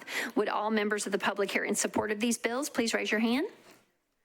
All right. Would all members of the public here in opposition to these bills please raise your hand? Seeing no one here in opposition to the persons here in support seek to be recognized or speak? They are shaking their head no. And so with that, I will declare the public hearing closed, and it's back to you for a motion on your bill. Thank you, Madam President. Move approval, please. Okay. There's a motion to approve 1474 and 1475 in a consolidated motion, properly seconded. Any discussion? Seeing none, all in favor, please say aye. Any voting no or abstaining? Okay, these have passed their second of 3 readings. Next is agenda item 27, ordinance BL 2026-1476, 6, sponsor Toombs. This is an ordinance to amend Title 17 of the Metro Code of Laws, the zoning ordinance of the Metro government by changing from RS5 to RL2, zoning for properties located at 142 and 144 Elmhurst Avenue, approximately 200 feet north of Fern Avenue. This is 0.4 acres. Ms. Toombs, you're recognized. Thank you, Madam Vice Mayor. Request to open the public hearing. All right, I declare the public hearing open for Councilmember Toombs's Bill 1476. Would all members of the public here in support of this bill please raise your hand? Would all members of the public here in opposition to this bill please raise your hand? Okay, seeing no one here on either side seeking to be recognized, I will declare the public hearing closed, and it's back to you for a motion on your bill. Move for approval. Okay, is there a second? All right, it's properly moved and seconded. Is there any discussion? Seeing none, all in favor, please say aye. Any voting no or abstaining? Okay, this has passed its second of 3 readings. Next is agenda item 28, ordinance BL 2026-1477, sponsor Vo. This is an ordinance to authorize building material restrictions and requirements for BL 2024-403, a proposed historic landmark overlay district at property located at 1109 First Avenue South, approximately 150 feet south of Mildred Chute Avenue and within the Wedgwood Houston Chestnut Hill Urban Design Overlay District. It requires certain materials to be restricted in the construction of buildings that were previously passed in Ordinance 403. All right, Ms. Vo, you're recognized. Oops. Okay, let's see. Do you want to sign on to that? Or, okay. Ms. Evans-Siegel, you're recognized.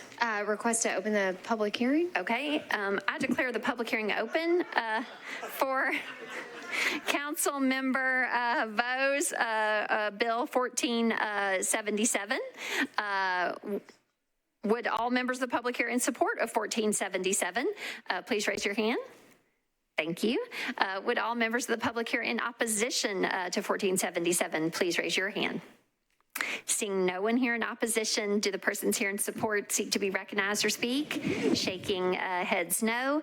And so with that, I will now go over to Ms. Vo, primary sponsor, and I think I declared the public hearing closed. Yeah, back to you for a motion. Go ahead, Ms. Vo. Thank you, Vice Mayor. I'd like to move to approve. All right, properly moved and seconded. Any discussion? Seeing none, all in favor, please say aye. Any voting no or abstaining? Okay, this has passed its second of 3 readings. Thank you for your patience and for being here. Okay, next is agenda item 29. This is ordinance BL 2026-1478, sponsor Welsh. This is an ordinance to amend Title 17 of the Metro Code of Laws, the zoning ordinance of the Metro government by changing from RS 7.5 to R8A zoning for properties located at 408 and 410 Patterson Street, approximately 298 feet west of Nolensville Pike. This is 0.38 acres. Ms. Welsh, you're recognized. Thank you, Vice Mayor. I'd like to open the public hearing. Yep, I declare the public hearing open for Councilmember Welsh's Bill 1478. Would all members of the public here in support of this bill please raise your hand? Okay, would all members of the public here in opposition to this bill please raise your hand? Seeing no one here on either side, Ms. Welsh, I will declare the public hearing closed, and it's back to you for a motion on this bill. Move to approve. All right, there's a motion to approve. It's properly seconded. Is there any discussion? Seeing none, all in favor, please say aye. Any voting no or abstaining? Okay, this has passed its second of 3 readings. Next are agenda items 30 and 31. They are companions to each other. Sponsor Hancock. Agenda item 30 is ordinance BL 2026-1479. This is an ordinance to amend Title 17 of the Metro Code of Laws, the zoning ordinance of the Metro government by changing from RS 7.5 to SP zoning for the properties located at 515 Anderson Lane and Anderson Lane unnumbered, approximately 450 feet east of Snow Avenue and approximately 615 feet west of Pierce Road. This is 3.93 acres to permit 57 multifamily residential units. And again, the companion 1480, which requires certain materials to be restricted in the construction of buildings mentioned in 1479. Ms. Hancock, you are recognized. Could we open the public hearing, please? Yes, I declare the public hearing open for Ms. Hancock's bills 1479 and 1480. Would all members of the public here in support of these bills please raise your hands? Thank you. Would all members of the public here in opposition to these bills please raise your hands? Okay.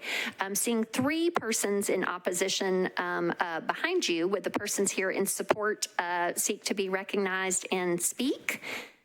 Hello, the Honorable Anthony Davis. Come on up to the podium. Person speaking in support will go first, and persons in opposition will speak afterwards. Okay, go ahead, sir. Thank you, Vice Mayor. Anthony Davis, resident of District 7. I'll be brief. I know it's a late night for us.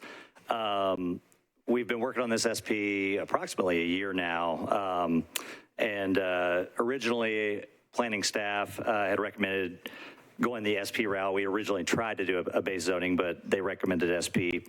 So for several months now, we've been working with staff, NDOT, Councilmember Hancock has been great to work with, and the community to refine this unique site. It's a 4-acre infill site. It's neighborhood evolving, and our project, it's an SP essentially asking for about RM15 level zoning. There's several SPs in the nearby vicinity as well. It's a missing middle opportunity. Primarily townhomes is what this would be, with some single family sprinkled in. It's definitely a product that's missing in the area. As far as working with the neighborhood, we've been in communication and supported by Councilmember Hancock throughout the process. Planning Commission has, of course, approved and brought us to this point.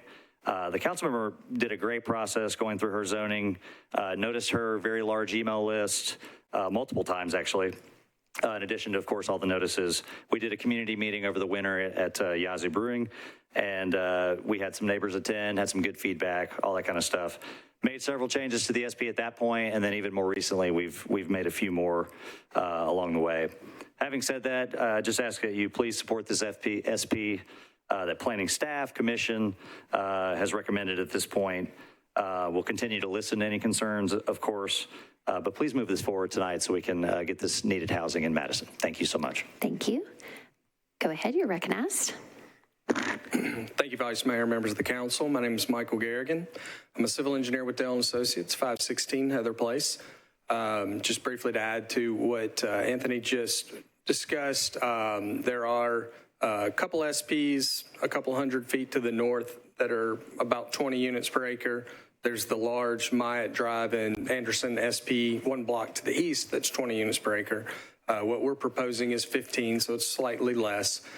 We have gone through several iterations. There was a stream on the site that we self-reported. The neighborhood next to us actually built right up to it, but we've got it buffered in a open green, natural green space. We've grown the perimeter landscape buffers as recently as this afternoon when a neighbor asked us to increase that and to state that we would preserve the trees. That would be something that will have to be included in an amendment, but that's something that we agreed to today. We've reduced the density. We reduced the heights from 3 to 2 stories for the units along Anderson Lane so that it blends in better with the neighboring homes, and even shifted those setbacks back a little bit. So we've made a lot of concessions along the way. One of the biggest ones I do think is we've agreed to do a traffic impact study, or an MMTA as NDOT calls it. There's a lot of just under the threshold developments in this area, which this is as well. Typically 80 units triggers the requirement. This is 57, but we've agreed to do that study that will take into account this development as well as all the others in the surrounding area to help find a solution to the traffic issue that they're having at Amqui Elementary, which is a couple hundred feet to the west. At pickup drop-off times, from what I understand, it's pretty grueling. So excited about that, and excited to bring this missing middle piece, and thank you for your support. All right, thank you. Go ahead. Sorry. Hi, really like this. Thank you for getting it. Also, she has the best community meeting location, Yazoo. Like, you guys have the best neighborhood up there. You can get to Yazoo easily, 500 meters from the 76, a kilometer from the 55, or 56, and the Madison Community Center is right there. It's a wonderful neighborhood, and this is right in the context. Thank you so much. All right, is there anyone else seeking to be recognized in support? Seeing none, those persons in opposition who seek to be recognized or speak can go ahead and come on forward to the podium, please. Come on down. Thank you. You're recognized. What's going on? My name's Harold. I live right next to the property that's about to be developed. I think the developers are getting really close to something I can be, and I'm sorry, I'm super tired.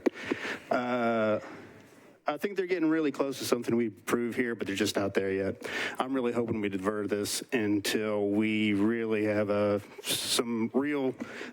couple more meetings with my neighbors. Preferably one that doesn't happen a couple days after an ice storm would be nice too. So that's it for me. I'm gonna head out. All righty. Next, go ahead and come on forward, please. You're recognized. Thank you, Vice Chair. Thank you, Metro Council members. My name is Josh Wagner. I live on the cul-de-sac immediately adjacent to this proposed development. One of the concerns that myself and my neighbors have, of course, is the traffic. So I also vote with my neighbor, well, would ask for a deferral of this proposal or this because we would like to see and review some of that traffic study. The Pierce Road does become a one-way street 2 times a day, making in and out traffic to our subdivision very arduous and timely and time-consuming. And then this is going to be a much more denser fabric of homes than what is currently there in the immediate adjacent neighborhood where you have one home on one lot. We understand that Nashville needs more density. We are not against density. We're asking for smart development and highest and best use, not maximum use. So thank you for your time. Thank you. Go ahead, you're recognized.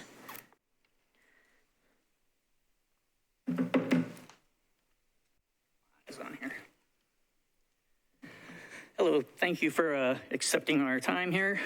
My name is Paul Abear and I live at 509 Anderson Lane, which is just next to this monstrosity that they're wanting to put in.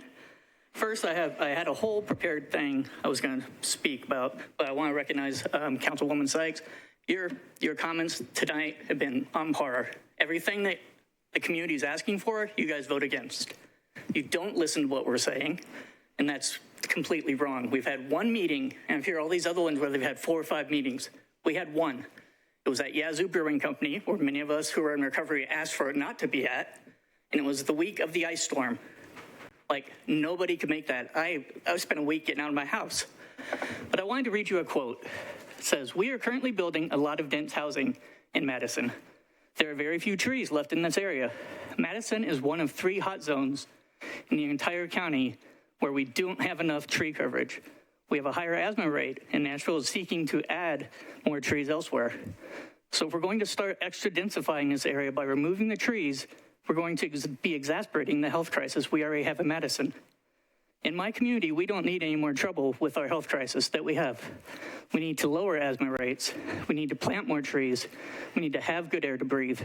We're already building all along the Rivergate Mall area, which I don't mind building there. But why do we need to bother the current neighborhoods with the established trees? I think they should stay."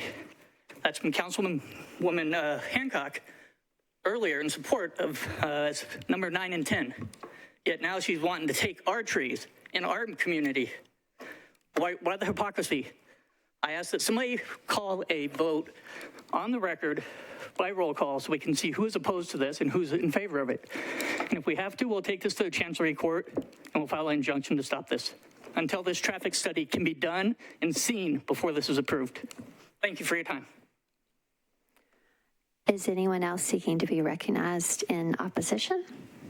Seeing none, I will declare the public hearing closed, and it's back to you, Ms. Hancock. I see you have an amendment. Should you wish to offer it, if you would just move the first bill separately, and then you could reconsolidate them at the end for passage, if that's what you choose to do at this time. Go ahead, ma'am.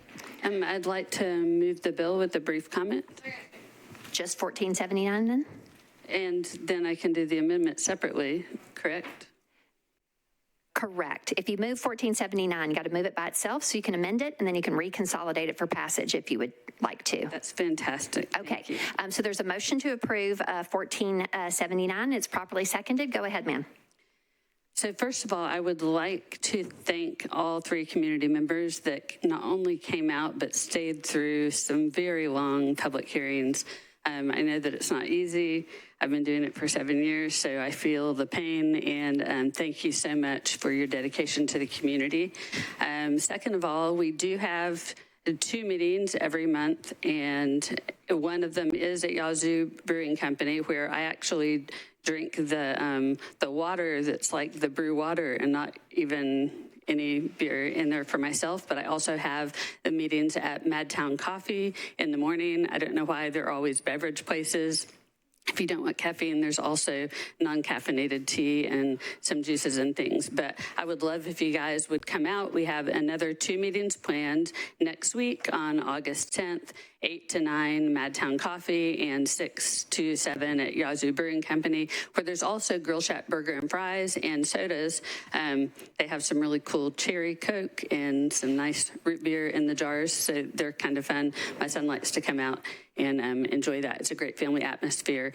I do want to talk about this particular effort to provide some missing middle housing. I am really sensitive to the trees, and I really do appreciate you using my very own words to remind me of the asthma in Madison. I have asthma myself, and one of the things that we should do prior to that meeting is I'll have Michael and Anthony count the number of trees that are going to be retained in the area where the stormwater is, and also how many trees we're going to be planting versus how many trees are currently there.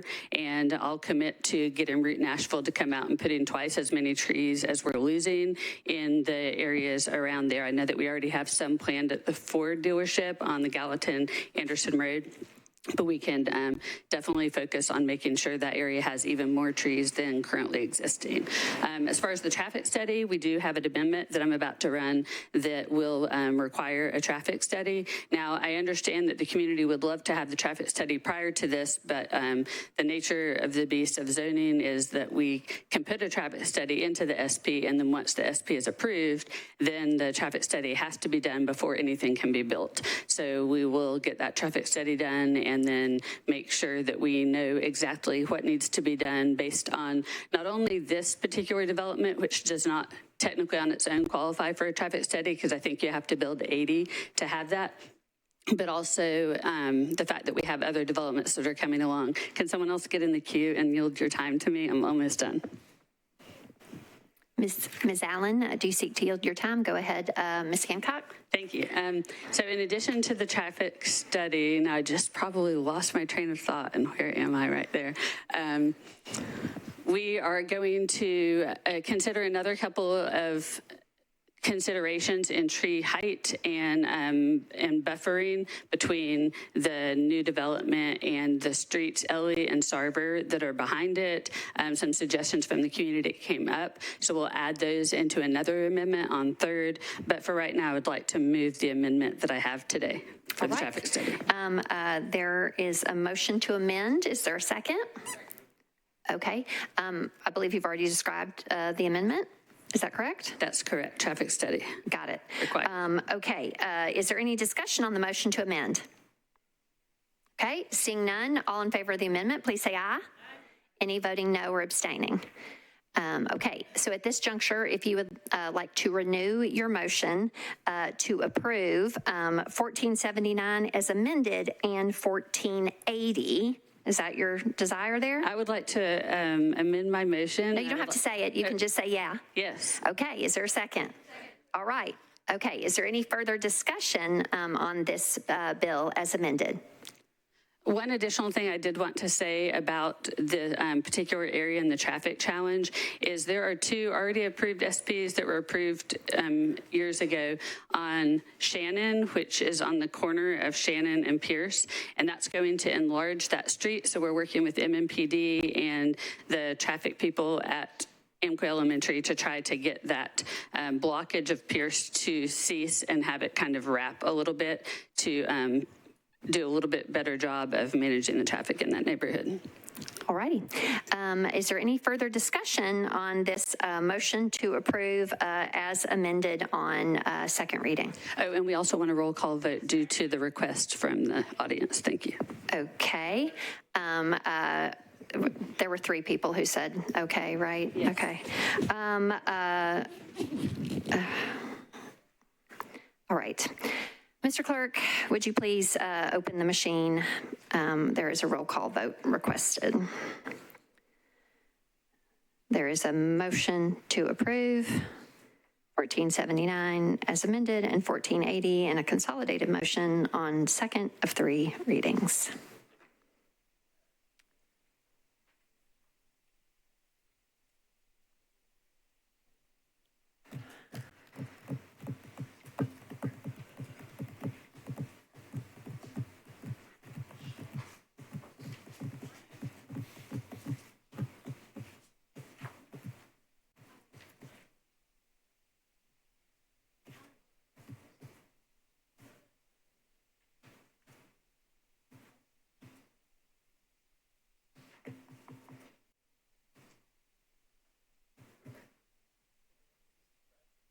Mr. Bradford, are you seeking to vote? All votes are in. Mr. Clerk, please show the vote. All right, this motion has passed with 32 votes in favor, 0 against, and 1 abstention. All right, next is agenda item 32.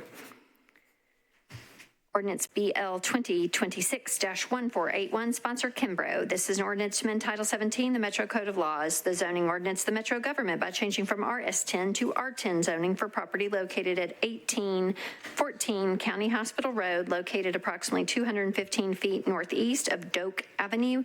This is 0.54 acres. Ms. Kimbrough, you're recognized. Thank you, Vice Mayor. I'd like to defer this to the September 1st meeting due to lack of notice. All right. Properly moved and seconded. Is there any discussion on the deferral motion moving this public hearing to the September 1st meeting? Seeing none, all in favor, please say aye. Any voting no or abstaining? Okay. Next are agenda items 33 and 34. They are companions to each other. 33 is ordinance BL 2026-1482, sponsor Taylor. This is an ordinance to amend Title 17, the Metro Code of Laws, the zoning ordinance, the Metro government by applying a historic landmark overlay district to property located at 3411 Albion Street at the corner of 35th Avenue North and Albion Street, zoned RS10. This is 0.69 acres. And again, agenda item 34, which is its companion ordinance 1483, which requires certain materials to be restricted in the construction of buildings mentioned in 1482. Mr. Taylor, you're recognized, sir. Thank you, Vice Mayor. I'd like to open the public hearing, please. All right, I declare the public hearing open for Council Member Taylor's bills 1482 and 1483. Would all members of the public here in support of these bills please raise your hand? All right. Would all members of the public here in opposition to these bills please raise your hand? Seeing no one here in opposition, do the persons here in support seek to be recognized or speak? Yes, sir? Y'all go ahead.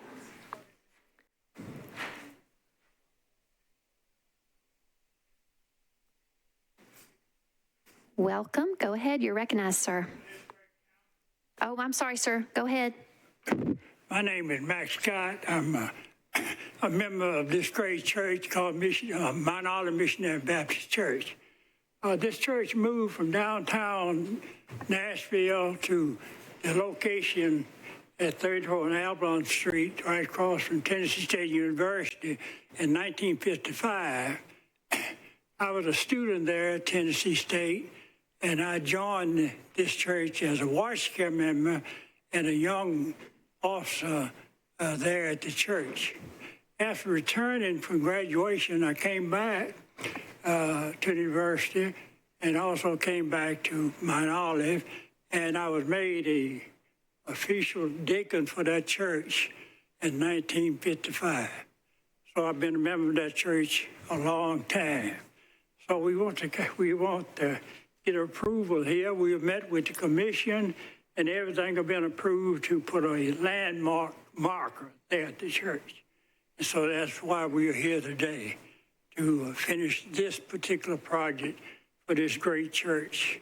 And we want everybody to stand who are representing Mount Olive today. Thank y'all for coming out. I know it's been a long night. Okay. Is anyone else seeking to be recognized in support? Go ahead, sir. How y'all doing? How y'all doing? It is just an honor to be standing here before y'all. I'm a retired disabled veteran of the United States Army, and I was raised in church as a child. So when I came home, God blessed me with a beautiful wife. And as a man of God, you have to lead by example. So I got a new church home. I'm a deacon, and that just let me know God is able to do all things. So if y'all would just honor us with getting us this approved so we can move on and continue to do the Lord's work, I'd appreciate it. Thank you. All righty. Thank you so much. The other gentleman seek to speak. Go ahead, sir. You're recognized. Thank you. My name is Christian Patton, and this is deeply personal for me. So my great-grandfather, Reverend John Thomas Patton, he served as pastor at Mount Olive Church. And before that, he was actually the president of Nashville NAACP, so there's a lot of history there. His life was dedicated to faith, service, leadership, and the betterment of the community. Because of him, this church has been woven into my family's story for generations. But this isn't just about my family's story. This is Nashville's history, right? Mount Olive is a historic church that stands in the heart of historic Jefferson Street neighborhood, which has a rich and beautiful history. For well over a century, this church has been a place where families have gathered to worship, celebrate, grieve, grow, and support one another. Many of those families still attend this church, and new generations continue to walk through our doors. That's what makes Mount Olive so special, and it's just not preserving its history, but it's continuing to make history. This church has also been home to remarkable leaders whose impact reached far beyond its walls, like Reverend Henry Boyd, which some of you might know that last name. He was the founder of the National Baptist Publishing Board and Citizen Savings Bank and Trust Company, helping create opportunities that strengthen Nashville's Black community for generations. Leaders like Reverend Boyd and my great-grandfather remind us that Mount Olive has never simply just been a church. It has been a place where faith inspired leadership, where service transformed lives, and where hope became action. And this church continues to be that place. So this means a lot. Again, I want to thank each and every one of you for giving us the time to come up here and represent our church. Thank you. Thank y'all very much for coming out. We appreciate you and know you had to be very patient this evening. Thank you for sharing that with us. Seeing no one else seeking to be recognized in support, I will declare the public hearing closed. And it's back to you, Councilman Taylor, for a motion. Thank you. I would like to move for approval of both item 33 and 34 with a brief comment. All right, go ahead, sir. All right, Brother Christian stole all of my thunder, so I'm not going to say much. He did a good job. He did an amazing job. Doesn't need to be repeated. Amazing job. Just really quickly, just the historic nature of this area. It's an area called College Hill, one of the first neighborhoods that Black people could live in and buy their own homes in Nashville, built by a strong family that still builds homes now called McKissick & McKissick. Not sure if you ever heard of them, but if you haven't, I'm not going to tell you about them because I'm actually looking it up because I got to go fast because we're here very late. But this is a great opportunity for us. This has been many conversations about this neighborhood in this area to preserve history. They just shared vibrant history. We have history in the room tonight. I'm a deacon of a church since 1955 in the same area. And so we want to put a landmark overlay. We'll also be having, we'll have a historical marker added here at the location about College Hill. There's a number of things that we're doing to preserve this, and this is hopefully just a start of preservation in this area and a very strong history for Black Nashville, Black history right here in our city to be extremely proud of. So thank you all for staying late and coming out. Stephanie, thank you so much for the work that you've done on this. And I would like to invoke Rule 12.3 of the body. And just to let you guys know that everyone that votes in the affirmative will be added to the bill as a signer. Okay. I'll renew my motion. Thank you. All righty. There is a motion to approve 1482 and 1483 on their second of three readings with 12.3 applied, such that all those voting in the affirmative will be signed on as co-sponsors for this bill. Is there any objection to that amended motion? All right, I heard a second for it. Okay, is there any additional discussion? All right, seeing none, all in favor, please say aye. Any voting no or abstaining? All right, this bill has passed its second reading. Thank you all again very much for coming out. Okay, next is agenda items 35 and 36. Again, they are companions to each other. The first is agenda item 35 is ordinance BL 2026-1484, sponsor Styles. This is an ordinance to amend Title 17, the Metro Code of Laws, the zoning ordinance, the Metro government, changing from AR2A to SP zoning for property located at 12802 Old Hickory Boulevard, approximately 148 feet southwest of Logistics Way. This is 3.6 acres to permit a mixed-use development. And as well, its companion, agenda item 36, that's Bill 1485. It requires certain materials to be restricted in the construction of buildings mentioned in 1484. Ms. Stiles, you're recognized. Yes, I would like to open the public hearing. All right. Please. Okay. They've been so patient. I declare the public hearing open for Ms. Stiles' bills 1484 and 1485. Would all members of the public here in support of these bills please raise your hands? Thank you. Would all members of the public here in opposition to these bills please raise your hand? Okay, seeing no one here in opposition to the persons here in support seek to be recognized or speak. They are shaking their head no, Ms. Stiles, and so with that, I will declare the public hearing closed, and it's back to you for a motion on these bills. Yes, I'd like to move for approval, please. Okay. There's a motion to approve 1484 and 1485 in a consolidated motion on second reading. Is there a second? Is there any discussion? Seeing none, all in favor, please say aye. Aye. Any voting no or abstaining? Okay, these have passed their second reading. All right, hang in there. We're almost there to the end of public hearing. Agenda item 37, ordinance BL 2026-1486, sponsor Welsh, an ordinance to amend Title 17, the Metro Code of Laws, the zoning ordinance, the Metro government, by changing from RS5 to R6A zoning for property located at 303 Joyner Avenue, approximately 65 feet southwest of Burbank Avenue. This is 0.17 acres. Councilmember Welsh, you are recognized. Thank you, Vice Mayor. I'd like to open the public hearing. All right, I declare the public hearing open for Councilmember Welsh's Bill 1486. Would all members of the public here in support of this bill please raise your hand? Would all members of the public here in opposition to this bill 1486? Anyone? Seeing none on either side, I will declare the public hearing closed, and it's back to you for a motion on this bill. Move to approve. Is there a second? Okay, it is properly moved and seconded. Is there any discussion?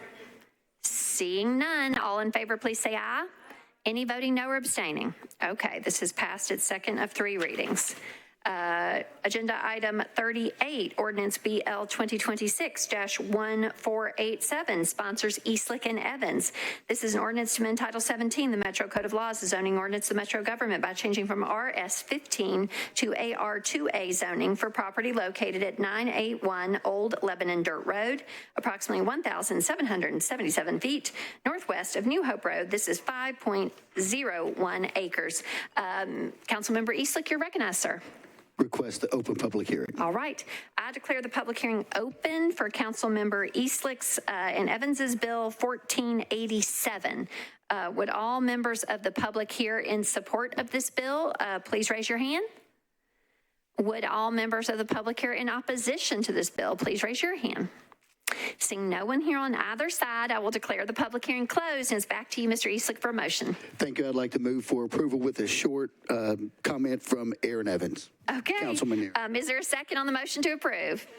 All right. Ms. Evans, you are recognized. Thank you, Councilmember Eastlick. I appreciate the support of this legislation. This is a bird sanctuary property, and they're preparing for the future because, of course, like exotic birds like parrots and macaws and cockatiels and all of them, they all live to be very long, age, like tortoises. And so anyway, this is part of that preparation. So I appreciate Councilmember Eastlick for helping move this project forward, since it was in my district last term and then transitioned to District 11.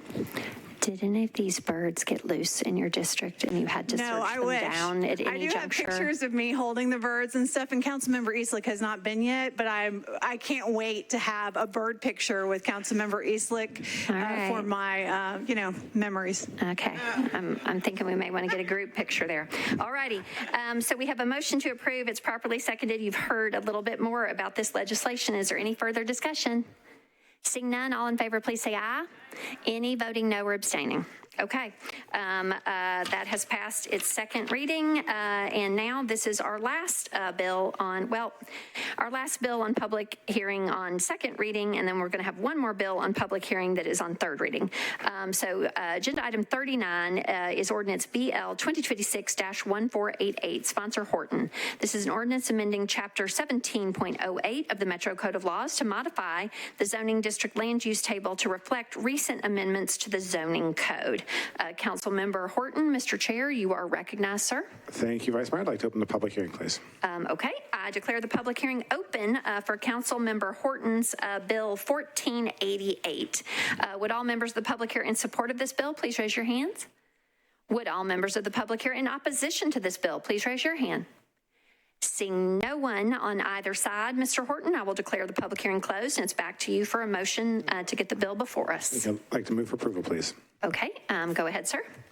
I'd like to move the amendment, please. Okay, is there a second on that motion to amend? Okay, go ahead, sir. Anything you want to share about the amendment? It corrects additional errors we identified in the land use table. Okay, any discussion on the motion to amend? Seeing none, all in favor of the amendment, please say aye. Any voting no or abstaining? All right, if you would renew your motion. I'd like to move for approval as amended, please. Great. Is there a second? All right, any discussion on that? Seeing none, all in favor, please say aye. Any voting no or abstaining? Okay, this has passed its second of three readings as amended. Now we are in agenda section J. This is a bill singular on public hearing and on third reading. This is agenda item 40. It is ordinance BL 2026-1451, sponsors Toombs, Horton, Bradford, Vogue, Coupon, and Allen. This is an ordinance approving amendment number 6 to the Arts Center redevelopment plan, amendment number 1 to the Bordeaux redevelopment plan, amendment number 1 to the Central State redevelopment plan, amendment number 6 to the Phillips Jackson redevelopment plan, amendment number 9 to the Rutledge Hill redevelopment plan, and amendment number 1 to the Skyline redevelopment plan. Ms. Toombs, you're recognized. Thank you, Madam Vice Mayor. Request to open the public hearing. All right, I declare the public hearing open for Council Member Toombs's bill 1451. Would all persons here in support of the bill please raise your hand? Okay, would all members here in opposition please raise your hand? All right, seeing no one here in support, the person in opposition is very welcome to go ahead and speak. Go ahead, Mr. Ryder. Madam Chair, I think it's a little unfortunate that we have 6 amendment items in one consolidated bill. That's pretty hard to address in 2 minutes, really. I mean, I just don't get that. Also, this has been referred to the Budget and Finance and the Planning Committee. What this body really needs is a housing committee. Because anything that I address to you, I don't think many people here understand the redevelopment districts and how they really operate. I go to MDHA meetings on a regular basis. But we need to have a housing committee so that I can address my concerns to a body that understands what I am even talking about. So I know this is going to pass, But my request is to this body, we need to have a housing committee. There were so many people here tonight that talked about a housing crisis and affordable housing crisis. It's inexcusable for the Metro Council to not have a housing committee. We need one desperately, because the Budget and Finance Committee, with all due respect to them and the Planning and Zoning, you do not understand how MDHA operates and federal policies and regulations. Thank you very much. Thank you. Is anyone else seeking to be recognized in opposition? Seeing none, I will declare the public hearing closed. And it's back to you, Ms. Toombs, for a motion on your bill. Move for approval. Okay, it's properly moved and seconded. Now we're on to discussion. Councilmember Allen, you are recognized. Thank you, Madam Chair. I'd like to take responsibility for that 6 amendments and move Amendment 1, please. Okay, our guest's proposed amendment. We already have amendment number 1 on the bill earlier. Yes, and that's so this correct. is the Allen proposed amendment. It's properly seconded. Is there anything that you want to share about this amendment? Yes, so this actually is fixing a problem that I created, and I'll apologize for that. MDHA's board has already approved this. I still want to add a notification requirement that MDHA has the ability to change the 75% payment on the TIF by previous legislation that was passed earlier, if their board has a written policy stating why they would make that change. And I made an amendment at the last time this came in front of us requiring a written notification if they made that change. It doesn't give us the ability to approve their change. It just ensures that we realize that that happens. As it turns out, because they have already approved those amendments, it creates a problem if we make any changes to that. And so my amendment reverses the language that requires that written notification. I can handle that in Section 2 of the code, and I intend to work with MDHA and go back and do it that way, because I do think the council needs to be aware if they change that 75% payment. Okay. So with that, I move my amendment, which will essentially put it back to exactly what the MDHA board approved, and then that keeps us from having to send it back to them. All right. You have heard explanation of the amendment. There is a motion to amend, and it's properly seconded. Is there any discussion specifically on this amendment? Okay, seeing none, all in favor of the amendment, please say aye. Any voting no or abstaining? Okay, Ms. Toombs, do you seek to renew your motion to approve as amended? Move for approval as amended. Okay, all right. Is there any discussion on the motion to approve this on its 3rd and final reading as amended? Seeing none, all in favor, please say aye. Any voting no? Any abstaining? Okay, this has passed its 3rd and final reading as amended. And that concludes all of our public hearings. And next, we have our consolidated consent agenda at 11:25 in the evening. Okay.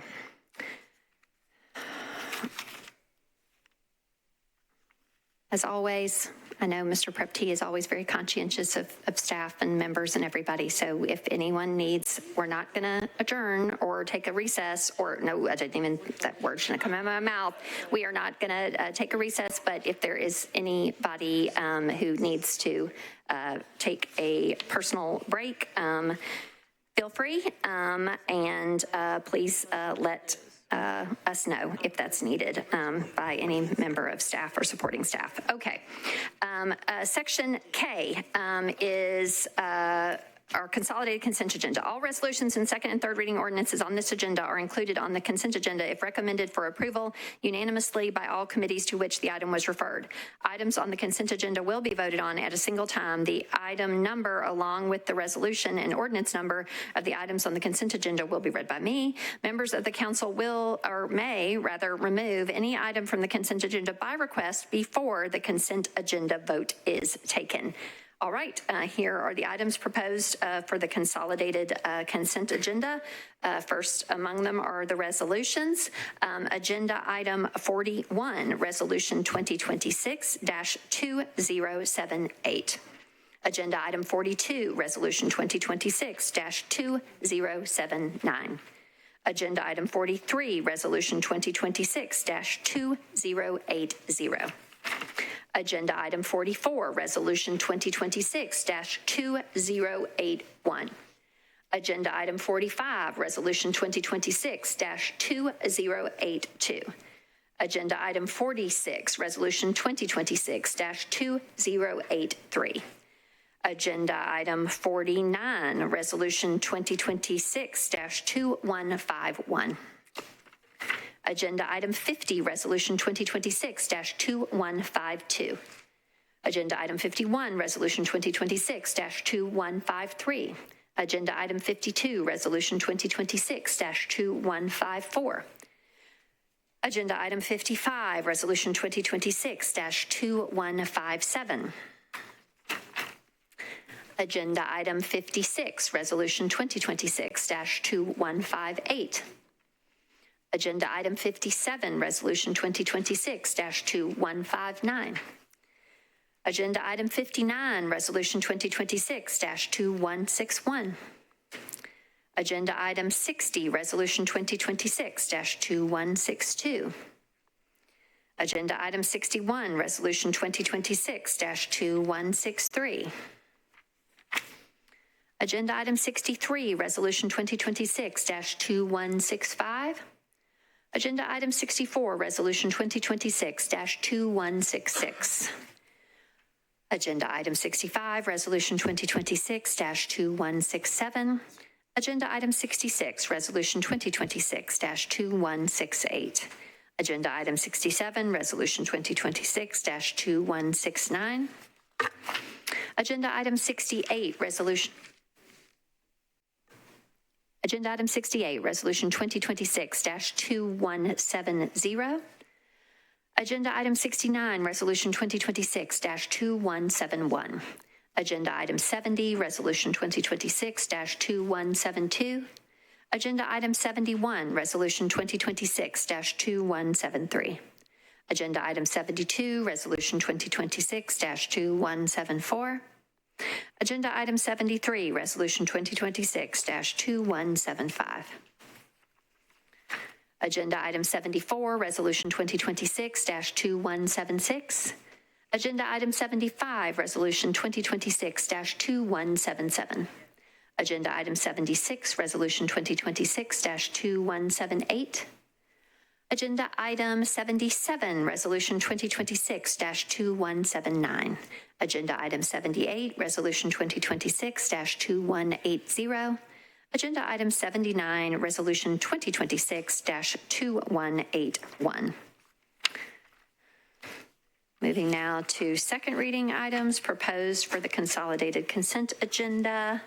First among those is agenda item 102, ordinance BL 2026-1491. Agenda item 105, ordinance BL 2026-1494. Agenda item 106, ordinance BL 2026-1495. Agenda item 107, ordinance BL 2026-1496.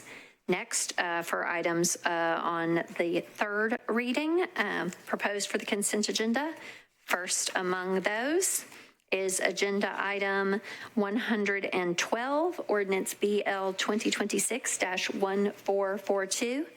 Agenda item 113, ordinance BL 2026-1449. Agenda item 115, ordinance BL 2026-1454. Agenda item 116, ordinance BL 2026-1455. Agenda item 117, ordinance BL 2026-1456. Agenda item 118, ordinance BL 2026-1457.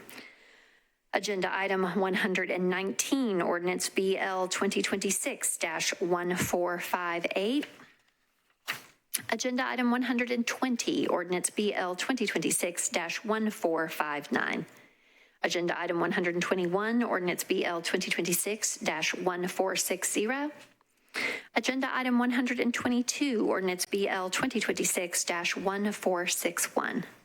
Agenda item 123, ordinance BL 2026-1462. Agenda item 124, ordinance BL 2026-1463.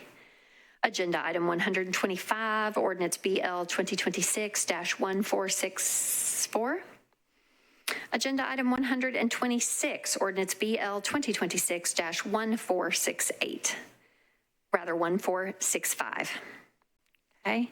Agenda item 127, ordinance BL 2026-1466. And then lastly, agenda item 129, ordinance BL 2026-1490. Okay. Do any items need to be removed from the consent agenda? If so, if members would please join the queue to request that.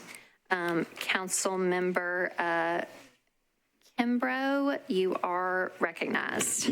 Thank you, Vice Mayor. I'd like to remove item number 61, RS 2026-2163.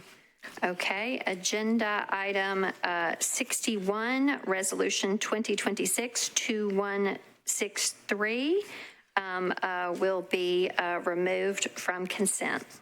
Items 125 and 126, BL 2026-1464 and BL 2026-1465. Okay, hang on, Ms. Kimbrough. Agenda item, you said 125? And yes. Okay. Agenda item 125, which is ordinance BL 2026-1464, will be removed from consent, as well as, I think I heard you say agenda item 126, is that correct? Yes. Ordinance BL 2026-1465, that will also be removed from consent. Yes. Okay, Councilmember Coopin, you're recognized. Thank you, Madam President. Please remove item 50, RS 2026-2152 for the purposes of an abstention, please. Okay, agenda item 50, RS 2026-2152 will be removed from consent for purposes of an abstention.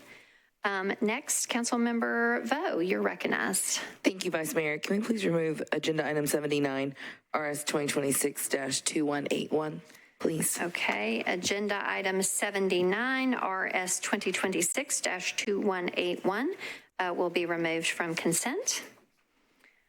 And last in the queue, Councilmember Stiles, you're recognized. Thank you very much. Agenda item number 78, which was the Humane Association. Yep, agenda item 78, resolution 2026-2180 will be removed from consent. Okay, are any other members seeking to be recognized to remove an item from consent? Okay, seeing none, Mr. Clerk, are all committee reports in for the items on the remaining on the consent or on the consent agenda? Yes, all committee reports are in. Okay, thank you, Mr. Clerk. All right. Members, is there a motion for approval of the consent agenda? Okay. All in favor say aye. Okay, council has passed all items on the consent agenda. Now we will go back in agenda order to items that were not on consent. Okay, first among those in our resolutions, Section L of the agenda is agenda item 47, resolution 2026-2135, sponsors Toombs, Swara, Allen, and Coopin. This is a resolution approving an intergovernmental project agreement between the Metropolitan Government of Nashville and Davidson County and the Convention Center Authority of the Metropolitan Government of Nashville and Davidson County relating to the financing and refinancing of the Music City Center. Councilmember Toombs, you are recognized. Thank you, Madam Vice Mayor. Committee reports. Budget and Finance voted to recommend approval, 10 in favor, 0 against, 1 not voting. Okay. And for the report of the Ad Hoc East Bank Committee, Chair Evan Siegel. I thank you, Madam President. The special counsel will have to correct me if my memory is wrong, as that agenda did not make it back to me, but I believe that we voted to defer, 6 in favor, 0 against, and 0 not voting. Yeah, it was a 1-meeting deferral, and then, I'm sorry, 6 in favor. 0 against, 0 not voting. 0 not voting. Okay, and with that 1-meeting deferral, it is Rule 8.1 applied. Such this will be deferred 1 meeting, and it will be taken up again at the meeting of August 18th. Okay. Next is agenda item 48. This is resolution 2026-2150. This is a resolution adopting a salary increase for the sheriff of the Metropolitan Government. Sponsors Huffman, Weiner, and Ellis. Councilmember Huffman, you're recognized. Thank you, Vice Mayor. Committee reports. The Public Health and Safety Committee recommended approval, 11 in favor, 0 against, 0 not voting. Okay. And for the report of the Budget and Finance Committee, Chair Toombs. Budget and Finance voted to recommend approval, 10 in favor, 0 against, 2 not voting. Okay, or 2 abstaining, not voting. Okay. Back to you, Mr. Huffman, for a motion. Thank you, Vice Mayor. Move for approval with a brief comment. Okay, go ahead, sir. Thank you, colleagues. I'll try to keep this as short as possible with giving you as much details as possible. The intention of this resolution is to address a compensation structure that really no longer reflects the sheriff's role. Today, the sheriff department has roughly 1,400 employees. He manages a budget of roughly $150 million. However, he and the department have gone above and beyond in a few areas. And I want to talk about first the statutory requirement that got us here. So first off, TCA 8-24-102, that is the state requirement, the state code that sets the compensation for the sheriff across the state. It states essentially that the sheriff must be paid at least 10% higher than salary paid to the general officers of the county. But it highlights that the county legislative body, i.e. the Metro Council, has the option to award the office with to pay them for ex officio services. And by that, we have a sheriff that manages the workhouse. We have a sheriff that also now oversees the security of this courthouse and other Metro buildings, and also manages a prison population that has increased since the dissolve of the private prison here in Davidson County. So what we're trying to do here is really to right a wrong that has existed for about 15 years. Over the past 15 years, the compensation for the sheriff himself has increased at roughly half the rate of comparable Metro departments. He currently sits at about 20th in overall pay. However, still manages the third largest department. So with that, I would ask for your approval. Thank you. All right. There is a motion to approve properly seconded, and we are on to discussion. Is there any discussion on this resolution? All right. Seeing none, all in favor, please say aye. Any voting no? Any abstaining? Okay. You have passed this resolution. Next is agenda item 50, resolution 2026-2152, sponsors Toombs, Huffman, Welsh, Suara, and Ellis. This is a resolution approving the third amendment to the grant subcontract between the Metropolitan Government of Nashville and Davidson County, acting by and through the Juvenile Justice Center, also known as Metro Juvenile Court, and Youth Villages. Ms. Toombs, Madam Chair, you are recognized. Thank you, Madam Vice Mayor. Committee reports. Budget and Finance voted to recommend approval, 11 in favor, 0 against, 0 not voting. All right, thank you so much. And for the report of the Public Health and Safety Committee, Chair Huffman, you're recognized. Thank you, Vice Mayor. Public Health and Safety recommended approval, 10 in favor, 0 against, 0 not voting. Okay, it's back to you, Ms. Toombs, for a motion on your bill. Move for approval. All right, properly moved and seconded. Is there any discussion on this resolution? Seeing none, all in favor, please say aye. Any voting no? Any abstaining? Are you a no, Mr. Coupin? Abstention. We can just record that, right? Okay.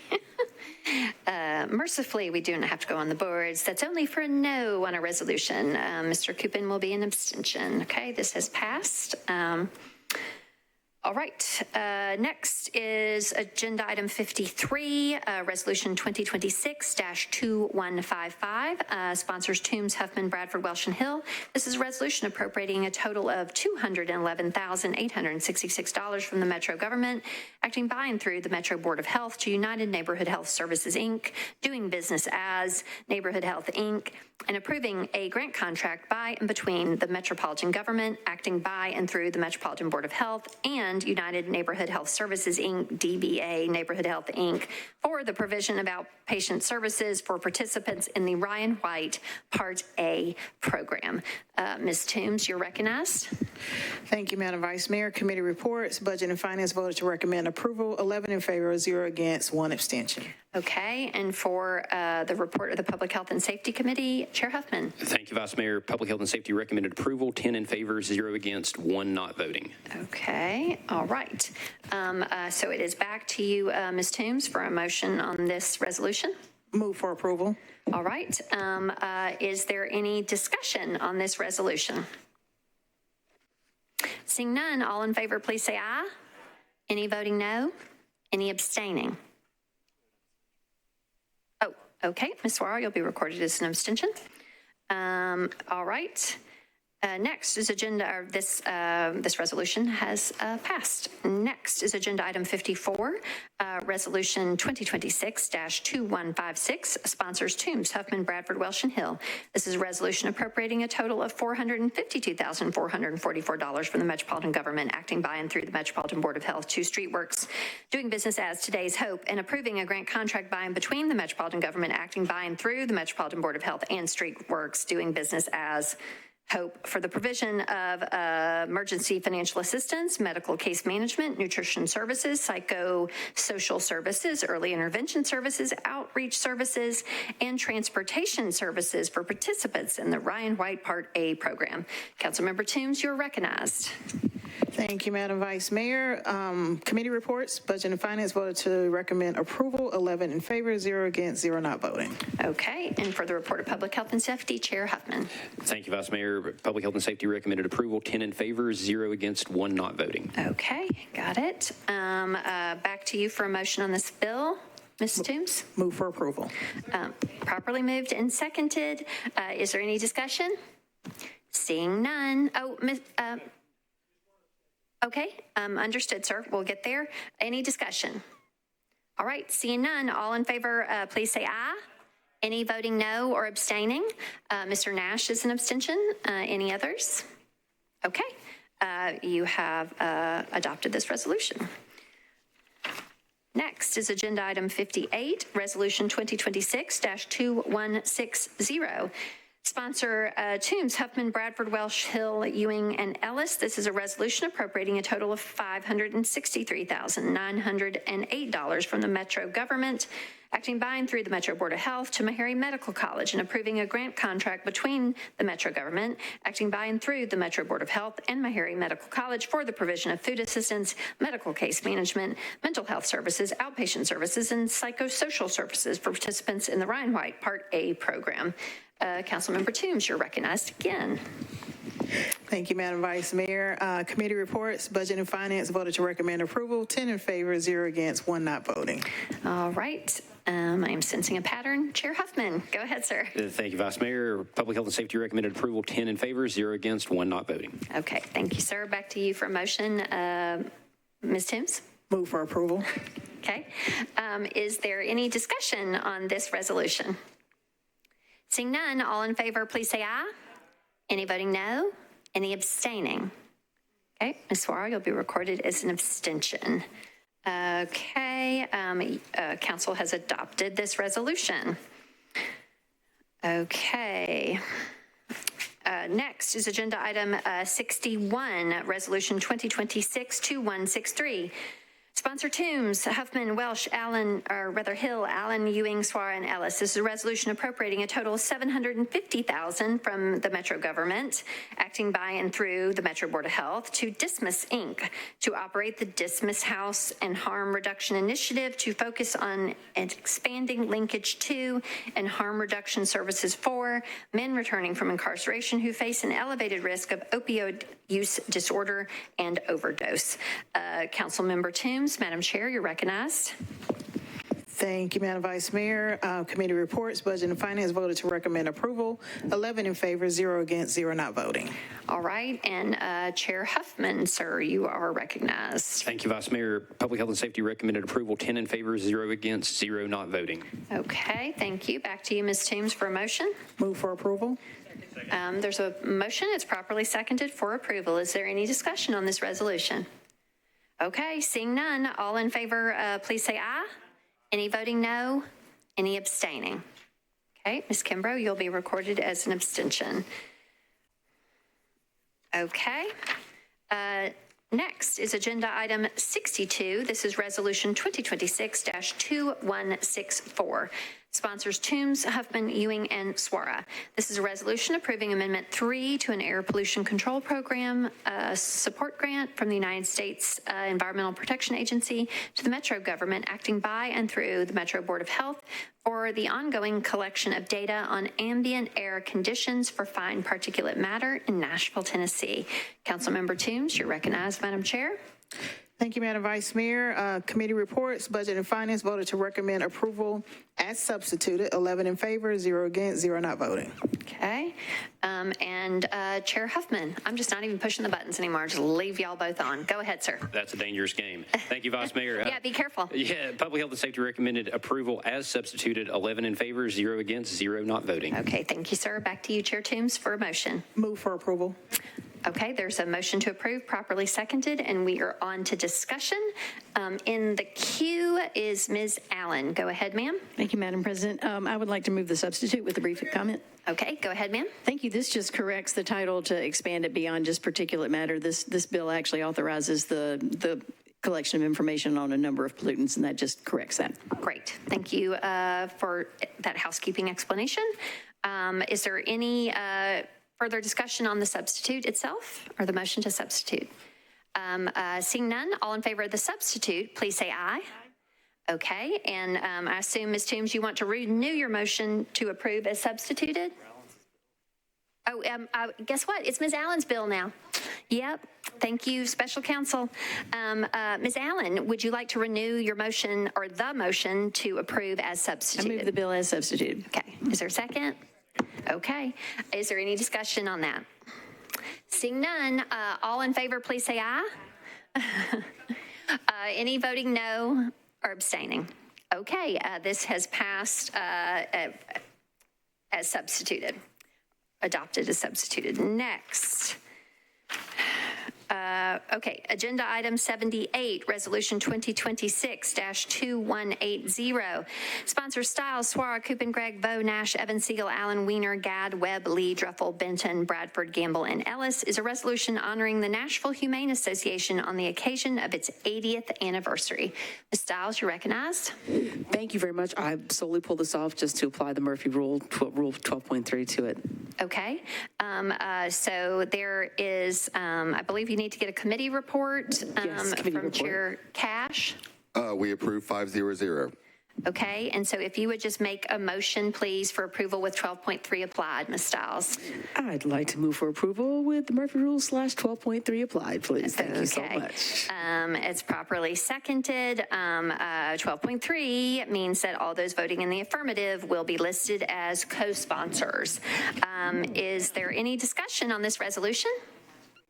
Seeing none, all in favor, please say aye. Any voting no? Any abstaining? Okay, you have adopted this resolution.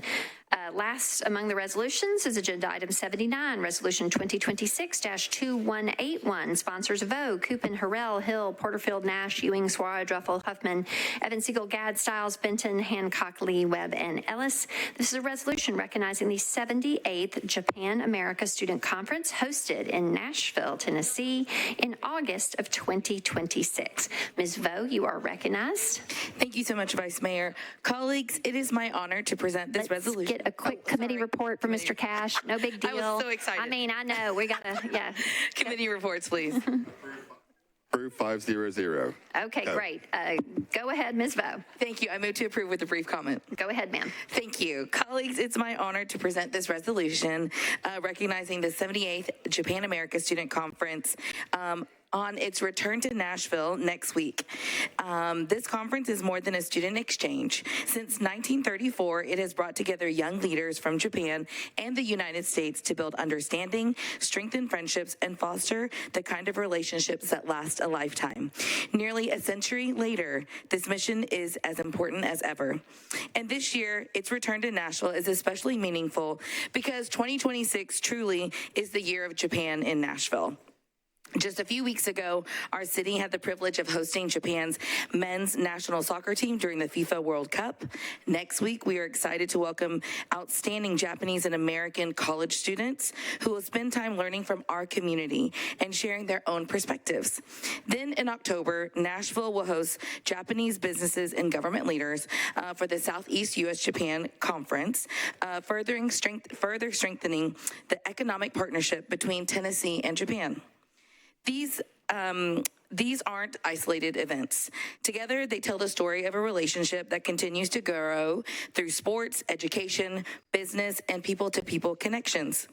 At a time when the world can often feel divided, international exchange matters. It reminds us that diplomacy doesn't happen only between governments. It happens between students, neighbors, entrepreneurs, artists, athletes, and communities. It happens when we listen to one another, learn from one another, and discover the values we share. I'm proud that Nashville is once again serving as a place where these connections can flourish, especially between young people. I hope our visitors leave with a deeper appreciation of our city, and I hope that our youth learn about this unique opportunity and that we see future JASC participants from Nashville. I ask for your support of this resolution, and I join all of Nashville in extending a warm welcome to the delegates of the 78th Japan America Student Conference. Thank you. Thank you, Ms. Vo. There's a motion to approve, properly seconded. Is there any discussion? Seeing none, all in favor, please say aye. Any voting no or abstaining? Okay, you have adopted this resolution, and we look forward to greeting that group and parts of that group here at the courthouse as well.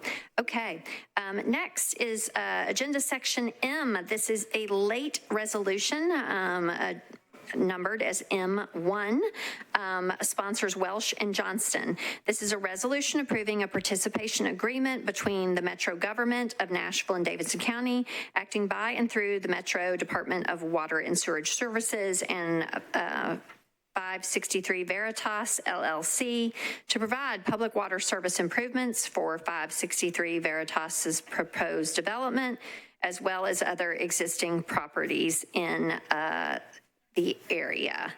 Okay, Ms. Welsh, you're recognized. Thank you, Vice Mayor. I'd like to request a suspension of the rules. All right. Mr. Cash, was there a report of your committee on the late filed nature? We approved of the late filed nature 500. Okay. As having heard the report of Chair Cash, is there any objection to a suspension of the rules to get this before us and be considered? Seeing none, the rules are suspended. Go ahead, ma'am. Thank you, Vice Mayor. Committee reports. Okay, for the report of the Planning and Zoning Committee, Chair Horton, you're recognized. Thank you, Vice Mayor. P&Z recommended approval, 7 in favor, 0 against, 0 not voting. Okay, and for the report of the Transportation Infrastructure Committee, Chair Evans Siegel, you're recognized. The Transportation and Infrastructure Committee recommended approval, 6 in favor, 0 against, 0 not voting. Okay, all right, it is back to you then for a motion. Ms. Welsh. Move to approve. Okay, there is a motion to approve. It's properly seconded. Is there any discussion on this resolution? Seeing none, all in favor, please say aye. Any voting no or abstaining? Okay, you have adopted this resolution. Next are a section N, bills on introduction and first reading. Okay, by rule, all items on first reading shall be voted on at the same time unless requested otherwise by the primary sponsor or by two other members. Do any items need to be removed from the collective vote? Okay, Ms. Vo, go ahead, ma'am. Thank you, Vice Mayor. I'd like to remove agenda item 93. Okay. I'd like to request the suspension of the rules. Okay, we'll get there. Let's pass the first. Okay. Okay, so we're pulling 93 off of first reading. Is there any other items that need to be pulled from first? Seeing none, is there a motion for approval of all the items remaining on first consideration? Properly seconded. And so without objection, you have approved all items on first reading, with the exception of agenda item 93. This is ordinance BL 2026-1510, sponsor Vo. This is an ordinance to amend Title 17 of the Metro Code of Laws, the zoning ordinance of the Metro Government of Nashville and Davidson County by changing from RM20 to SP zoning on properties located at 1232 and 1234, and 1250 3rd Avenue South, approximately 422 feet north of Hart Street. This is 0.65 acres to permit a mixed-use development. Go ahead, Ms. Vo. Thank you, Vice Mayor. I'd like to request the suspension of the rules. Okay. Chair Cash, did you... Okay, it was not considered by your committee. Is there any objection to the suspension of the rules to address this matter at this time? Seeing none, the rules are suspended. Go ahead, Ms. Vo. Thank you. I move to approve, in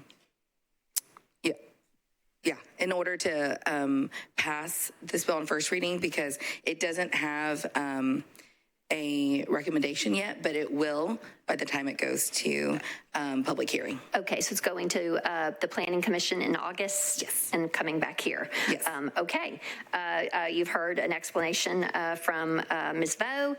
The sponsor, is there any further discussion on the motion to approve?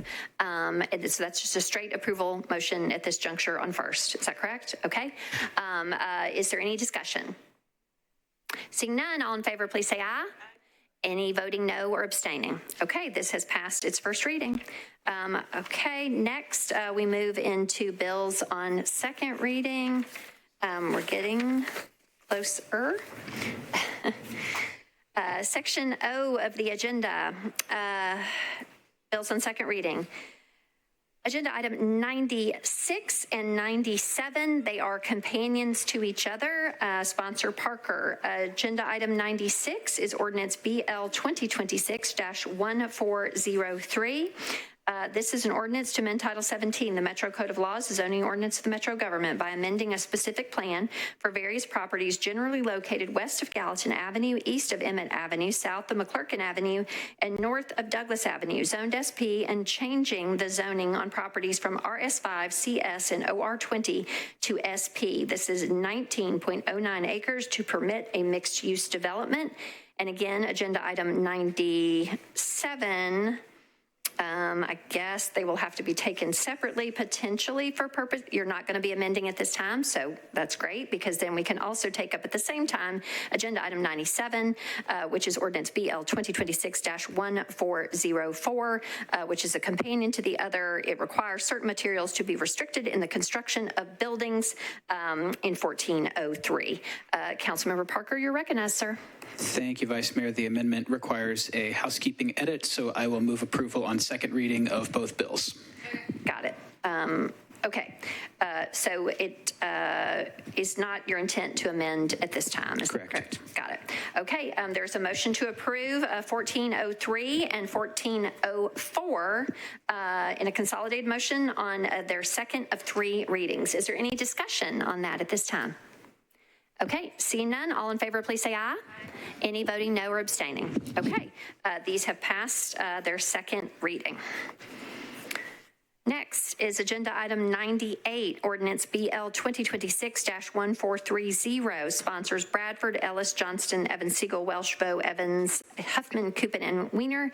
This is an ordinance amending section 2.08.030 of the Metro Code of Laws relative to the publication of the annual operating budget and the capital improvements budget. Councilmember Bradford, you're recognized, sir. Thank you, Vice Mayor. Committee report. For the report of the Budget and Finance Committee, Chair Toombs, you're recognized, ma'am.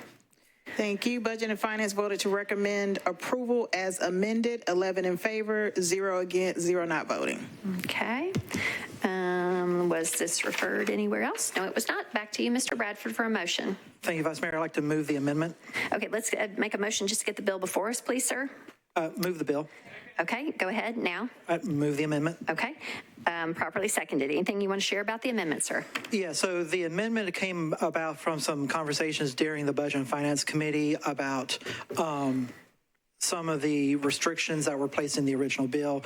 So just off the top of my head, because I don't have it in front of me, the amendment basically means that the Budget and Finance Chair can hold meetings whenever they want, but the requirement to get documentation 3 days before that departmental hearing will only go into effect if it's May 10th or after. It also has in there that under this law, only 4 departmental hearings will have the requirement to get the paperwork in the 3 days time frame. So if there's more than 4 hearings in one day, then those extra ones aren't guaranteed. So with that, move the amendment. All right, there is a motion to amend. It was properly seconded, and you've heard an explanation of the amendment. Is there any discussion on the motion to amend? Seeing none, all in favor of the amendment, please say aye. Any voting no or abstaining? Okay, do you want to renew your motion to approve as amended? Move as amended with a brief comment. Okay, go ahead, sir. I appreciate my colleagues who serve on the Budget and Finance Committee for helping me, and as well as the Administration and Finance Office. Those of us who have served 2 terms now have realized, how difficult it is to do our job during budget season when we don't have all the information in front of us in a timely manner.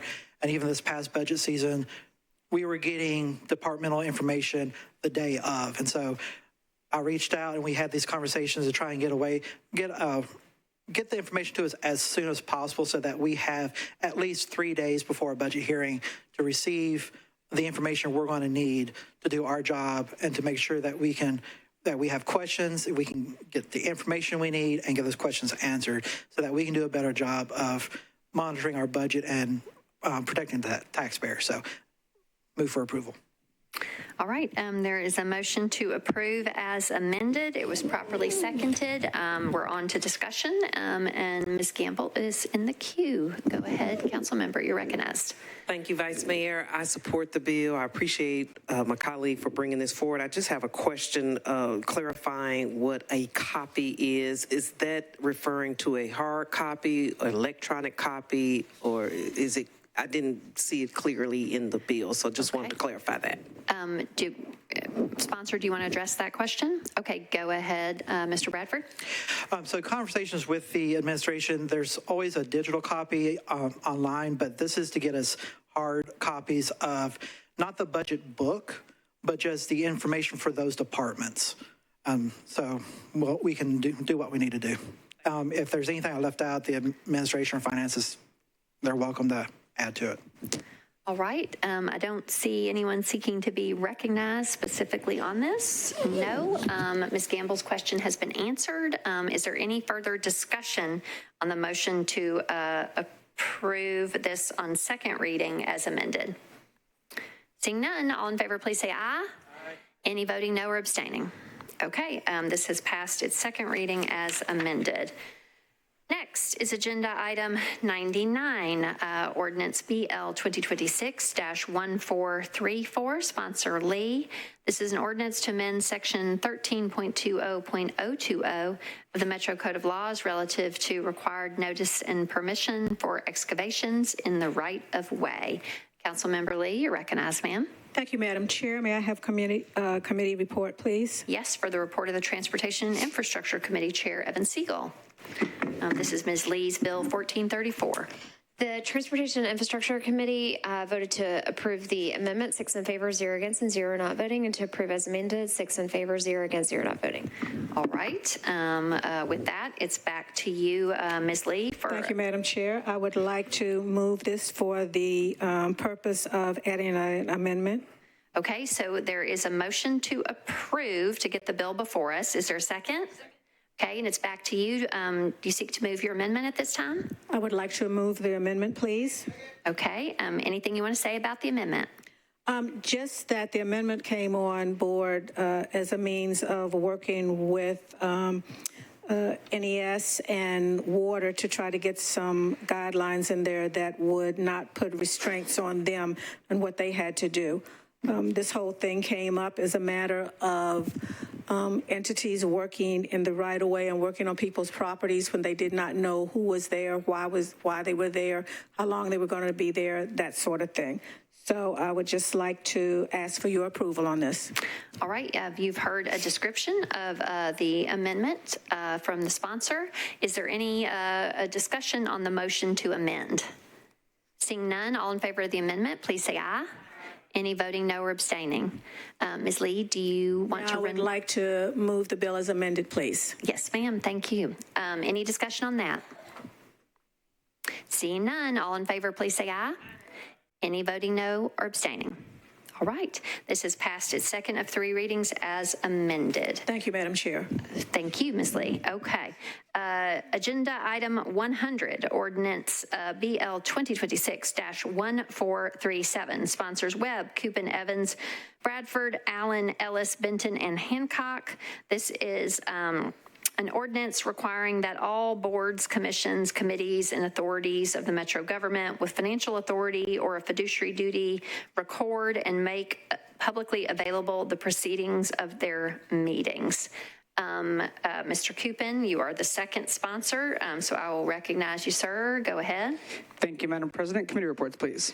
For the report of the Budget and Finance Committee, Chair Toombs. Budget and Finance voted to recommend a 1 meeting deferral, 11 in favor, 0 against, 0 not voting. Okay. We know where this is headed now, but we still need to get the report of the Government Operations Committee, Chair Hill. No worries. Thank you, Madam Vice Mayor. We voted for 1 meeting deferral, 8 in favor, 0 against, 0 not voting. Oh, okay. Did you say 1 meeting deferral? Okay. Special counsel has shared with me that I guess due to the type of this bill, did you say 8.1 doesn't apply, sir? What'd you? That's correct. Okay. 8.1 has already been used twice on this bill, so Rule 8.1 does not apply. So we have the committee reports. Both committees recommended a 1 meeting deferral. So now it is back to you, Mr. Coopin, for a motion. Go ahead, sir. Thank you, Madam President. Move for a 1 meeting deferral, please. Okay. All right. There is a motion properly seconded for a 1 meeting deferral. Is there any discussion on that deferral motion? Kate, all in favor, please say aye. Okay, any voting no or abstaining? All right, this has been deferred 1 meeting.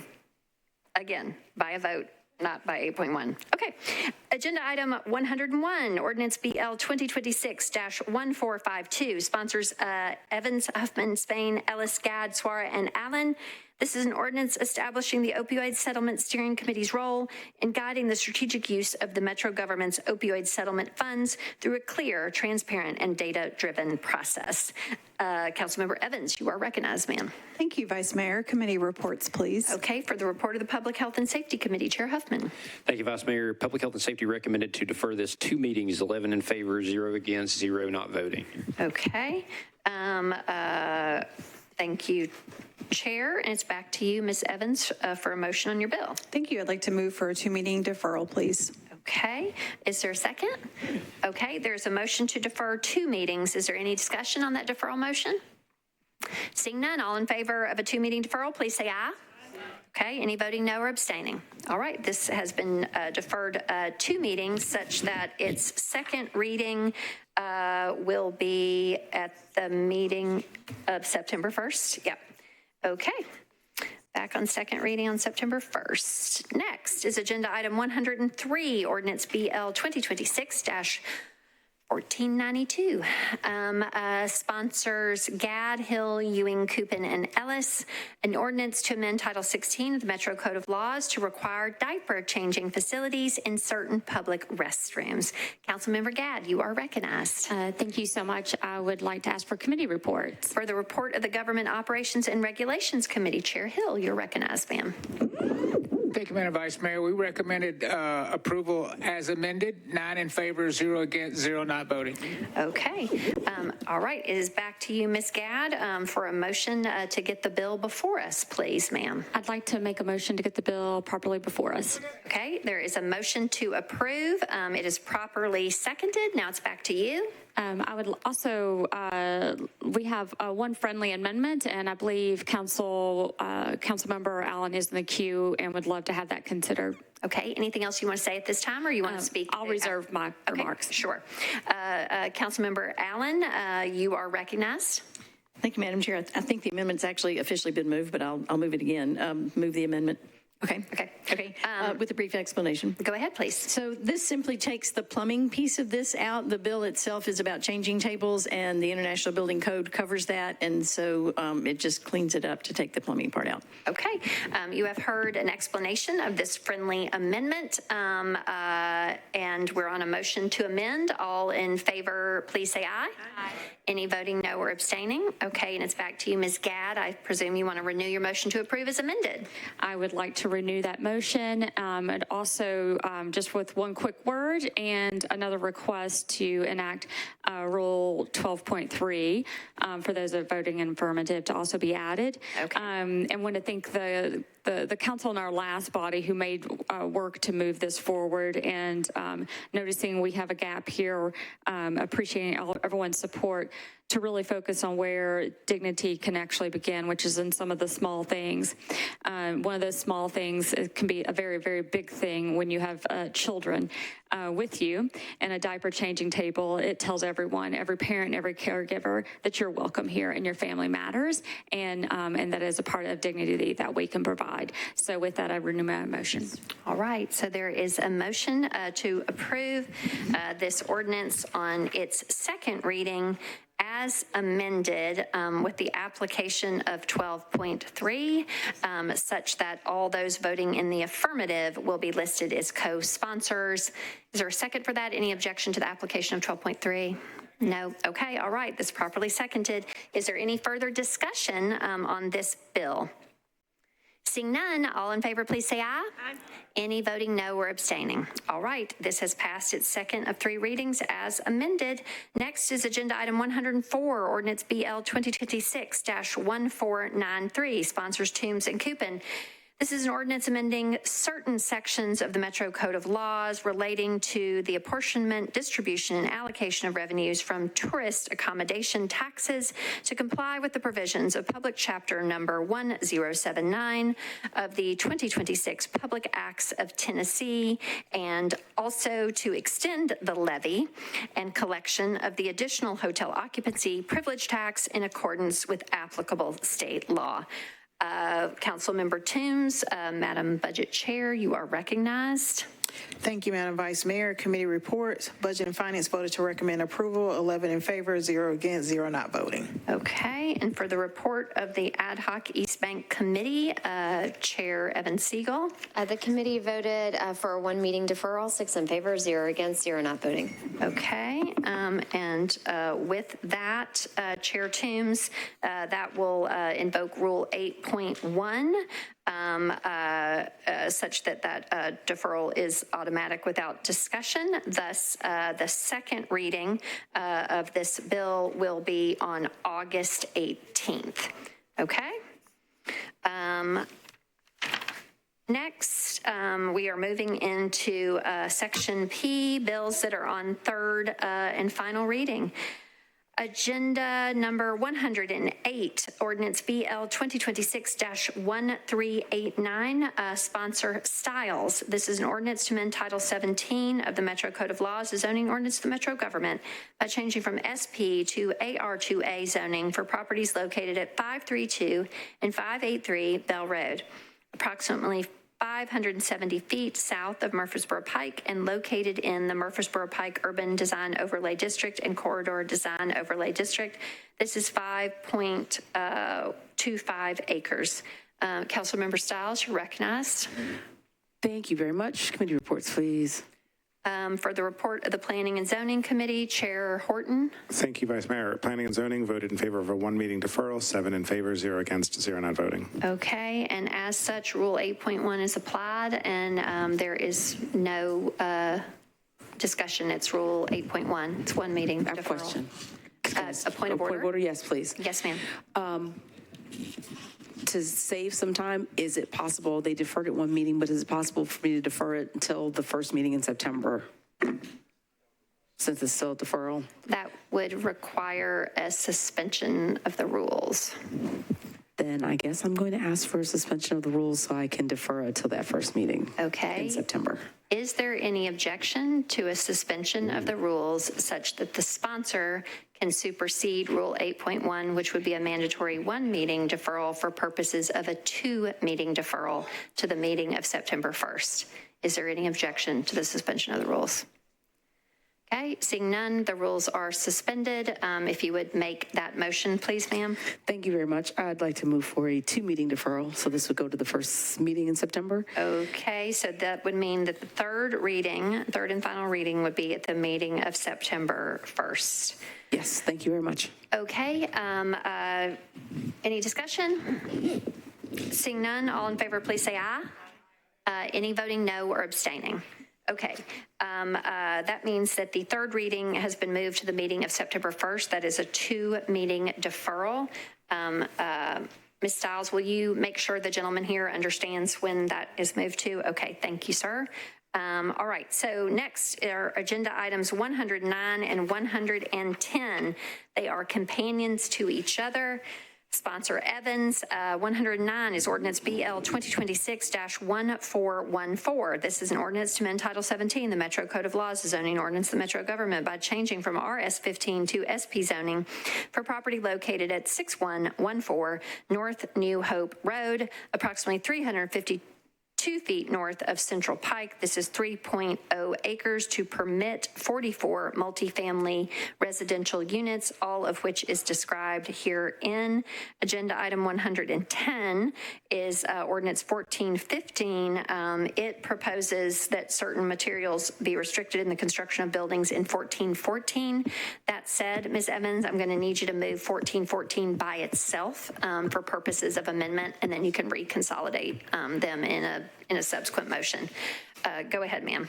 Thank you, Vice Mayor. Committee reports, please. For the report of the Planning and Zoning Committee, Chair Horton, you're recognized. Thank you, Vice Mayor. Planning and Zoning considered the bill as well as the amendment. We voted in favor of the amendment, 7 in favor, 0 against, 0 not voting, and voted in favor of the bill as amended, 7 in favor, 0 against, 0 not voting. Okay. All righty. And I presume that all applies to 1415 as Correct. well. Okay. Go ahead, Ms. Evans. Thank you. I'd like to move the bill. Move 1414 yes. For approval. I think I heard a second over here. Okay. At this juncture, a motion to amend is a proper motion, or you I can would love say to whatever. amend. I move to amend. Okay. Properly second. Anything you want to say about the amendment specifically? No, thank you, though. Okay. There is a motion to amend. It's properly seconded. Is there any discussion? Seeing none, all in favor of the amendment, please say aye. Aye. Any voting no or abstaining? All right. At this juncture, Ms. Evans, you can renew your motion to approve as amended with 1415 added. Okay, cool. Let's do that. I'd like to move. Yep, you can see when I say that whole complicated thing, you can just say, so moved. So moved. Okay. It's you. properly seconded. Is there any discussion on that? that. Ms. Evans, anything you want to share at this time? No, thanks. Okay. Seeing no one else in the queue for discussion, all in favor of 1414 as amended and 1415 on third and final reading, please say aye. Aye. Any voting no or abstaining? All right, these have passed their third and final reading as amended. Next is agenda item 111, ordinance BL 2026-1431. Sponsors Vo, Horton, Cap, Benedict, Bradford, Ellis, Gadd, Porterfield, Cash, Hancock, Parker, Wiener, Rutherford, Harrell, Spain, Huffman, Nash, Sepulveda, and Prep T. This is an ordinance to amend Chapter 2.147 of the Metro Code of Laws regarding the Nashville Entertainment Commission. Councilmember Vo, you are recognized, ma'am. Thank you, Vice Mayor. I'd like to move to approve. Okay. There's a motion to approve, properly seconded. We are on to discussion. Anything you want to say further, Chair?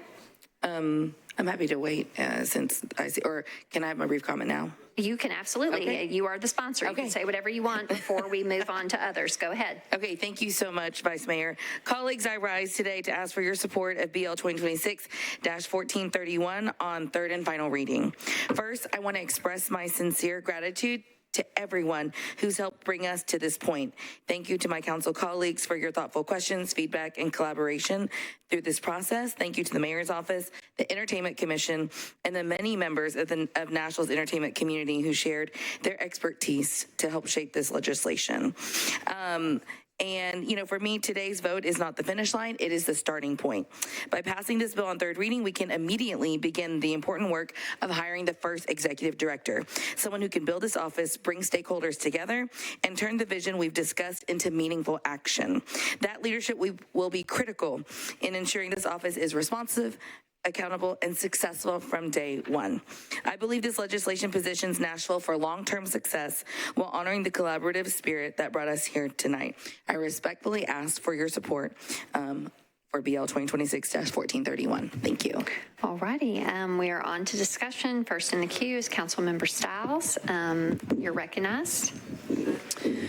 Thank you very much, Vice Mayor. I am not standing up to try and sway anyone's votes. This has been a very long journey since 2022 when this was first proposed and getting it passed in 2023. With many of the commissioners that are on the commission right now that are just exhausted. And at this point, you haven't heard from them in support of this bill because at this point, they all just feel like they just want something to happen, so they're willing to let anything happen despite the fact they don't want this mayor's office to have anything to do with this office, and rightfully so. They can't incubate anything. We still don't know what the Office of Youth Safety does. So we already lost one commission member during one of the former meetings in the last month. The one lawyer that we had, because of all the back and forth and machinations that this administration has done, only to get to the point of saying it's mine and I get to do what I want with it. And I think we should all be shamed. Everyone who signed on doesn't know exactly what the office does or the commission does, because a year from now, I think we'll still be sitting here hoping that this can be on its feet. Some people said they spoke to commissioners, but when asked in meetings, they hadn't spoken. They'd left messages for folks. It is unfortunate. We are doing something against this entire creative community that has said having a mayor directly involved in hiring and firing has failed every single time, and somehow we think that this office can get it right. I'm embarrassed. It's unfortunate. Sure hope someone can prove me wrong. Doubt this group can, but you know, I know this is going to pass. I just wanted to make sure I was on the record to say that this was a bad move for everyone that signed on to this bill. And creatives don't feel supported. And this is not a positive action. Thank you. All right. Discussion continues. Councilmember Suara, you're recognized. Thank you, Vice Mayor. I was one of the sponsors of the other bill that Councilmember Stiles has. But I think it's important for us to not lose track of why we're doing this. There is an old African proverb that says that when two elephants are fighting, it's the grass that suffers. I think at the end of the day, it's about the creatives. It's about doing what we need to do for them. And I don't care how we get here. I think it's about moving forward and getting it done. So I wanted to stand up and say, I hope that we all support this bill and we vote for it so that the process continues. If it's about the creatives, then I think we should prioritize what helps them, and delaying anything or voting against it does not help that. So with that, I'm asking everyone to please vote in support because I think that moves the process forward. Thank you. All righty. Okay, there is no one else in the queue. This is on third and final reading. Will we have a no vote on this? Okay, and others? Okay, and for that reason, because it is an ordinance on third and final reading, Mr. Clerk, we need to load the vote. There is a motion to approve on third and final reading. We're going to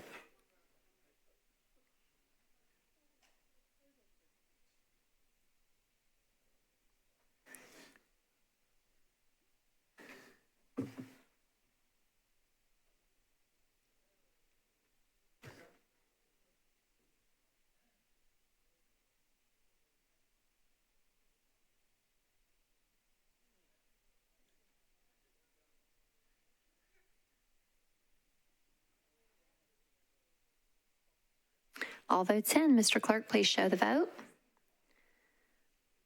All right, this ordinance has passed its third and final reading with 28 votes in favor, 4 against, and 2 abstentions. All right. Next is, what happened with that one? 12. Okay, that was on, it did stay on consent. Okay.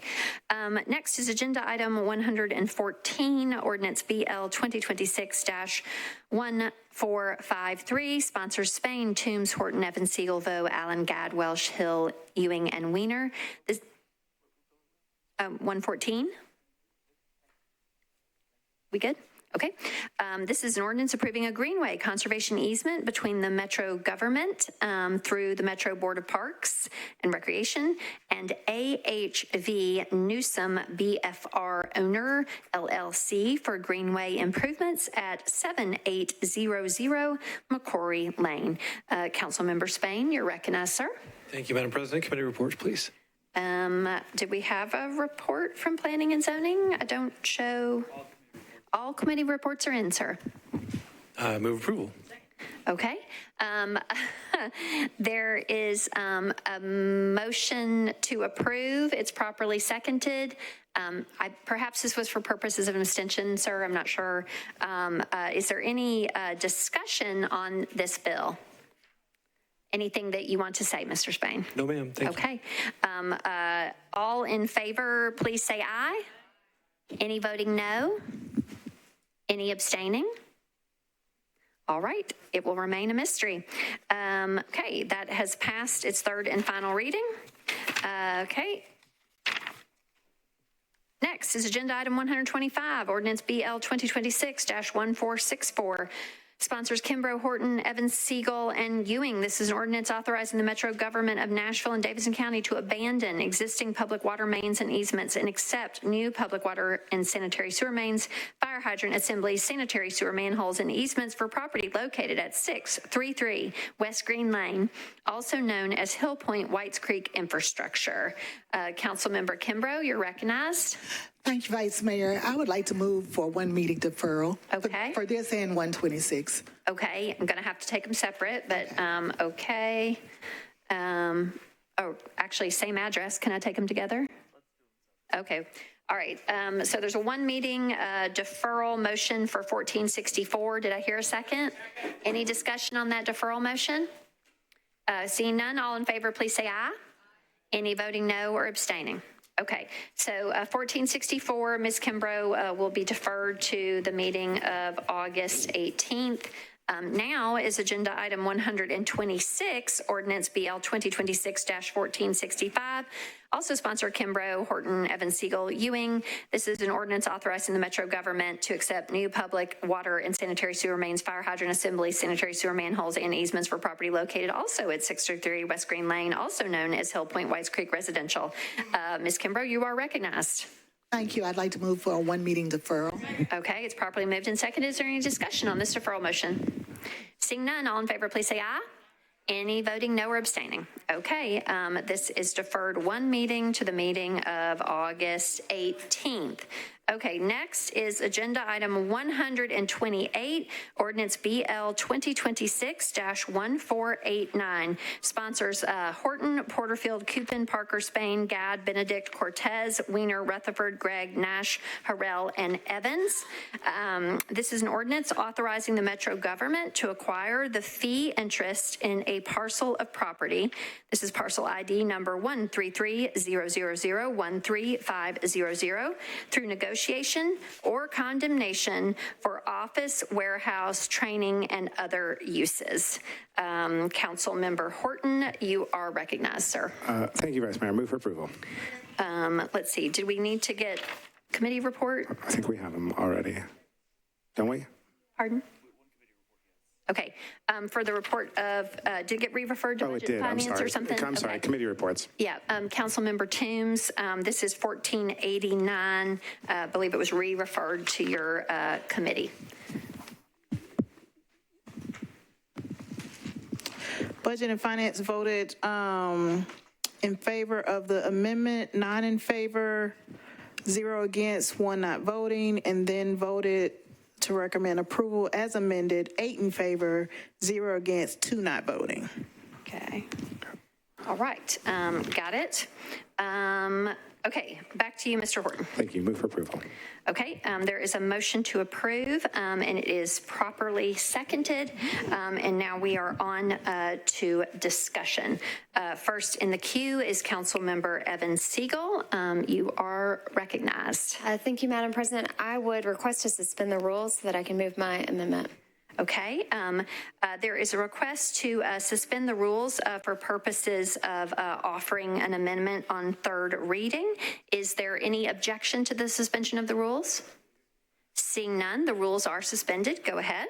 Thank you. I would like to move the amendment with a brief explanation. Go ahead, please. Thank you. Colleagues, as it turns out, the state public records rule, which we are often told is broad and encompasses everything under the sun, turns out to not include appraisals that are used in condemnation actions. So the appraisal that we would produce and the appraisals the other side would bring back, those are not subject to public records requests, so that we can know what those are as this process unfolds. This amendment just makes it where the director of public property or their designee has to provide any appraisals obtained or received to this body. This is state law requires the minimum amount of any condemnation award to be the most recent appraisal, which for this parcel is $37 million. So in essence, tonight we are authorizing a condemnation that will be for a minimum of $37 million. And I think that as a part of our job and our oversight role, we should probably know if it's going to be any higher than that and have time to review that and ask questions and give the public a public process around what is one of government's broadest powers. All right. Thank you for that explanation of the amendment. Okay, so there is a motion to amend. Does anyone in the queue want to specifically speak on the amendment? If you are in the queue and you want to speak on the motion to amend, if you would please raise your hand. Okay. Seeing, on the amendment? Okay. Seeing no one in the queue, or rather raising their hand to speak on the amendment, we will move to the vote. All in favor of the amendment, please say aye. Any voting no? Any abstaining? Okay. I'm sorry? You're abstaining on the amendment? Okay. All right. So, Mr. Horton, would you please renew your motion, sir? I'd like to move as amended, please. Okay. All right. So now we are on to discussion on the motion to approve on third and final reading as amended. First in the queue is Councilmember Benedict. Vice Mayor, previous question. Okay. Ms. Benedict has called the previous question. It was properly seconded. That's non-debatable. It requires 2/3 of those voting. I am just, let's do this on the machine. Mr. Clerk, if you want to end debate on this matter, you would vote yes to call the previous question and move to the vote. If you want debate to continue, you would vote no. Requires 2/3 of those voting to end debate.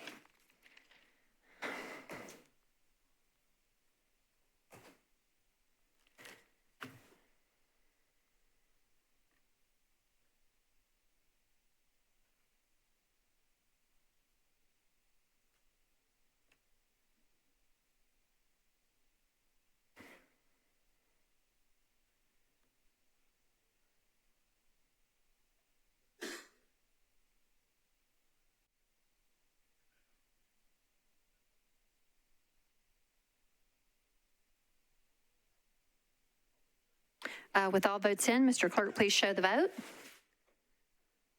The motion to call the question has failed with 21 votes in favor, 11 against, and 1 abstention. So discussion continues. Next in the queue is Councilmember Johnston. You're recognized. Thank you, Vice Mayor. I said a lot of this last night. I'm going to repeat it.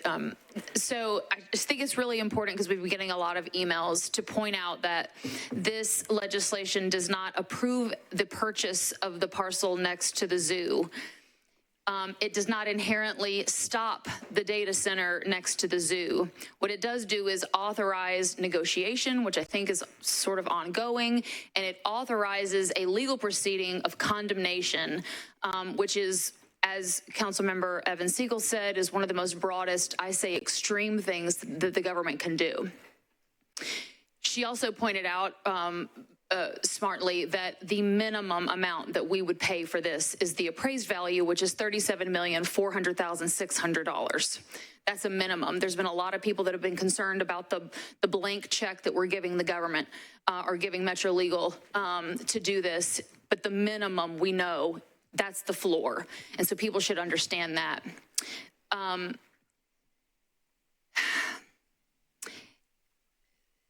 This is a really emotional issue for a lot of people. I know there's a lot of people that are watching this, and it's unfortunate that we're here in this situation. It's been really, really hard for a lot of people.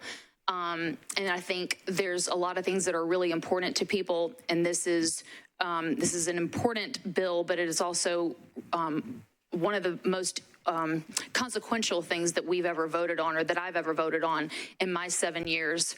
But I do want to make it clear that assuming this bill passes, this is not a direction for condemnation.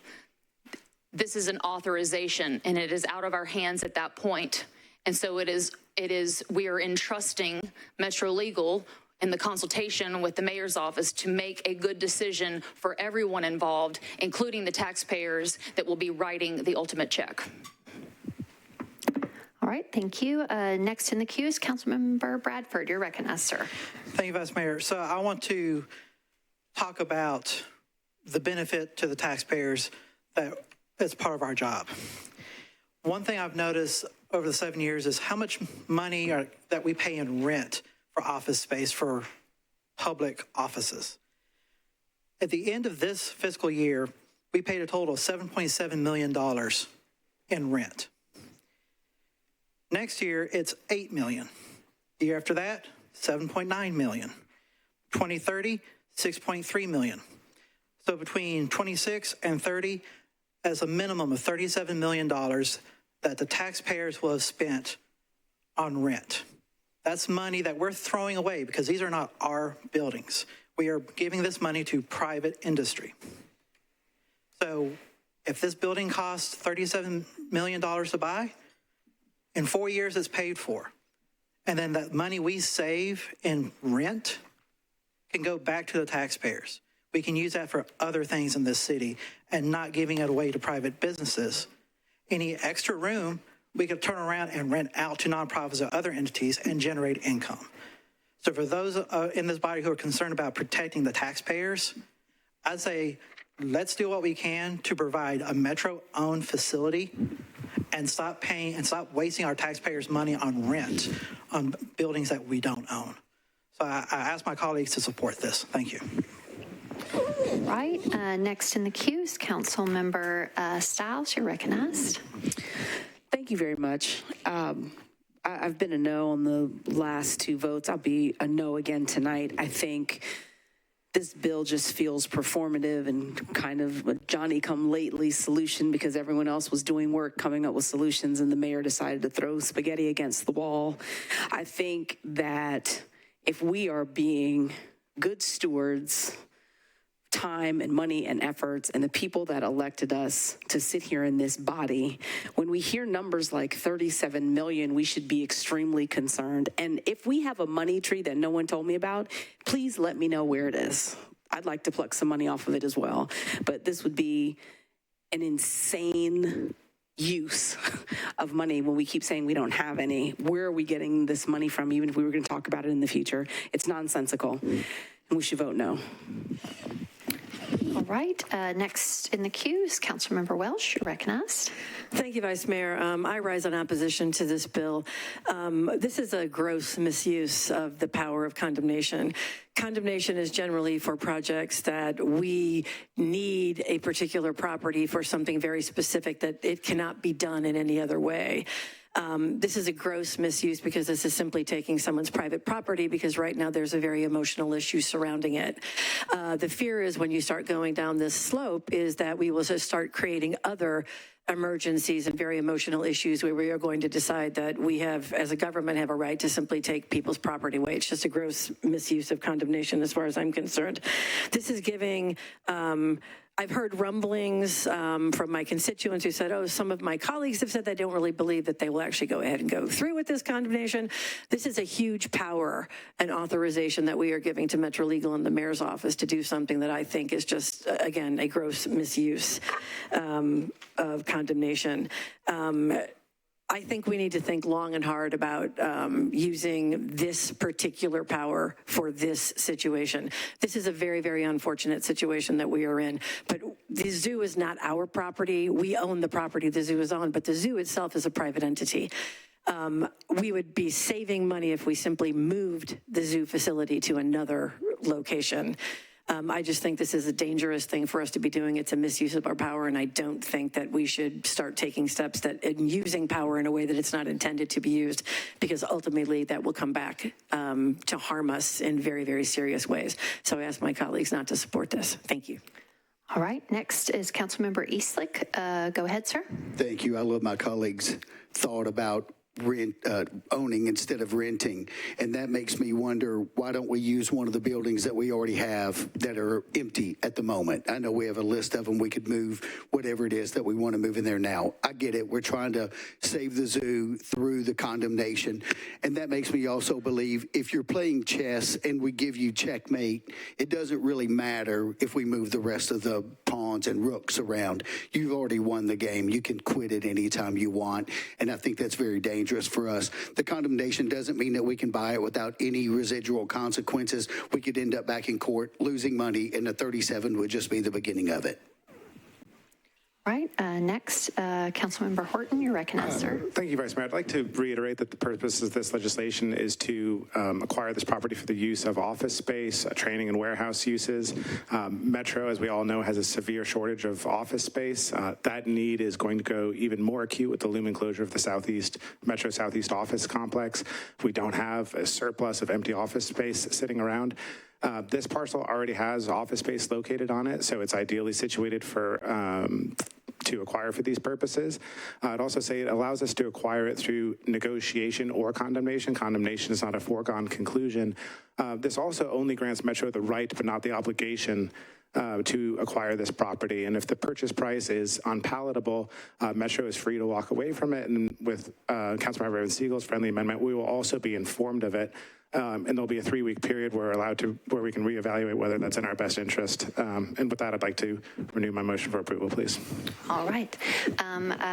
Seeing no one else in the queue and hearing from the floor that we will have several votes no, and this is on its third and final reading, so any no vote would require a roll call vote. Mr. Clerk, would you please load the vote?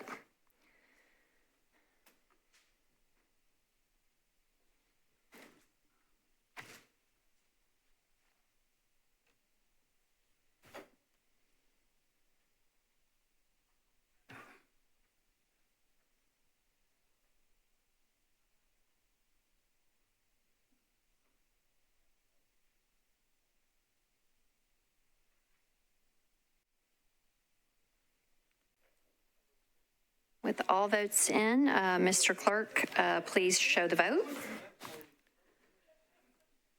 All right, this ordinance has passed on its third and final reading with 27 votes in favor, 5 against, and 0 abstentions. That concludes this evening's agenda. Our next council meeting will be on Tuesday, August the 18th. Is there a motion to adjourn? Motion to adjourn. We are adjourned.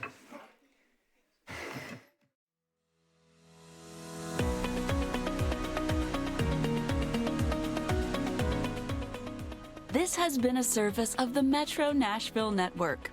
If you would like to see this presentation again, or for more information on this and other programs, visit nashville.gov.